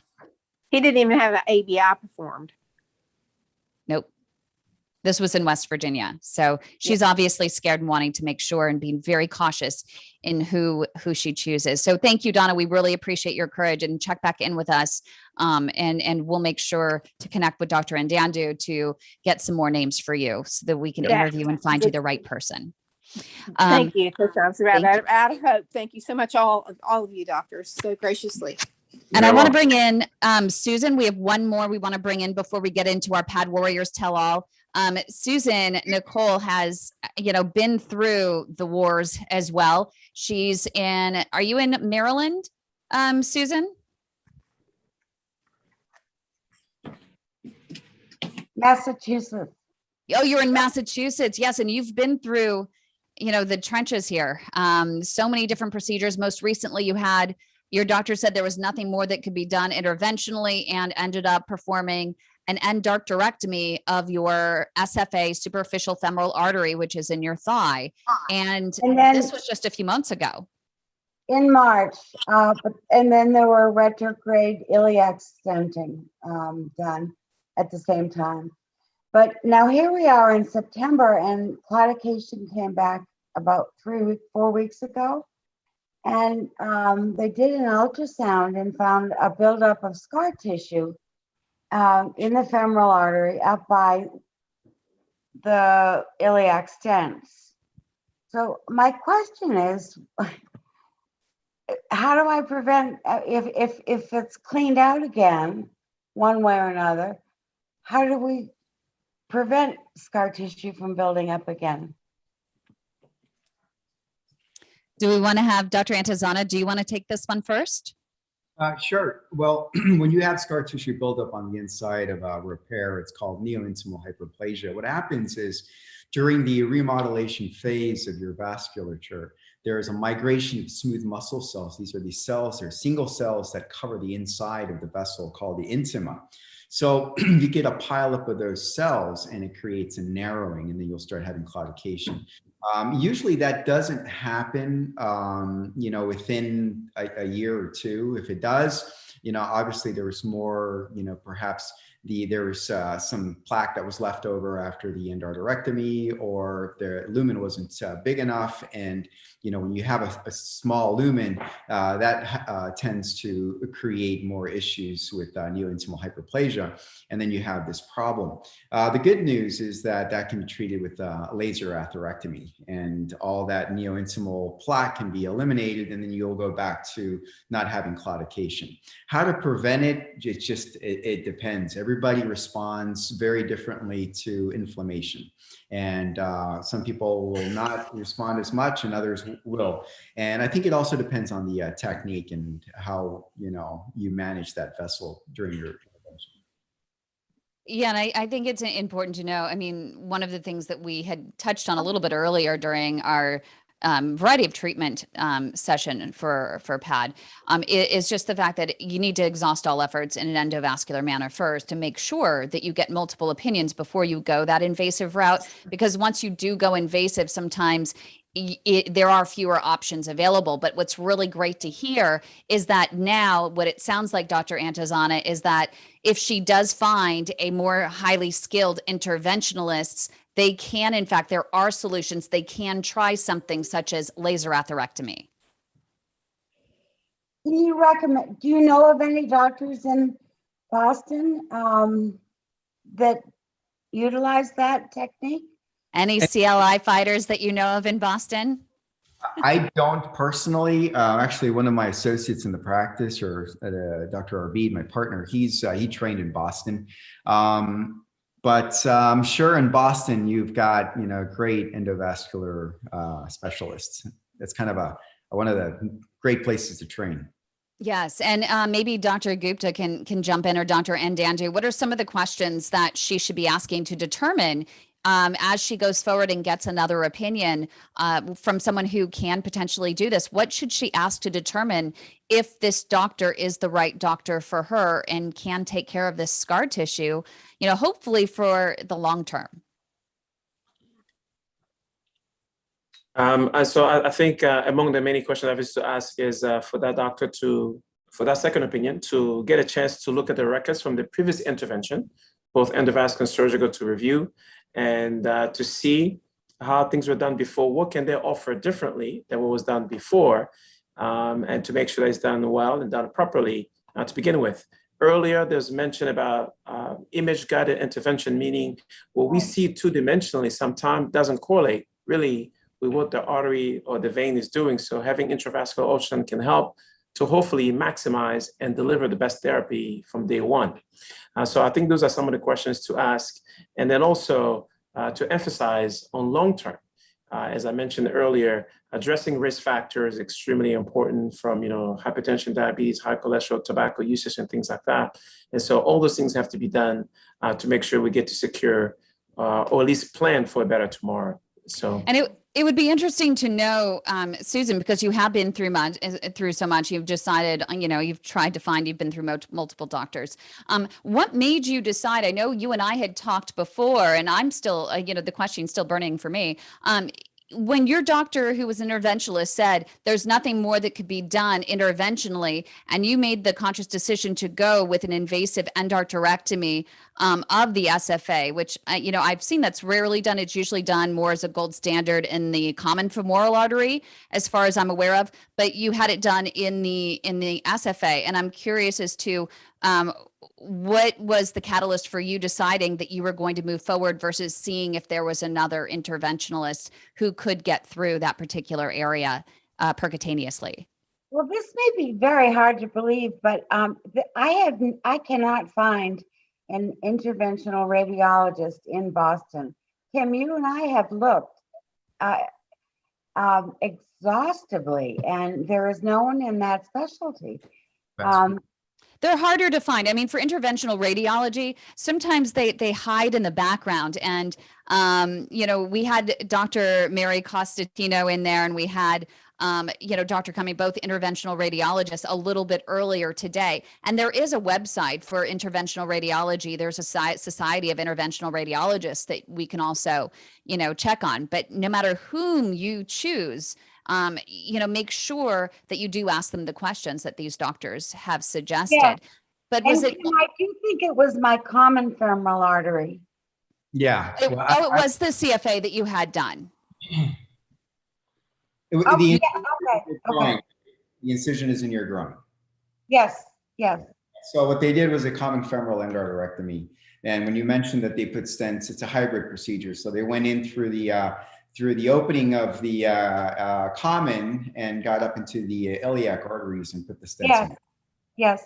So Kim, to answer your question, I started having claudication in 2018, and I've had iliac stents placed.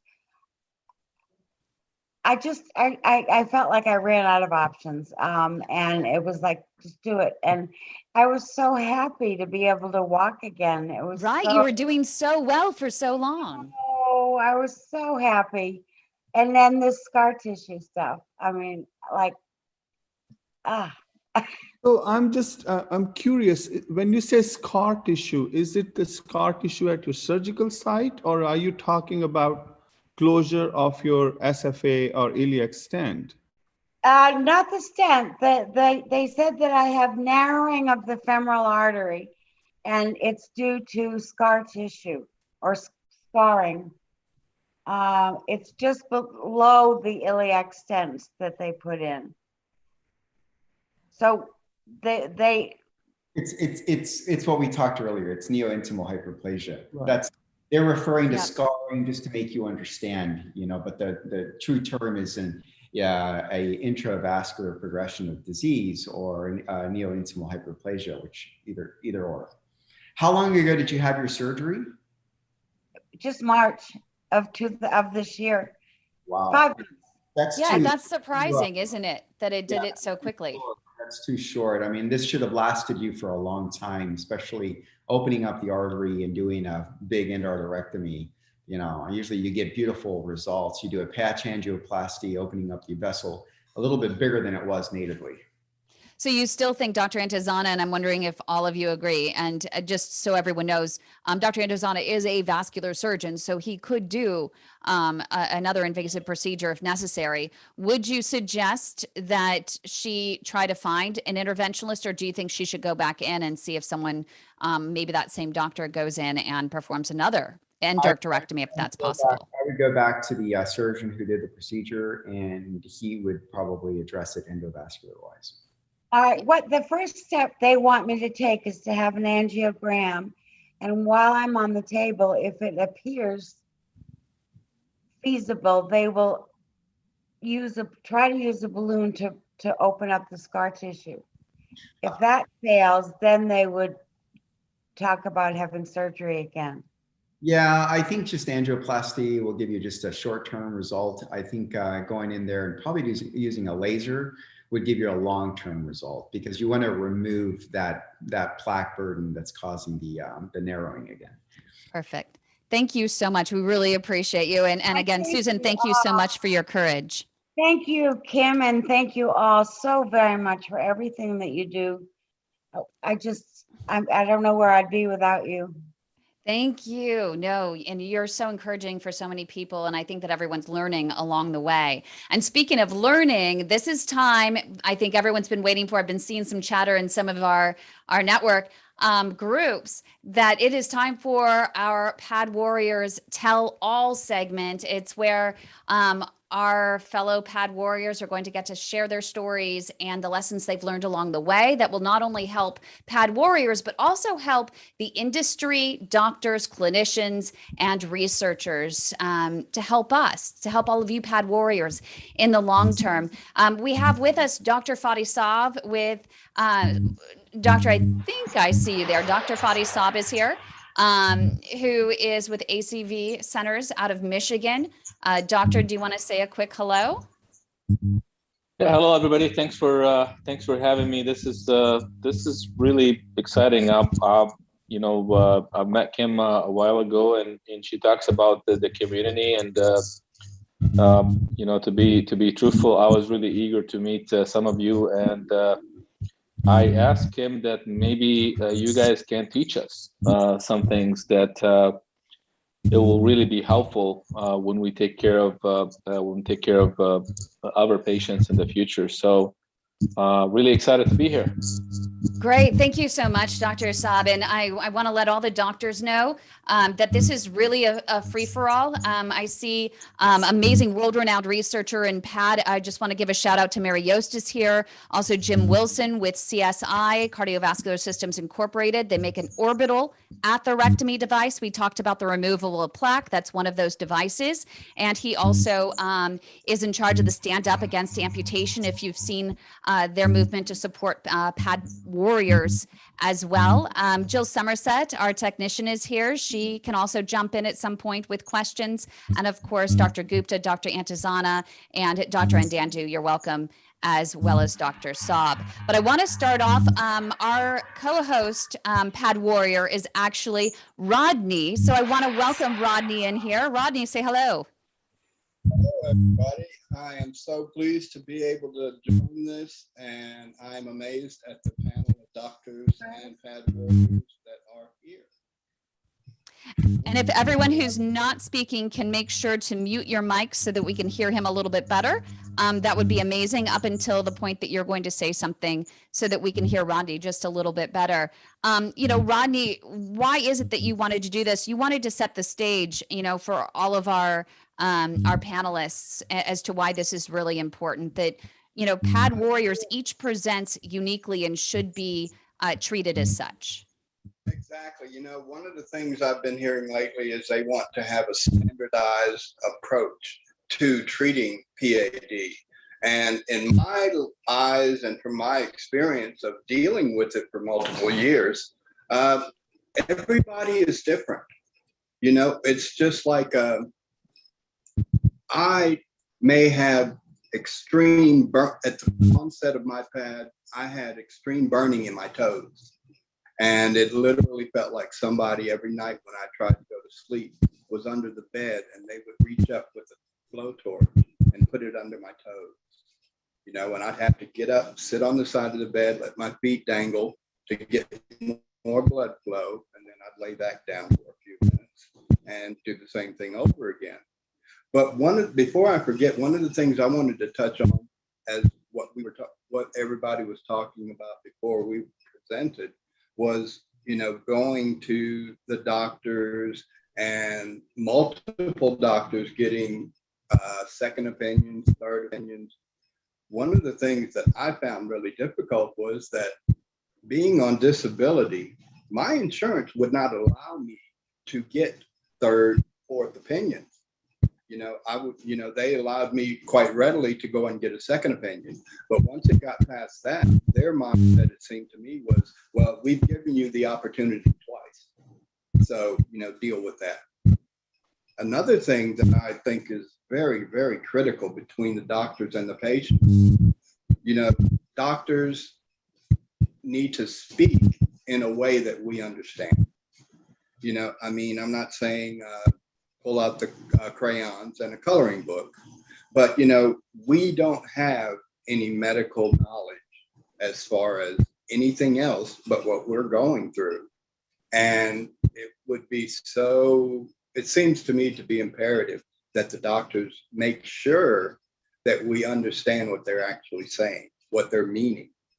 You know, so, because if I sit there and the doctor's talking to me in the same language that he speaks with his colleagues, that just goes right over my head, you know, and then I start, unfortunately, tuning out, you know. So as long as I can understand what they're actually meaning, that's a good rapport to me.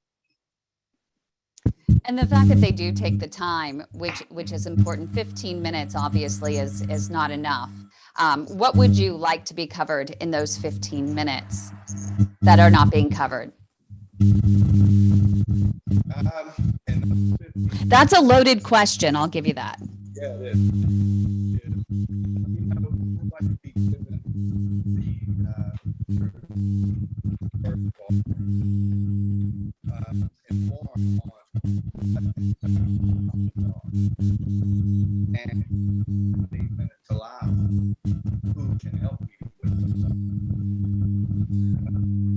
I want to make sure that everyone can actually hear him. Is it just my audio that is breaking up, or is everyone? I'm not able to hear him very well, Kim. Okay. Ronnie, you might want to get the audio just double check there, and then we'll come back to you in just a moment. I'm going to put you on mute for just a moment, and then we'll come back to you. You know, Kim, can I say something about what Ronnie is saying? Because and I love that you have really some of the best physicians around the country The panel that you have here today, those colleagues of mine, they're really amazing and awesome, and we clearly like what we do, and that's why I want to do this. But you know, I thought that this is going to be a very frank conversation, and I think this is already exceeding my expectations, and we're going to be just as truthful and as honest with you. We as physicians, to Rodney's point, we as physicians also struggle with some of our peers that don't necessarily treat this type of illness to the same level of complexity and illness. And let me elaborate on that a little bit. You know, there's a lot of advancement in the technologies that we can use to salvage limbs and treat patients and make them feel better. And that happens within the last 10, 15, 20 years, actually mostly the last 10 years.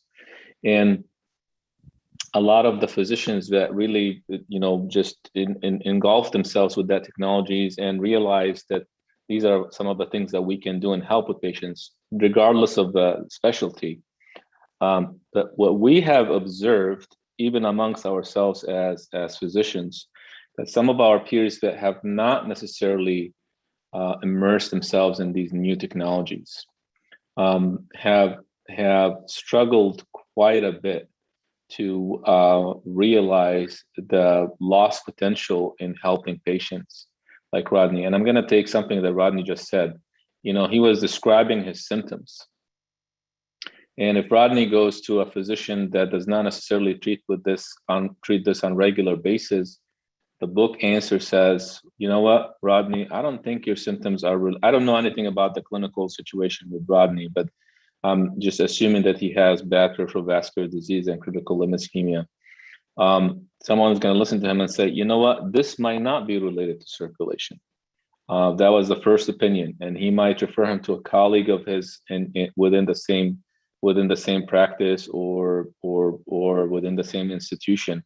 And you know, as a physician, they're going to struggle saying or disagreeing with their colleague. And at the end of the day, I believe that 99.9% of the physicians, they truly want to help the patient.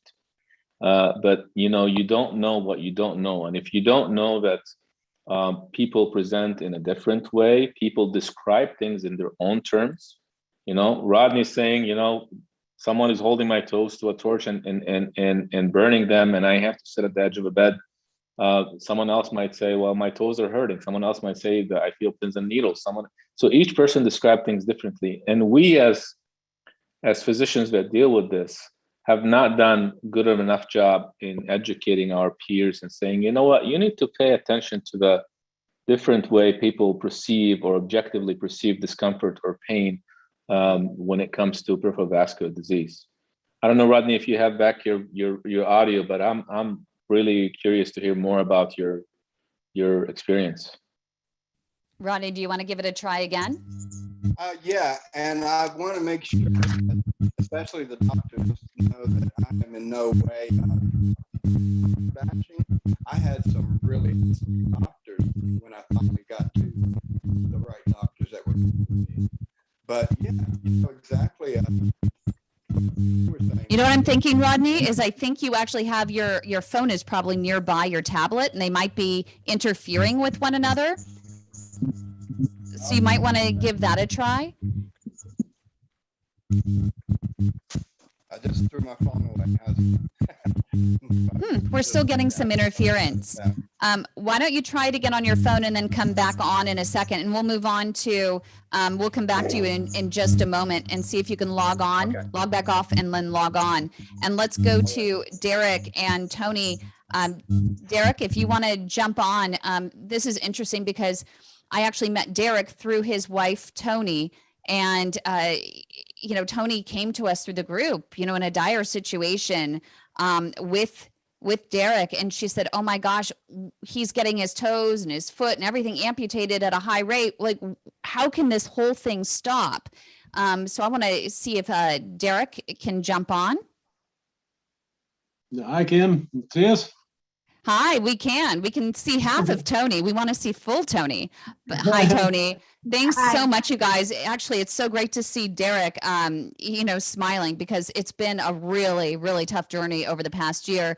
And in fact, you know, the way you started out, I mean, your onset of symptoms, like you didn't even notice that you had a little black mark on your toe. The onset came when you were getting out of the car and you nearly collapsed. Bring us back to the moment. Well, first of all, I want to say thank you for having this. This is great and having us on here. And Dr. Saab and Dr. Mustafa, you guys rock. Thank you for introducing us to them.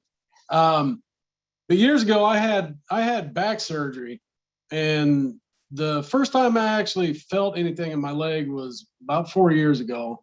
I was getting out of my truck and I dropped straight to the ground, and I thought it had something to do with my back. I never thought anything was going on with my leg or my foot. And geez, I don't even know how I went from that to it just progressed from a little sore that I didn't feel on one of my toes, and it just pretty much exploded from there. And Right, you went to a big name hospital, right? And you said, Yep. "Hey, I need help." And what happened? Well, they ended up right away pretty much just saying it was gangrene and that the toe had to come off. And, you know, they had put me in the hospital almost right away with it. And I was in there for at least 20 some odd days, you know, and they just started hacking toes with no real explanation other than gangrene.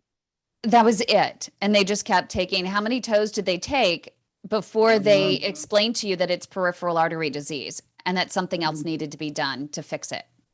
Did they take 3 of them? I think they ended up taking 3 before they said anything about it being peripheral artery disease. It seemed like every other day they had him in surgery.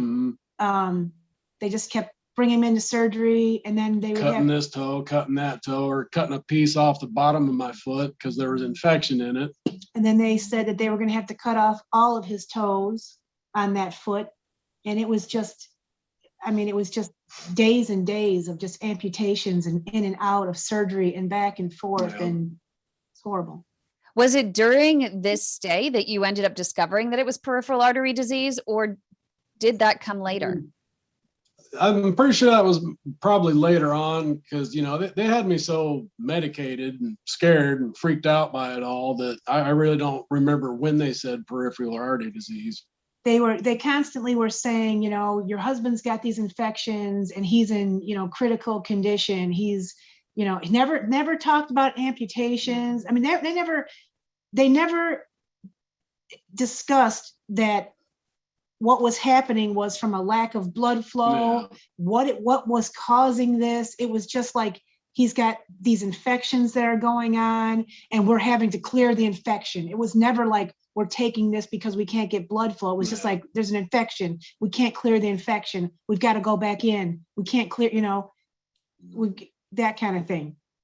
And so they're just pretty much making you think that maybe he just stubbed his toe and it got infected and you just didn't notice it. And so you didn't think to ask about any further cause.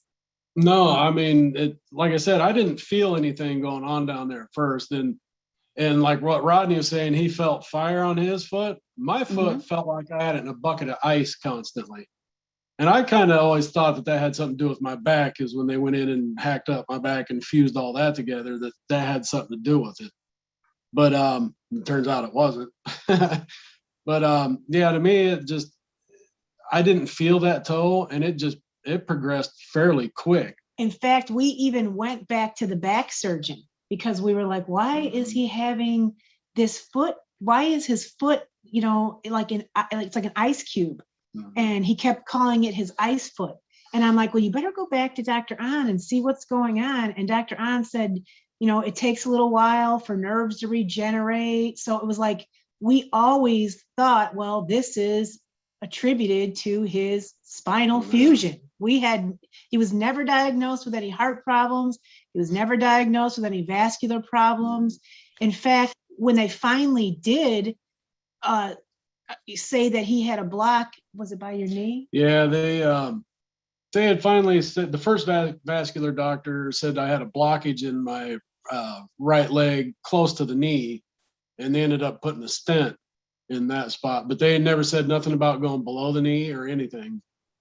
So but at that point, did they call it peripheral artery disease? And Didn't know when they said that. At some point they did that. At some point they called it, peripheral artery disease. I don't remember actually when, because we were in like such a. So guys, tailspin. how long between being in the hospital to the point where you were informed that there's an issue with the blood flow to the leg? How many days have passed? Would you say 3 days, 4 days, a week? Was definitely after the 22 days. It was Yeah. definitely, he was After the 22 days. Yeah. So, And then so you know, Dr. when I hear that as a physician, because I again, I don't know the details, but I bet you that, you know, there was some discussion about it among themselves, but the fact that there's definitely a miscommunication, right? There's, again, goes back to Rodney's point that we doctors, sometimes we don't do a good job explaining things to our patients. And what seems like really basic and to us might not seem basic, and it should not seem basic to the patient. So, you know, this is really eye-opening and insightful to me, because we need to do a better job communicating with the people that we treat. So that's 22 days. That's amazing. That's amazing. Wow. Okay. And Dr. Saab, I have to tell you, at Derek's first visit with his vascular surgeon after he was out of the hospital, I was sitting in the waiting room. The waiting room was filled with people. And I started to look around the room, family members with their loved ones. I looked around and saw all these bandaged feet. And I was looking around the room, just seeing all this heartache, really.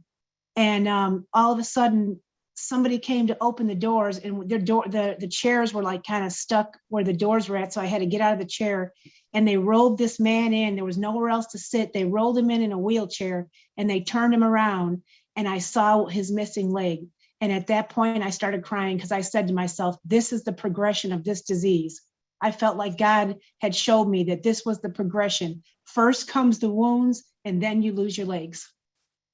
What do you think that the doctors should have done in that moment? I mean, the fact that you had to have that realization yourself, that's scary.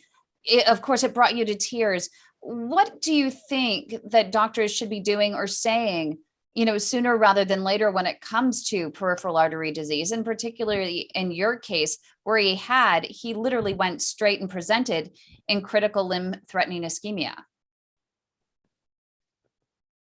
I don't know, because to be honest with you, the vascular surgeon that we had was not like Dr. Mustafa and Dr. Saab. Dr. Mustafa and Dr. Saab are very empathetic men, and this surgeon was not that way at all. In fact, he was very abrupt and crass, and he made it hard to even talk to him, because I noticed that he was even talking really down to his staff. So it's like, if he's putting his staff in line, then you're sitting there trying to get some questions answered, and he's, you know, just, it was not a good experience for us at all. I don't know how it would have changed, how it should have been dealt with differently. I just know that it's very easy to be in a situation where you can feel very intimidated, especially in a big teaching hospital like that, where a lot of times they're bringing other doctors in that are getting ready to graduate. And so now you're surrounded by maybe 8 doctors, and they're all discussing amongst themselves, and you just feel like you're just a number. Yeah, you're just sitting there, and they're talking amongst themselves in a language that you can't understand. Yeah, and even more that it made you even more intimidated, and by the same token, it also made you think you were getting the best care. You even more trusted them because they sounded really good.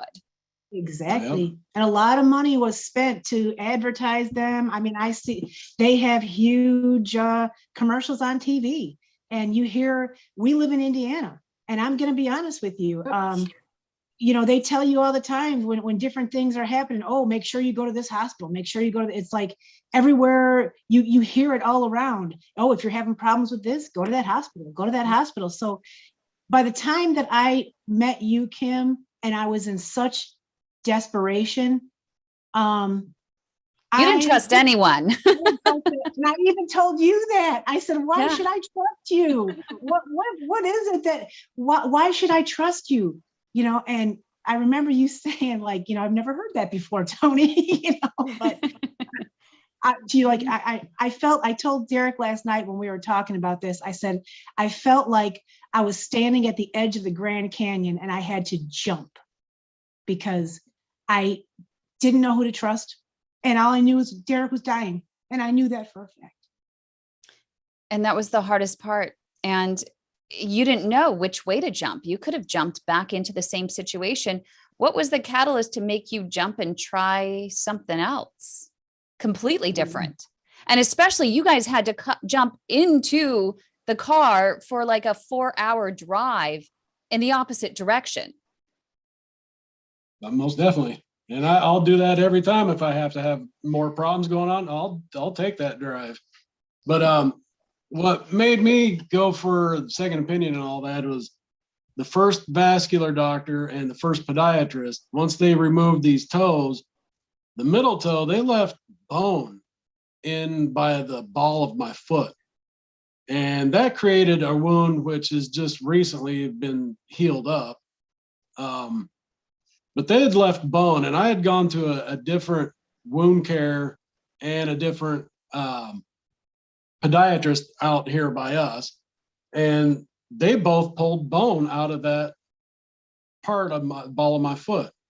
And thank God they saw it and pulled it out, because now it's starting to heal up. Plus, I did a little bit of maggot therapy on one spot on my foot.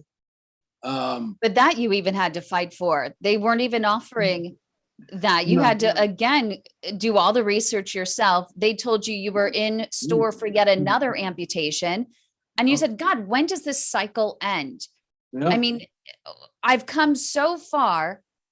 How do we just put a stop to it and finally get on with our lives? And it took you going online, you know, Tony, and discovering this maggot therapy that no one was offering near you. And, you know, Tony, Derek, you having the courage to have these little, what we call the wee wigglies in there, right? And make it happen. It's been a process. It's been a journey. It's been a huge fight all the way, and been dealing with this for what now? 4 years? Yeah, going on 4 years now. And I have to say, I mean, I have to give a real big shout out to Dr. Mustafa and Dr. Saab and really the whole staff at the ACV Center, because I was looking when you referred us to Dr. Mustafa, I looked on YouTube and found a TED Talks. And I literally, Derek and I sat in this living room and sobbed, because I said to Derek, I said, God is sending you to where we need to be. This is the man that's going to help you. And honestly, Derek wouldn't be alive, and he would not have his legs now if it wasn't for Dr. Mustafa and Dr. Saab and everything that they have done for us. I mean, Derek's hiking again and doing all kinds of, he rebounds on his treadmill, on his rebounder, and he's walking and he does yard work, and none of that would be possible if it wasn't for these beautiful men. I just ain't running any marathons yet. But I think it's really important. Go ahead. You know, guys, sorry, Kim, you guys are very kind, but I can't help, and you're not saying that, I can't help but to feel, the doctor in me can't help but to feel responsible, that we as physicians need to do more to communicate. Maybe bedside manner is something that, we struggle with. I've been a patient before. My family members have been patients before, and I can tell you, bedside manner is, you cannot teach that. But I can't help but to feel responsible, that while I feel privileged that we're able to help some people from quite a distance, I really, there's always this gut wrench feeling inside of me that there's not enough of us out there to help physicians. I mean, there's pockets over there and efforts of this group and Kim, people like you who are advocating for each other. But I can't help not to think about the other people that don't have access to this type of support and this type of community. And you know, what do you think? What do you think could have made a difference in the way you talk to that physician? And I you know, and I will tell you, and you're not saying otherwise, I will tell you, a lot of these doctors, they actually might be decent, good doctors. They just have horrible bedside manners. And, you know, at the end of the day, they try to help people. That doesn't excuse their behavior. I mean, I'm the first one to say that, but it just goes to show you that, you know, I mean, people forget that you have to be kind at the end of the day. This disease is like cancer, deadly disease, and some of these doctors don't realize the implications of that, even though they treat it every day. Some of them treat it every day. So do you think there's anything that you guys could have said to that doctor that would have changed his approach or changed his mentality or changed the way he was presenting things to you guys? I'm curious. Honestly, in my opinion is he was just not that of a compassionate type of man. He might have been a decent human being, but he just was not that type of doctor that you could really talk to. I think he had a little bit too big of an ego. I think that's what he was carrying around, was a big ego. Yeah. Probably just didn't know what they didn't know. Yeah. Yeah, and that's exactly it, Kim. I didn't think about that point, because at one point when Derek was re-hospitalized again for another wound, because they never said, hey, they told us, oh, I opened him up. So I'm thinking, oh, really? Okay, he opened him up. I didn't realize that they only opened him up from the groin to the knee. So I'm asking the wound care doctor, I'm like, Dr. Price, I'm like, why? What is going on with these feet? Like, why is he having these wounds if everything's opened up? So we were told that he was opened up. And at that point I had joined the group and you had given me questions to ask. And I remember asking him, and I said, doctor, because you said, ask him, you put it real bold, ask him this, you gave me the questions. And so I asked, I said, is it that you don't do this? Or are you, not trained at doing this? And he said, we don't do it. It's radical and we don't do it. Yeah, But and never that's really explaining. important point. Yeah, never explaining that somebody's doing it, never explaining that, yes, it is being done and I don't do it. It was just a matter of like, look, if you want an answer, no, it's radical, And I want to tell everybody, because this is also what our small community of physicians that does this kind of work is battling with. On one end, we're battling with our peers, but also we're battling with the perception that what we are doing is radical or it's out there, where in reality, all of us feel that it is not radical. It is not out there. It's actually should be the standard of care for a lot of patients. And we, this is a frank conversation. We're struggling in how can we deliver this message in a way that people can accept it. Not that, you don't want to elicit a response or a challenging response or harm anybody's ego, physicians, companies, but how can you deliver that message to some of the peers, to even payers and insurance companies?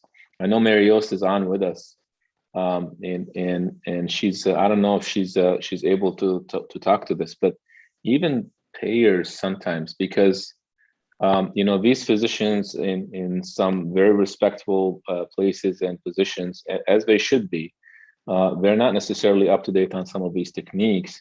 And when they talk to payers and insurance companies, they might tell them what they actually told you guys, Tony.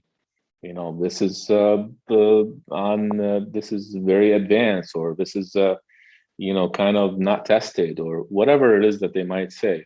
And that's really harmful to what we are trying to do and what we're trying to do to help other patients. Mary, I don't know if you're on with us or not. I would love to hear your comments about that. Yeah, I'm I think I on. got it forwarded. Yeah. Mary, you might have to here. either turn off your phone or First of silence your all, phone. this is an amazing story.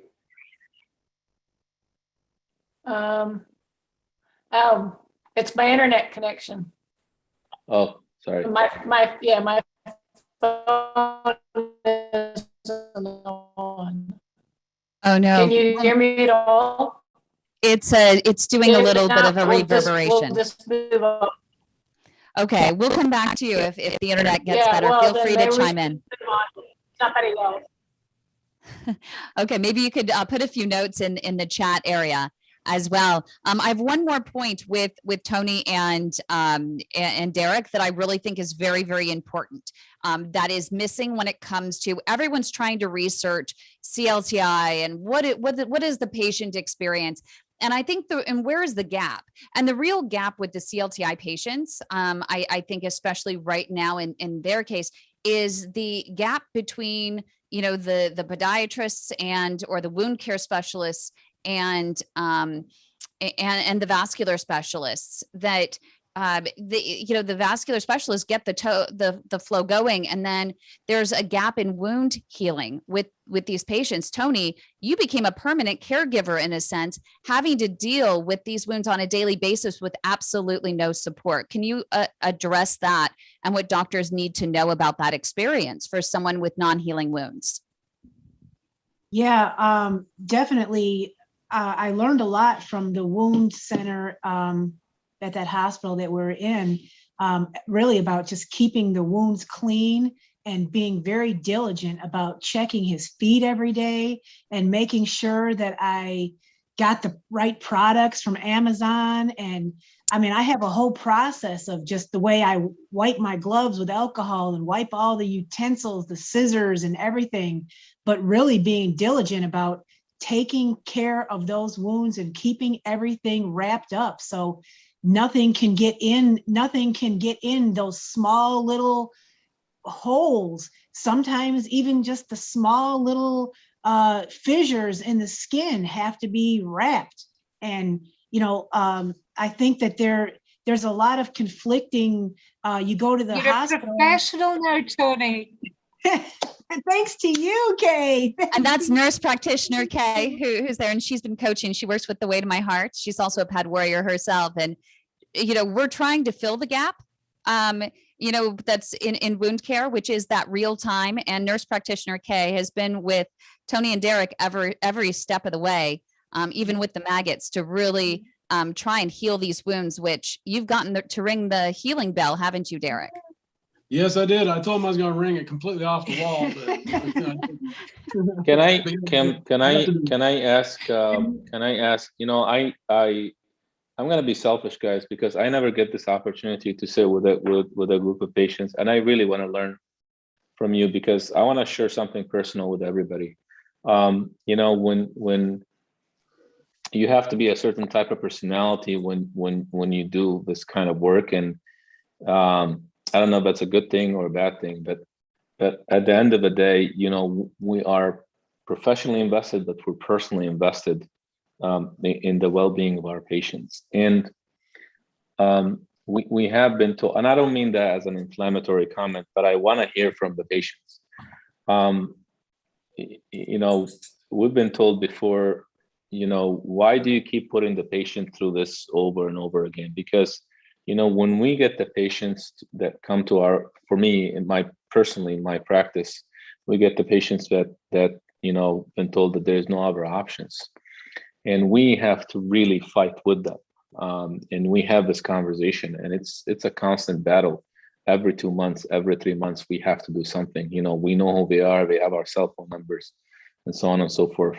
And we've been told that by some physicians and some people in the healthcare industry that why put the patient through this? Why not offer them amputation? I know that's going to sound a cliche, but does anybody feel that despite going through this over and over again, or going through the procedures over and over again, does anybody feel like it's not worth it, that they would rather I know it's gonna sound drastic, guys, but I really wanna, I just wanna know, for me, does anybody think like maybe if I get an amputation or major amputation, get this over with, and I can move on with my life? Anybody feel that that's a better option? Well, first, let's start with Tony and Derek on that. Derek, what do you think? No, I mean, if for some reason I get clogged up again, even if it clogs up 100 times, I'd much rather have this procedure done than any kind of amputation. I mean, I've just got a few toes missing, and I'm sometimes I'm in here and I'll do the 2-step across the room and lose my balance, and that's with shoes on. So I couldn't imagine having a foot gone or the leg, part of the leg, or the whole leg. For me, I'll take that drive to see Dr. Mustafa and Dr. Saab. I'll take that drive every time if I have to. And Rodney, you have a different perspective. Yeah, during the time that I was going through this, it was quite a few years ago when it started, but when it came to the point where I got such a bad infection in my leg, I mean, I could not find the right or enough painkillers to make it stop hurting.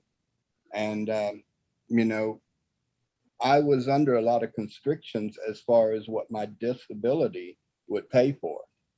And when it came to the point where the doctor said, we really don't see any other option other than amputation, I had already built my mind.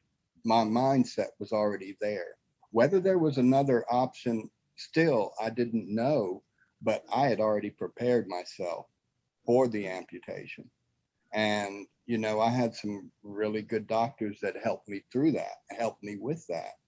And, it probably would have been different for me if I had gotten into a car accident and woke up the next morning and my leg was gone. But since I was prepared for it, it didn't seem that drastic because the pain was gone. I didn't have to lay in. And don't you think that's where the gap is, Rodney? Say that again, I'm sorry. Don't you think that's where the big, don't you think that's where there is this huge gap between what the surgeons do, and then there's a lack of pain care, there's the lack of wound care, there's the lack of, it takes maybe 6 weeks to get back to see your doctor. And in the meantime, you're on your own at home, and that's where the big problem is. And if we could address that problem and people wouldn't have to experience the pain. You are so right. I feel that in America in particular, there's this massive big gap. And if we could fill that gap, the doctors could do their job and the nurses could do their job, and the wound care could fill in the gaps, and the patients would be a lot more comfortable. Because remember, when you get to that stage where the only option is an amputation because you think that's going to make it better, how do you think you're going to heal from the amputation without pain, without the discomfort? And are you going to survive the amputation? Because that's a radical piece of surgery, and you have to make sure the blood flows there to start with. And that's my biggest problem, not just in the USA, in the UK as well. There's a huge gap. Oh, I agree with you 100%. That gap sometimes is enormous. Dr. Saab, I think that maybe answer how as a patient, as a patient as well as a nurse practitioner, or I should say, 2 seconds, if you can see it. There you go. I'm not a nurse practitioner. I'm called a nurse practitioner because a multitasking ninja is not an official title. I love it. Well, you've earned it. You've earned it. I have a comment too. Yes, Douglas. This is Douglas. That's Kim that did that.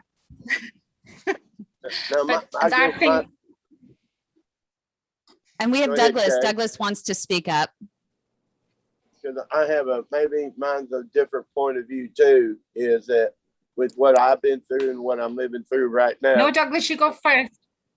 There are times that I do think about, I would have rather had that done to begin with is what I've gone through the last year and a half with all the surgeries and what I'm living with right now. Because so Douglas's story, Douglas had. You've also had a huge gap in support. Yep. With your care, there was a really big gap. And I think that that's really, you know, the primary issue that you've dealt with. You trusted your doctor. You ended up with an aortobifemoral bypass that failed. And the doctor said the only option for you, without even performing an angiogram, was an axillobifemoral bypass. And that's what you have right now. And that's what he's contending with. And what they didn't tell him in that, I think he's frozen. I'm not sure. Douglas, you I'm can here. try.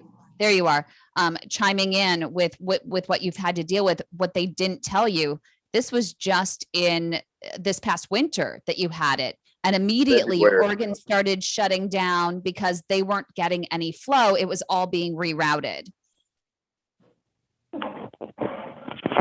Right, and that's and you know, wearing this heart defibrillator now and all of this, there are days that, you know, this has been an amazing conference, but it's also been kind of depressing because for me, because I wish I'd have known this a year and a half ago before I've been through everything I've been through. Yeah. I think if I may I mean, I jump, must admit, Douglas, sorry, an axofemoral is extreme. And for you to have had to live with what you had to live with without the support until you found us, and how you sleep every night and how it disturbs your sleep every night, the pain you're in, I can't even imagine as a patient, let alone a nurse. And my heart breaks for you. And if it's the last thing I do, I'll make sure that you lose that graft. Yeah. Amen. On a daily basis. I'm curious from Dr. Saab what your thoughts are in hearing. I mean, he is saying, hey, I ended up with this invasive bypass, axillobifemoral bypass, wasn't giving any other options. And you know what, honestly, at this point, I would, in my situation, I would rather have them just cut off my legs versus going through, my doctor telling me that there are no other options. I've given you the Hail Mary and that's it for you. Good luck. See you later. Well, it's not the options, it's it's the sleeping. I can't wear blue jeans. I can't sit down. I mean, what I go through now with this graft in me is just, and now I'm looking at three more surgeries just because of this graft has failed already. And go back to that part, I got 2 to 5 years to live when Dr. Oz told me that, and here I am less than 6 months in the position I'm in now. With no prior angiogram, again, not knowing and not being given options. And now you're finding out, Douglas, right, that there are a lot of options. And, he's actually seeing, a CLI fighter that everyone's aware of in Louisiana, and who's fighting to help save him and actually doing it percutaneously. So just little by little by little. But to reverse such an invasive procedure is really tough. And so it goes to what we've been talking about this whole time, which is really, getting more doctors to exhaust all efforts percutaneously before putting someone like Douglas through an invasive procedure. Well, I think one of the good piece of news because is they couldn't clear a bypass. I think the good news, guys, is a lot of the physicians that lead the CLI community, myself included, have really took it upon ourselves, and I'm just so blessed for you guys to allow me the privilege to be with you today and listen to this, because I got to tell you, there's days when I leave work and I tell myself, why am I doing this? And there are days when I leave work and I say, you know what, this was worth it. And listening to you today is just affirming that, we have to keep the fight going. I think the good news is, from a lot of our, we CLI physicians have recognized that especially our surgical colleagues, the new generation that's coming out is aware, knows, hears, aware of these new technologies, and they're no longer accepting the classical teaching or dogma that, you know, this is taboo and should not be done. They're starting to realize because they see the patients. I mean, again, you don't become a doctor because you're interested in making people feel better and be successful, you know, and healing. Yeah. So they cannot ignore the fact that you have to learn these things to do it. So we're a lot more thoughtful in terms of when do we think about surgery and when do we think about endovascular therapy. Our challenge is, you know, the current generation of practicing physicians, including physicians that have been practicing a certain way, until that generation either adapts these new technologies or move on to their next stage in their career. We need to fill in this gap somehow, and our Or community is retire growing. as soon as possible. Or retire. Our community is growing, but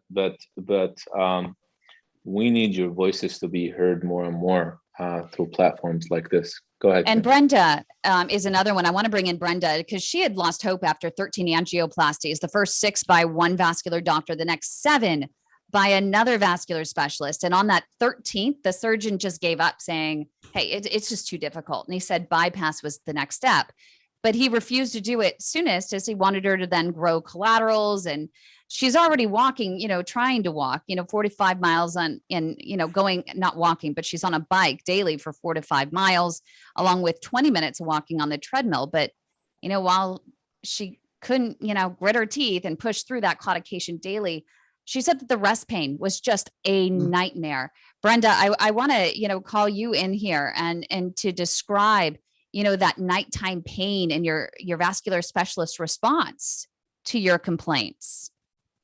It was like somebody was just crushing my feet. And then the crushing was so hard that I would have stabbing pains. And I would wake up, of course, and I would put my feet over the side of the bed, but that didn't help. I had to stand on them. And to stand on them when they're feeling like that was just hard.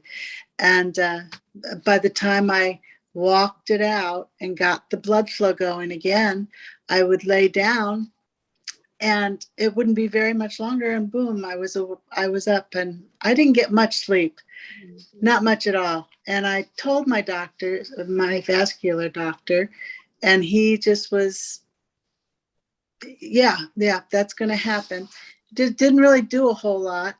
And then the second time I told him, which was a year later, because my visits were a year apart, and he didn't. And you had to deal with this. You had to deal with this rest pain at night, every night. Yeah. Wow. I didn't get much. I had dark circles under my eyes, and I was tired all the time. And may I ask you, like, if he came to you and said, and I don't know the details, but I want to put you on the spot. If he came to you and said, look, we can do bypass right now, but it might fail in 6 months, it might fail in 3 years, it might not work long term, and we're going to have to go back to angioplasties or endovascular therapy, or it might make things worse. Would you said, okay, I'll put up with the pain, or would you have said, no, go ahead and do the surgery? I'm just curious.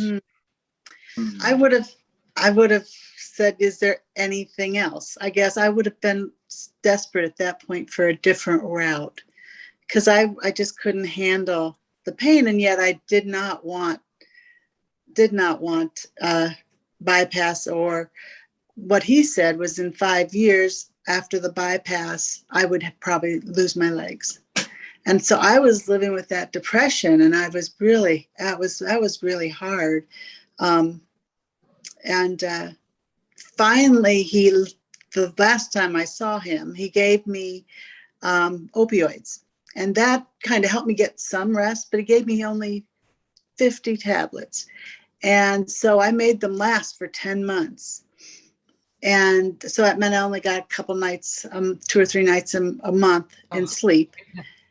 And so then when I went back and asked him for more to get more nights of sleep, just to continue what he'd already started, they said, no, they can't have opioids. So I was like, well, why to give you something that's not good? I was very, very upset and frustrated at that point and reached out to, I joined the Facebook PADS group, and I reached out to Kim, and then I found you, Dr. Saab, and I found Dr. Mustafa, and I was just so blessed that there was something else out there. So And 13 I would, procedures. You had 13 procedures with 2 different doctors. What kept you going back to that same doctor, over and over and over again? And then what was that actual catalyst that made you decide, I need to try something new? As much as I like and trust these doctors, there's got to be something else, and I'm willing to try it. I kept going back to them because I believed them to be knowledgeable. They were surgeons. They were vascular surgeons, and I let that kind of, very reputable. I mean, they had a very high success rate, and then I had, at one point I ended up in Mayo and talked with the vascular doctors there, and they agreed with everything my vascular surgeons were telling me back here. So I felt like, they had the recommendations of Mayo. Man, that to me, that is a lot. What do you do? So what made me finally give up on it was what did you say? I went to my primary care physician, and he and I both agreed I needed some sleep so I could heal. And he said, we've got to get you something different. We need to get some more opinions. And so he sent me to a vascular surgeon in Champaign. And then I recommended Dr. Mustafa and Dr. Saab, and he agreed. He said, yes, let's try them both. So the vascular doctor in Champaign, he agreed with the doctor here and with Mayo, but of course I got a much better response when I went to ACV.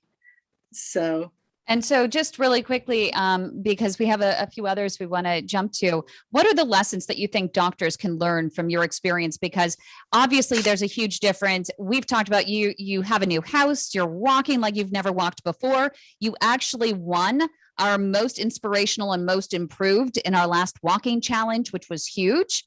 Yes. So wonderful. what would you suggest in terms of advice for doctors through your experience or based on your experience?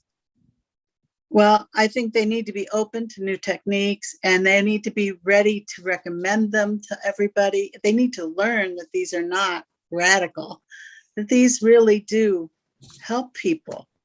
And I think that they should never give opioids just as a Band-Aid without a solution, in the background. And just listen to the patient, talk with them and do the testing that's necessary. Don't just, like they just let me go and didn't even test me every year. And the hospitals that they worked for, those hospitals need to be educated as to how good the other options are that are out there. Yeah, I think very good point. That's really, really important. And I don't know if how did your mental health feel in the middle of all this? Because I know it's something Douglas has brought up, and I know it's something I went through myself. How did it affect your mental health? Oh, I was so depressed. I was almost in tears. Well, I was in tears many nights. And my husband was right there holding me and just, helping me to get through it. But I don't know. I think when I finally found you all, I gained some hope. Yeah. And that's what improved. And then just after my first visit at ACV, I was like on cloud 9. And everything has been just great ever since. But it was hard there in the middle there. It was pretty bad. When I thought I might lose my legs, I was not happy. So you I were saw- one of those that was willing to do the multiple procedures, and you were willing to have multiple angioplasties and keep going if that's what it meant to save your legs. I'm willing to drive 6 hours, one way to see doctors, these wonderful doctors. I'm willing to do whatever it takes. Yeah. To keep my legs. Thank you Good so for much, you. Brenda, you don't have to go away. If you want to chime in again later, feel free. But I want to introduce Chef Sarah again. Sarah, she was 37 years old. So this breaks the whole mold that when we talk about 1 in 20 people over the age of 50 having PAD, she was 37 years old when she was actually diagnosed with PAD, and she had non-healing foot ulcers. Sarah, you sought care at a large hospital to improve your flow. What transpired after that?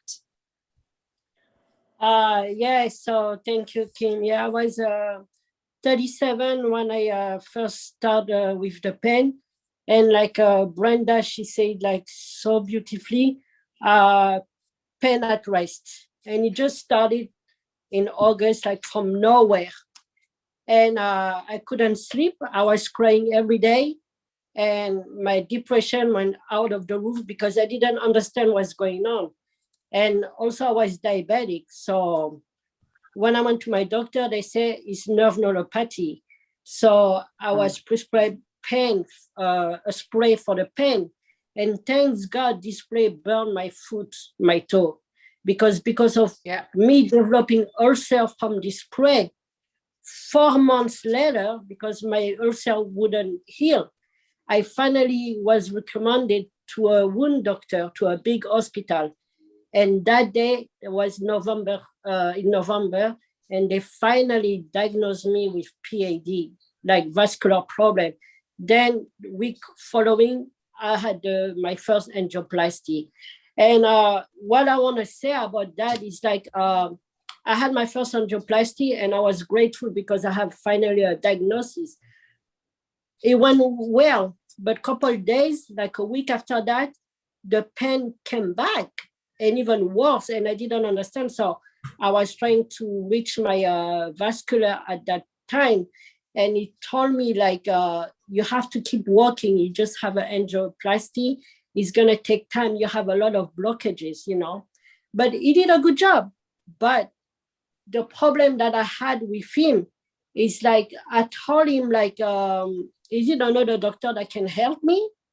Or he said, no, you have to keep walking, So if it wasn't for me joining Facebook, I didn't know about second opinion by doctors.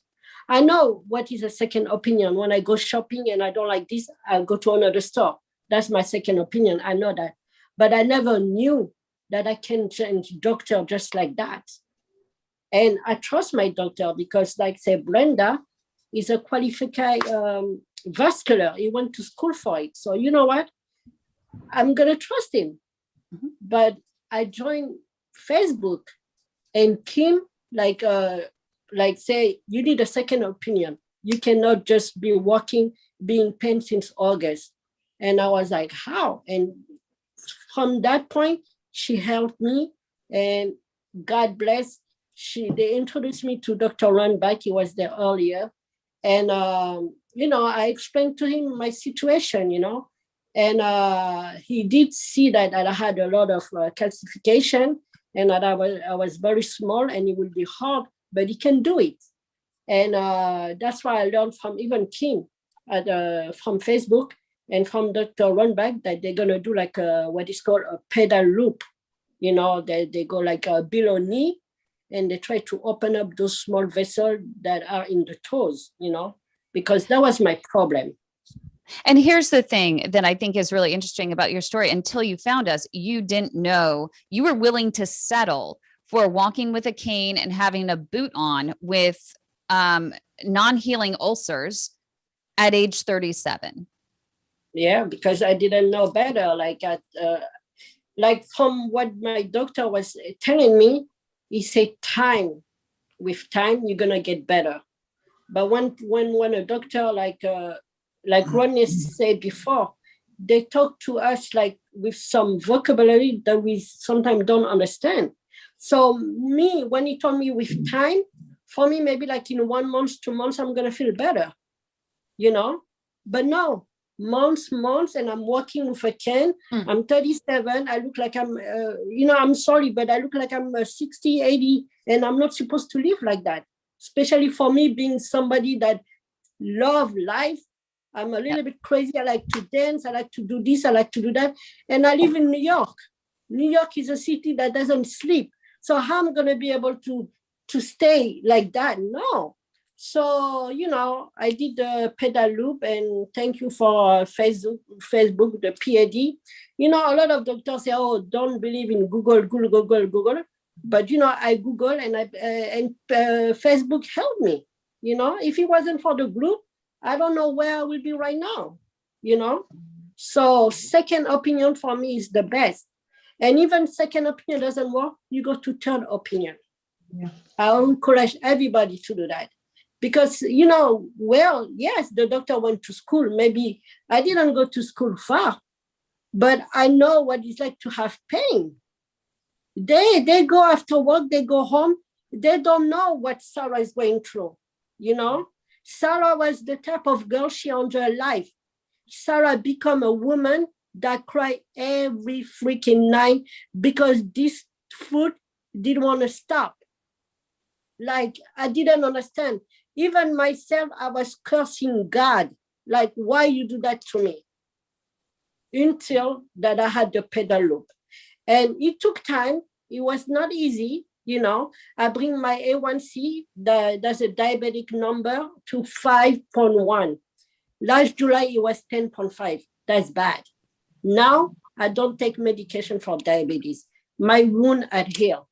I walk 20,000 plus steps a day, or sometimes a little bit less, because I don't want to lose my legs.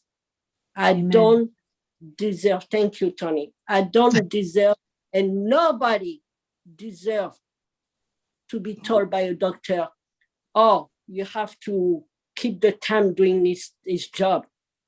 No, a doctor, if you cannot do your shit, send me to somebody else that can do it. Because at the end of the day, that's my life. And like Dr. to say earlier, it took a village. Yeah, it took a village to help someone. But you have to willing to help that person. Because if it was you that was in my shoe, you will love a doctor to the best to help you through the pain. Because, PAD is a problem.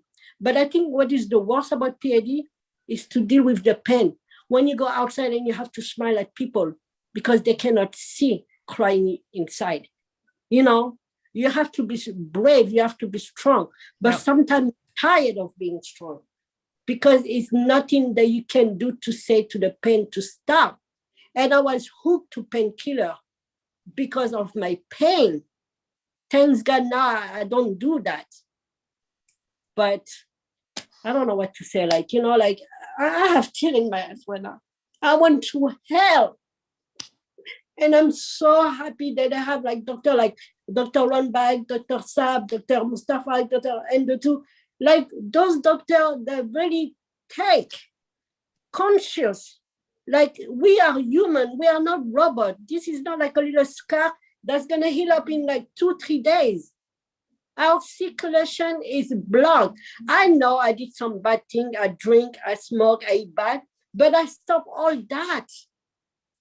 Today, I'm 1 year and 2 months sober. No alcohol, no cigarette, no junk food. I buy everything organic.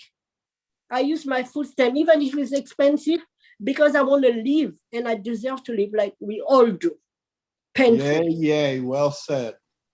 Well And said, what is the role? Yeah, exactly. What is the role, that the doctor plays in inspiring you to do your part, which is doing those lifestyle modifications, the diet, the quitting, the smoking, the drinking? What role does the doctor play in terms of giving you that kind of hope? Is it that they take your pain seriously and are willing to work as your partner and intervene early? I mean, I like that question because even as patients, we have to understand like a big part of our recovery is us. Like, you know, if you have a good doctor, like I had Dr. Runback, he told me the truth in my face. He said, like, if you want to get better, you're young, you have to stop all this, you know, and at that time already been stopping. But he told me this is like a lifelong. You cannot like just today I'm going to decide to go smoke or do this. No, you have to keep doing that. And I'm willing to do that because he was the first doctor to tell me in my face that I have to get better with PAD, I have to do that. And his recommendation is working. And I'm going to keep doing that because I don't want to be like, thanks God I didn't have It's a stent. two-way, Sarah. And I'm sorry. yeah, it's a I'm two-way sorry. street, Sarah, and you're an absolute inspiration. Yeah. Thank you so much. You're and wonderful. the good thing about my situation, like thanks God, because I was young also, they didn't stent my leg. I only have balloon and a pedal loop.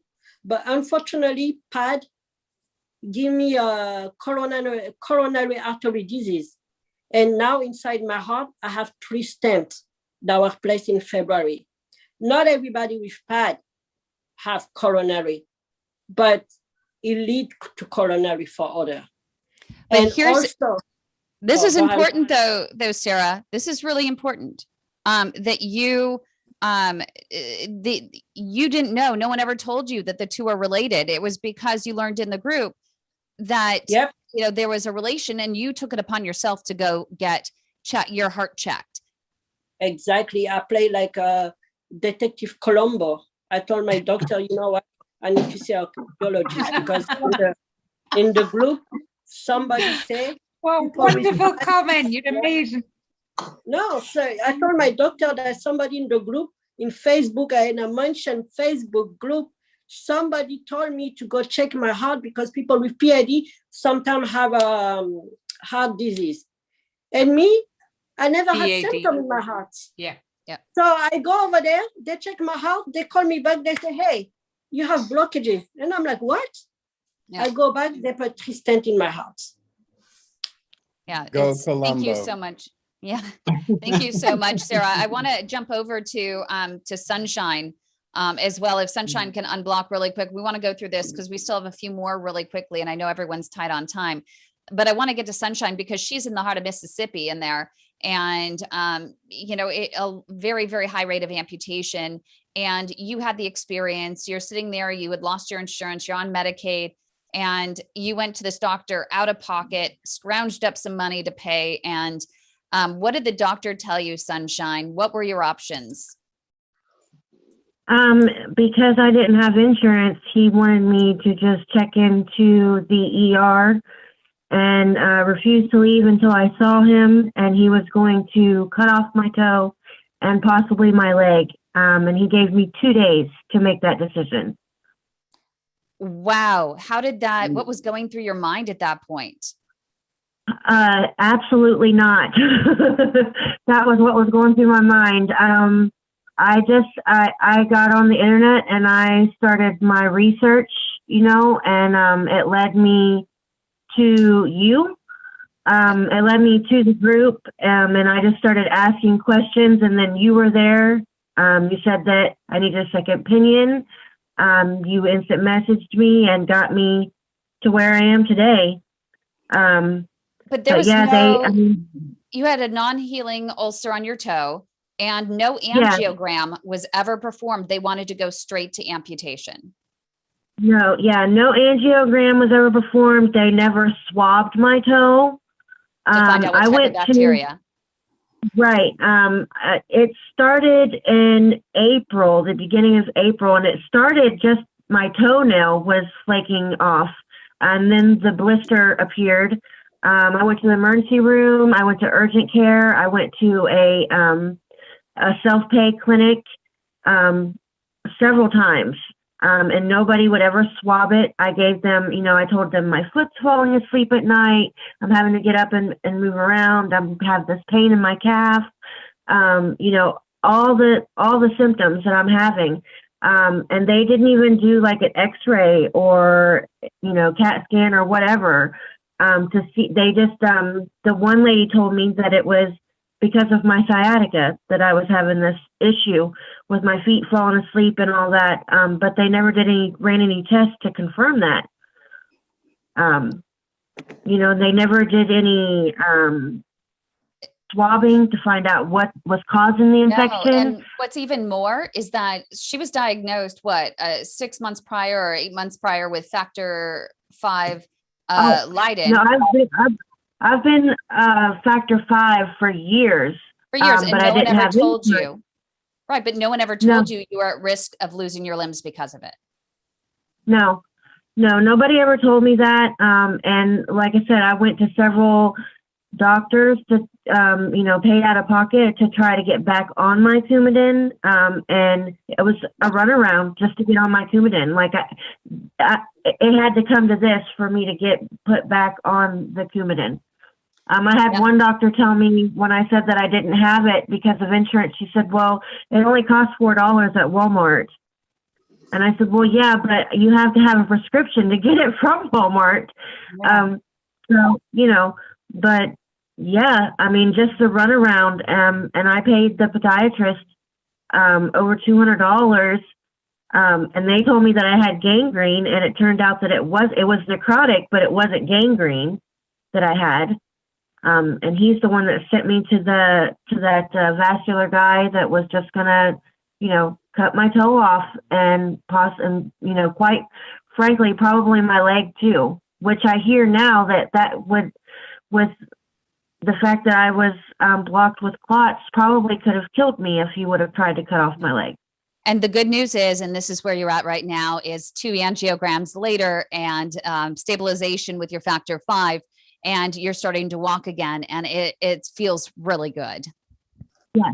You have Clots, hope again. He got all the clots Thursday. He got all the clots.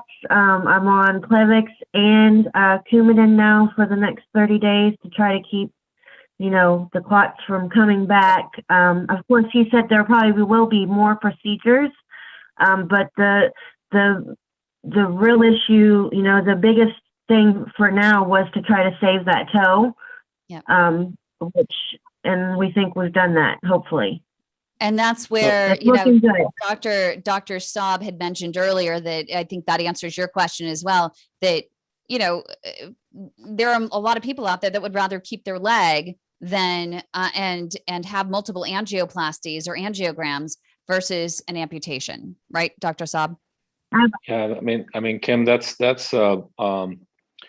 came on today thinking that I might offer some advice to help, but I wanna tell you and tell everybody here that I feel that you guys have helped me, and I want to thank you, all of you, for sharing some of these really great stories. If you think it's sometimes it's lonely for patients, sometimes it is lonely for CLI physicians out there that are battling with a lot of these issues out there. And I want to thank you, all of you, from the bottom of the heart, on behalf of my colleagues and myself, that you've been kind enough to share your stories with us and really empower us to fight and continue to fight every day.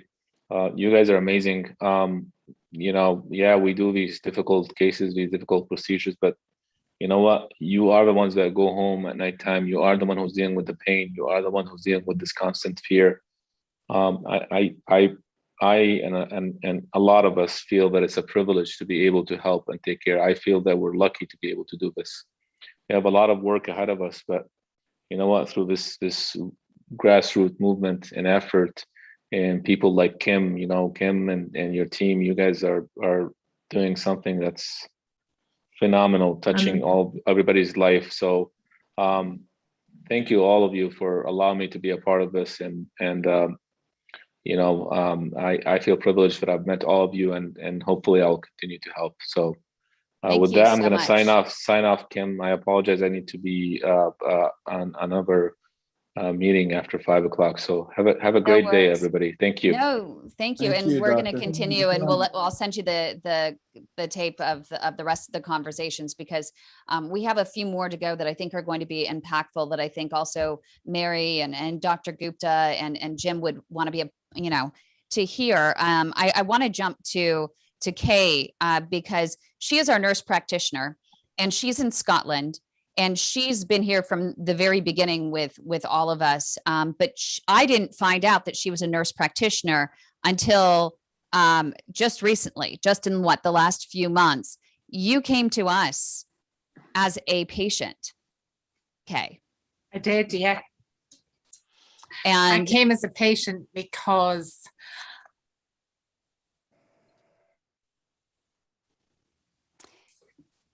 we've stopped there. I came as a patient looking for advice like everybody else, because I had PAD, and I had been waiting at that point over a year and a half.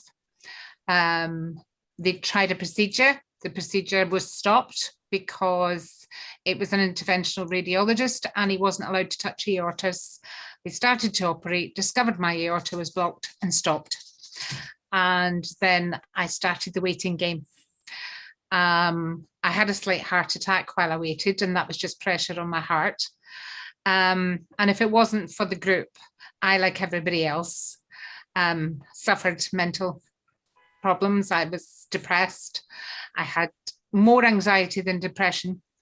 And I too was up every single night, screaming, crying. I had a piece of furniture standing beside my bed so that I could grab it and stand there. And my neighbours think I'm crazy because I'd be walking about the garden at 4 and 5 o'clock in the morning trying to get the pain away. It's something I can't describe, but I would like to say I'm also allergic to painkillers. So even paracetamol. So I was never given anything that could actually help apart from antispasmodics. The good news is I found my own hero. I paid for my own CT scan, and I then sent my disc around and I found my own hero. And on Thursday, I too had my procedure. I now have 3 stents, 2 and 1 in each iliac and 1 in my aorta. And for the first time in over 2 years, I have pink toes that can wiggle and can move. And I feel the relief and the admiration that everybody else feels in this group. And as a nurse, as well as a patient, I'm overwhelmed, but I couldn't be happier. And I think you skipped over some important parts in that story. Of course, definitely you got right there to the wonderful, happy ending that we have all been waiting for, because all of us, you see Tony and Derek and Sarah and Donna and everybody and Sunshine, like we've all been cheering you on as you've been helping everyone here in the groups.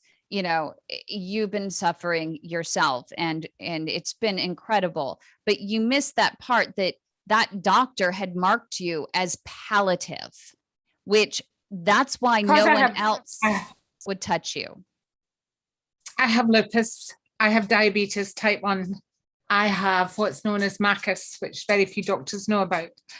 And so the vascular surgeon had put across my case notes that I was palliative care only.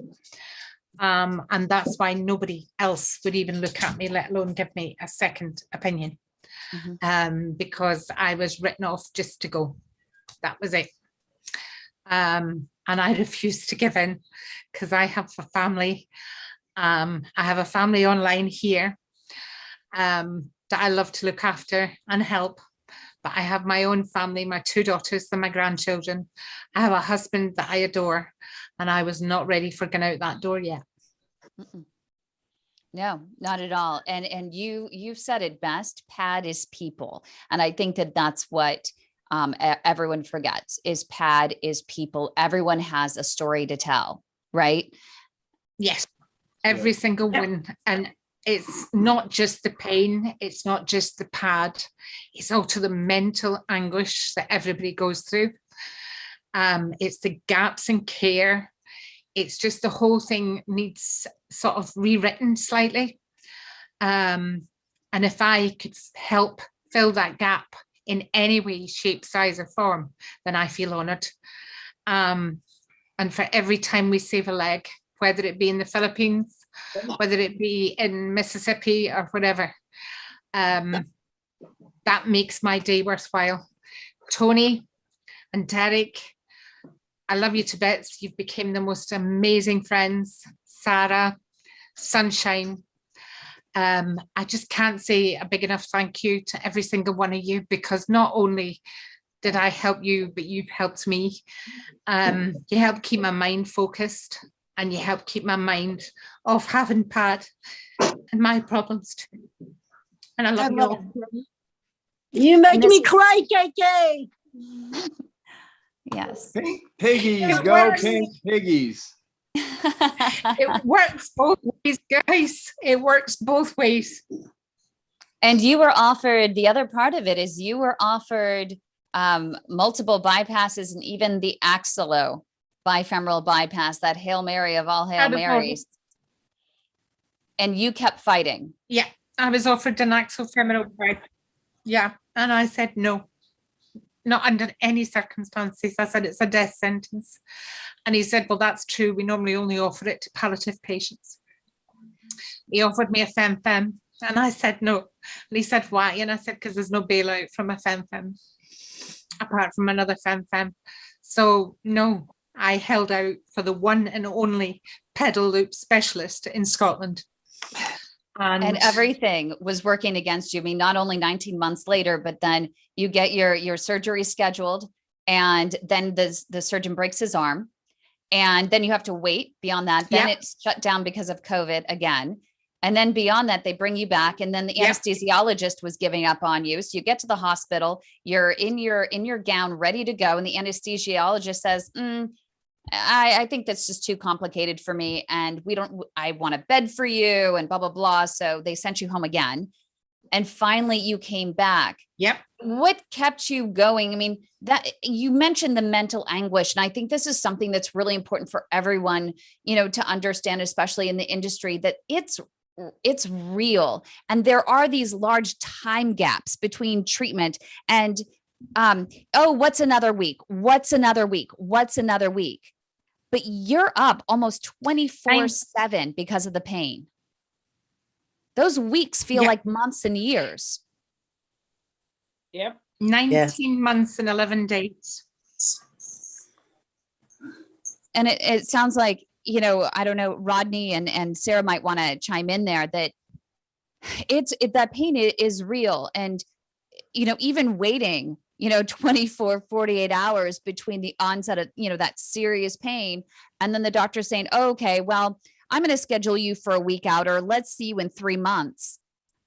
It's almost mentally hard to deal with, which doctors wonder, well, why are they still smoking? I think Marie was still here. Like, the doctors go, well, why are you still smoking? Well, the stress, the pain, the anguish will, even though it's bad for you, it'll keep driving you with such a large time gap, to smoke, right, Rodney?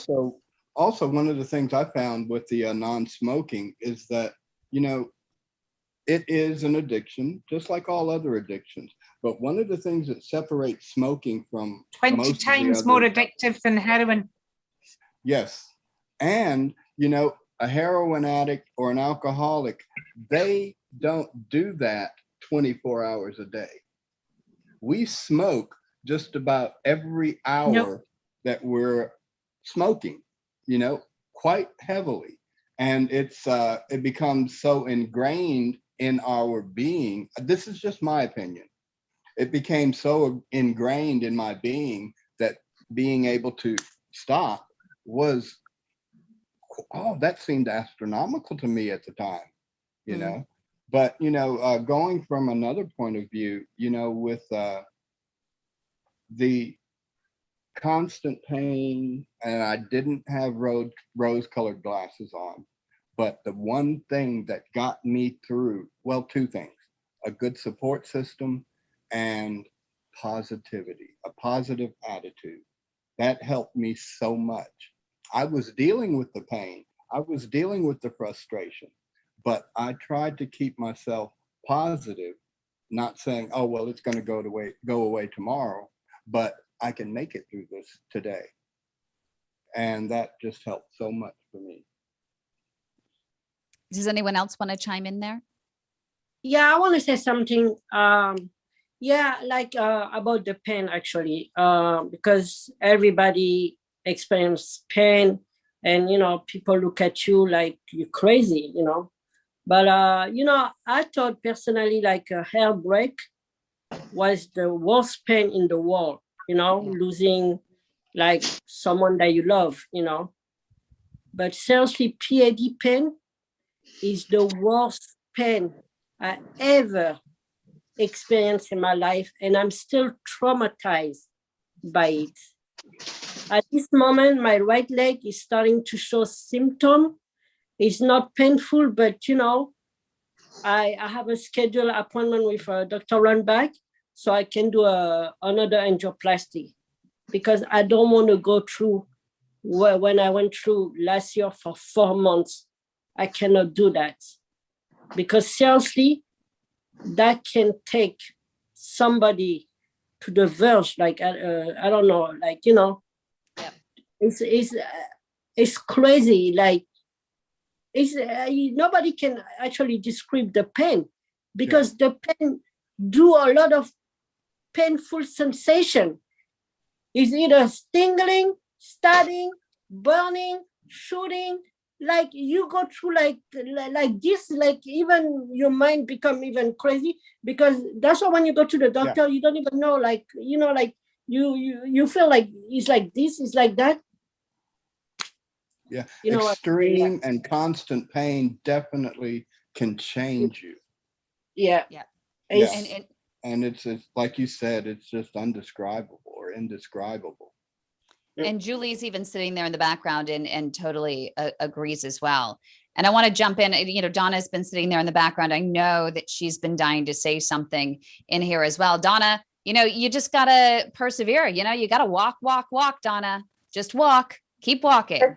I am. That's what I'm doing. But I've got some faith now that I'm going to find a doctor here in Morgantown and get the treatment that I've been needing so bad, and the answers, and know that I have a doctor, period, that's watching over me.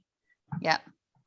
And that's good. And it's just, it's scary. There's a lot of anxiety, right? That goes between, the time that you have, the diagnosis to getting some sort of treatment. That waiting game literally can be devastating. It's taken its toll on me, to say the least, and I can sympathize with other people. Like I said, I've lost 40 pounds now in 3 months. I was from 179 to 139. Woo-hoo. And most of it due to stress and anxiety. Of course, I've changed my diet, and we're talking to you now, I'm on the treadmill, walking. Yep. And I'm just waiting and holding my breath for that call, for that number to that doctor, and so I can breathe. Yep. And you will. I know. You will. I told you, we're with you every step of the way. And as if I was hoping because I see multiple iPhones on here, if Douglas or if Victoria and Shane Driver are on, would love to get their perspective as well before we have to sign up off in a few minutes. But if anyone else wants to speak out right now, just go ahead and jump in, because I know I've been yammering away. You guys hear me enough, right? But did you say something, Kim? Well said, Rodney. But I want to also get to Kay. Kay, you've worked with everyone, around the world. And I'm curious, just if you can summarize some of the major gaps that you think still need to be addressed based on your experience. I know the one thing in talking to Tony and Derek, that there's that huge gap in real-time care, wound care, and everyone's wondering, and wanting to create these big societies and get multidisciplinary teams together and whatever. And the real gap actually for CLTI patients is care. It's actual real-time care on a daily basis. And please go ahead and take the floor and talk to those and summarize some of the key things, including that. Well, I know he's online and I know he's listening. So I want to give the biggest shout out to Don Don. Don Don is in the Philippines and he had one of the worst cases of wet gangrene I had ever seen. And 4 doctors wanted to take his leg from the bottom, from his knee down. And that man, 3-4 times a week, was on the phone to me. He watched every Wound Care Warrior episode to date. And we managed to get dressings sent all the way out to the Philippines. And he instead of losing his leg, he lost the top of his pinky toe. And he's just became a daddy, a brand new girl, a wee baby girl. And his toe was healed. His toe was healed in time before his daughter was born. And I would just like to say, he's one of the strongest men I ever met. Derek Six, you are definitely up there as well. I have never known somebody that put up with the wee wiggly so bravely as you did. And Tony, for you to have to look at that and sleep in a bed knowing they were in his foot, I take my hat off to you. For Sarah to limp her way around New York is bad enough when you're able-legged to work your way around New York, but for you to do it every single day, hats off to you. To every single person out there, to Sunshine, to Darlene. I don't think Darlene's out here anymore, but we saved Darlene's leg recently. And she was weeks ago. A couple of days off an amputation. And for each and every one of you, for putting your faith in me and for listening and for doing everything that you could to improve your own lives, I want to say thank you.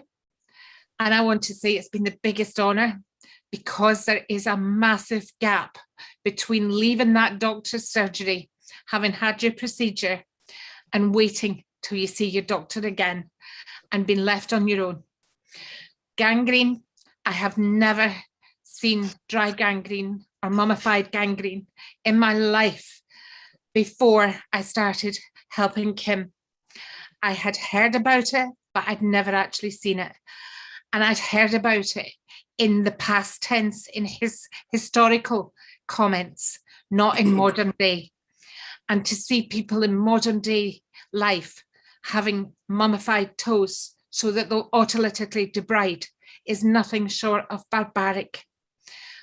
And it's for every last breath that I've got, I will continue to help every single warrior on this page, because you lot kept me sane. You kept me busy. You kept my mind active. And I am grateful to each and every one of you. But mostly, I am grateful to Kim McNicholas, because you ladies. Yes. Yes. Yes, Right Kim. We love you, Kim. We love you. Yeah. We us all say. We love you. Kim, she's the queen of California.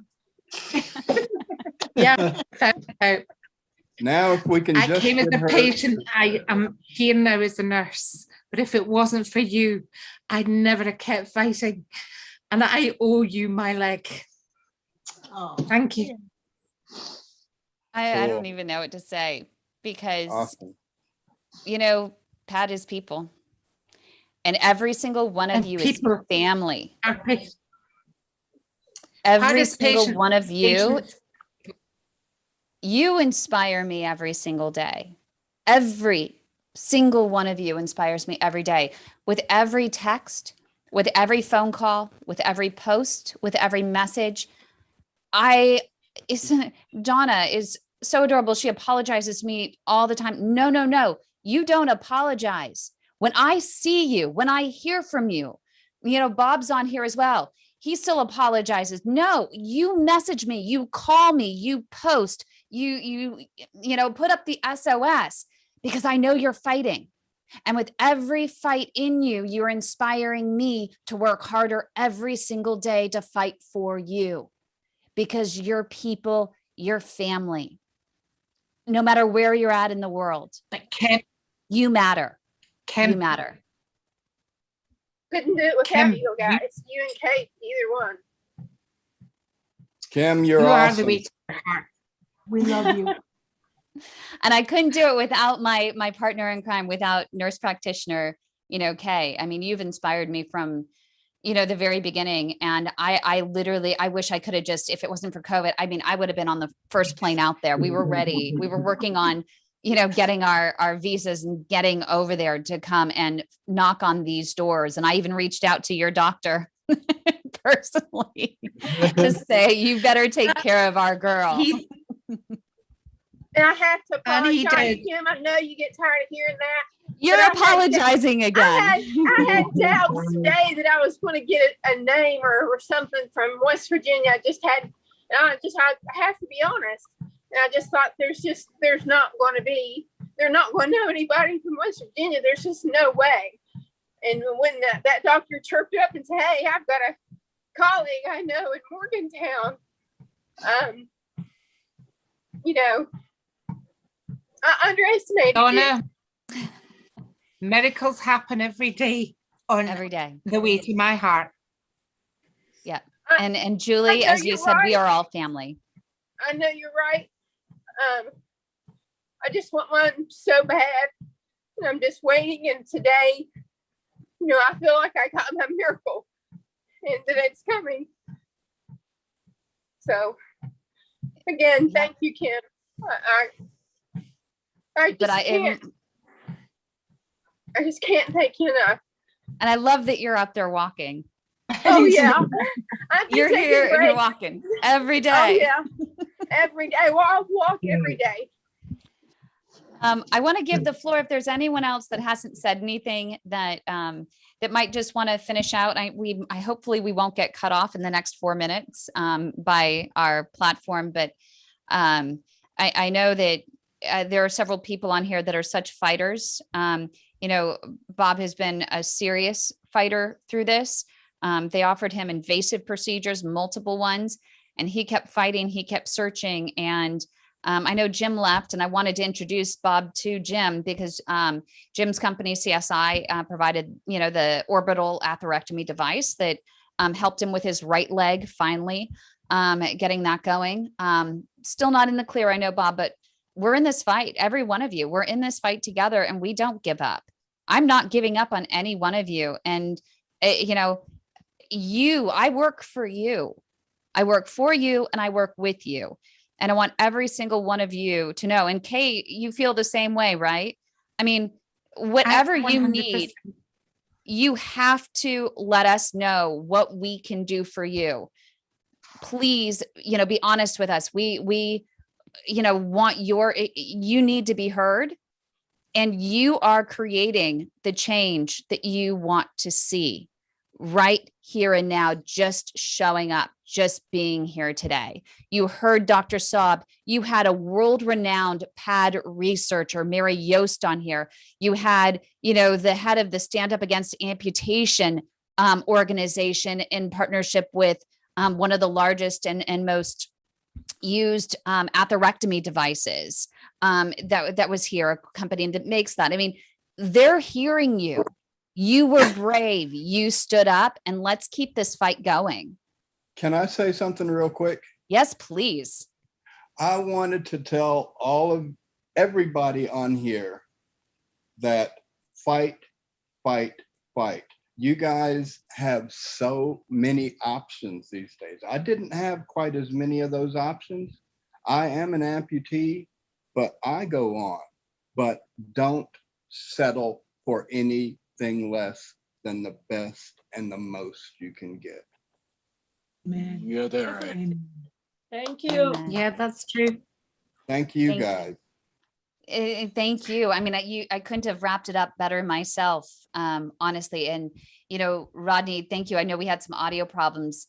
I hope that you've been able to say what you wanted to say. And You know, with any, Oh, sorry, just an audio problem. but I'm any sorry. final thoughts, anything, if anyone wants to shout out some, you know, last pieces of advice for especially whether it's pad warriors or doctors, anyone who hasn't spoken, but also Rodney, Kay, Tony, Derek, any final thoughts before we go? My roommate, thank you, Kim. That's my roommate. I love Thank it. you. Is that a Boston Terrier or a French Bulldog? French Bulldog. Ah, I draw the line at buying you something that pees and poos, Sarah. Hey, but it'll make her walk even more. I know, right? She walks enough anyway. We're not giving her one of them things that pee and poo. If I had to say one last thing, is I'm grateful that the older generation of vascular surgeons are finally giving up the ghost, and that we have the new young endovascular surgeons that are doing the job that they're doing, because each one of us is still here because of them.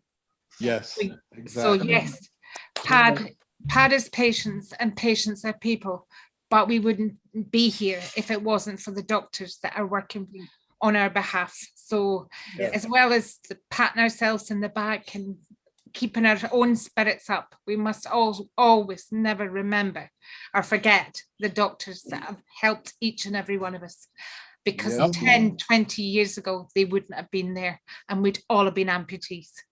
And one thing that I would ask, and I think that even Dr. Saab was saying, is that I think if you're looking for a takeaway and something more that you can do, as Kay said, that we've been blessed here in knowing that second opinions are possible. And we've been blessed here in knowing and getting more information on what is possible. The best thing that we can do is, number one, go out and spread it around to other pad warriors out there, getting the word out about what is possible and encouraging a second opinion. And number two is going to your vascular specialists, going to your general practitioners and educating them on what's possible, because you never know. I know I've been in with Bob on some of his appointments with his general practitioner, and he educates him. And so because of that, his general practitioner is actually now going and helping even more patients. So you have the power. You have the power.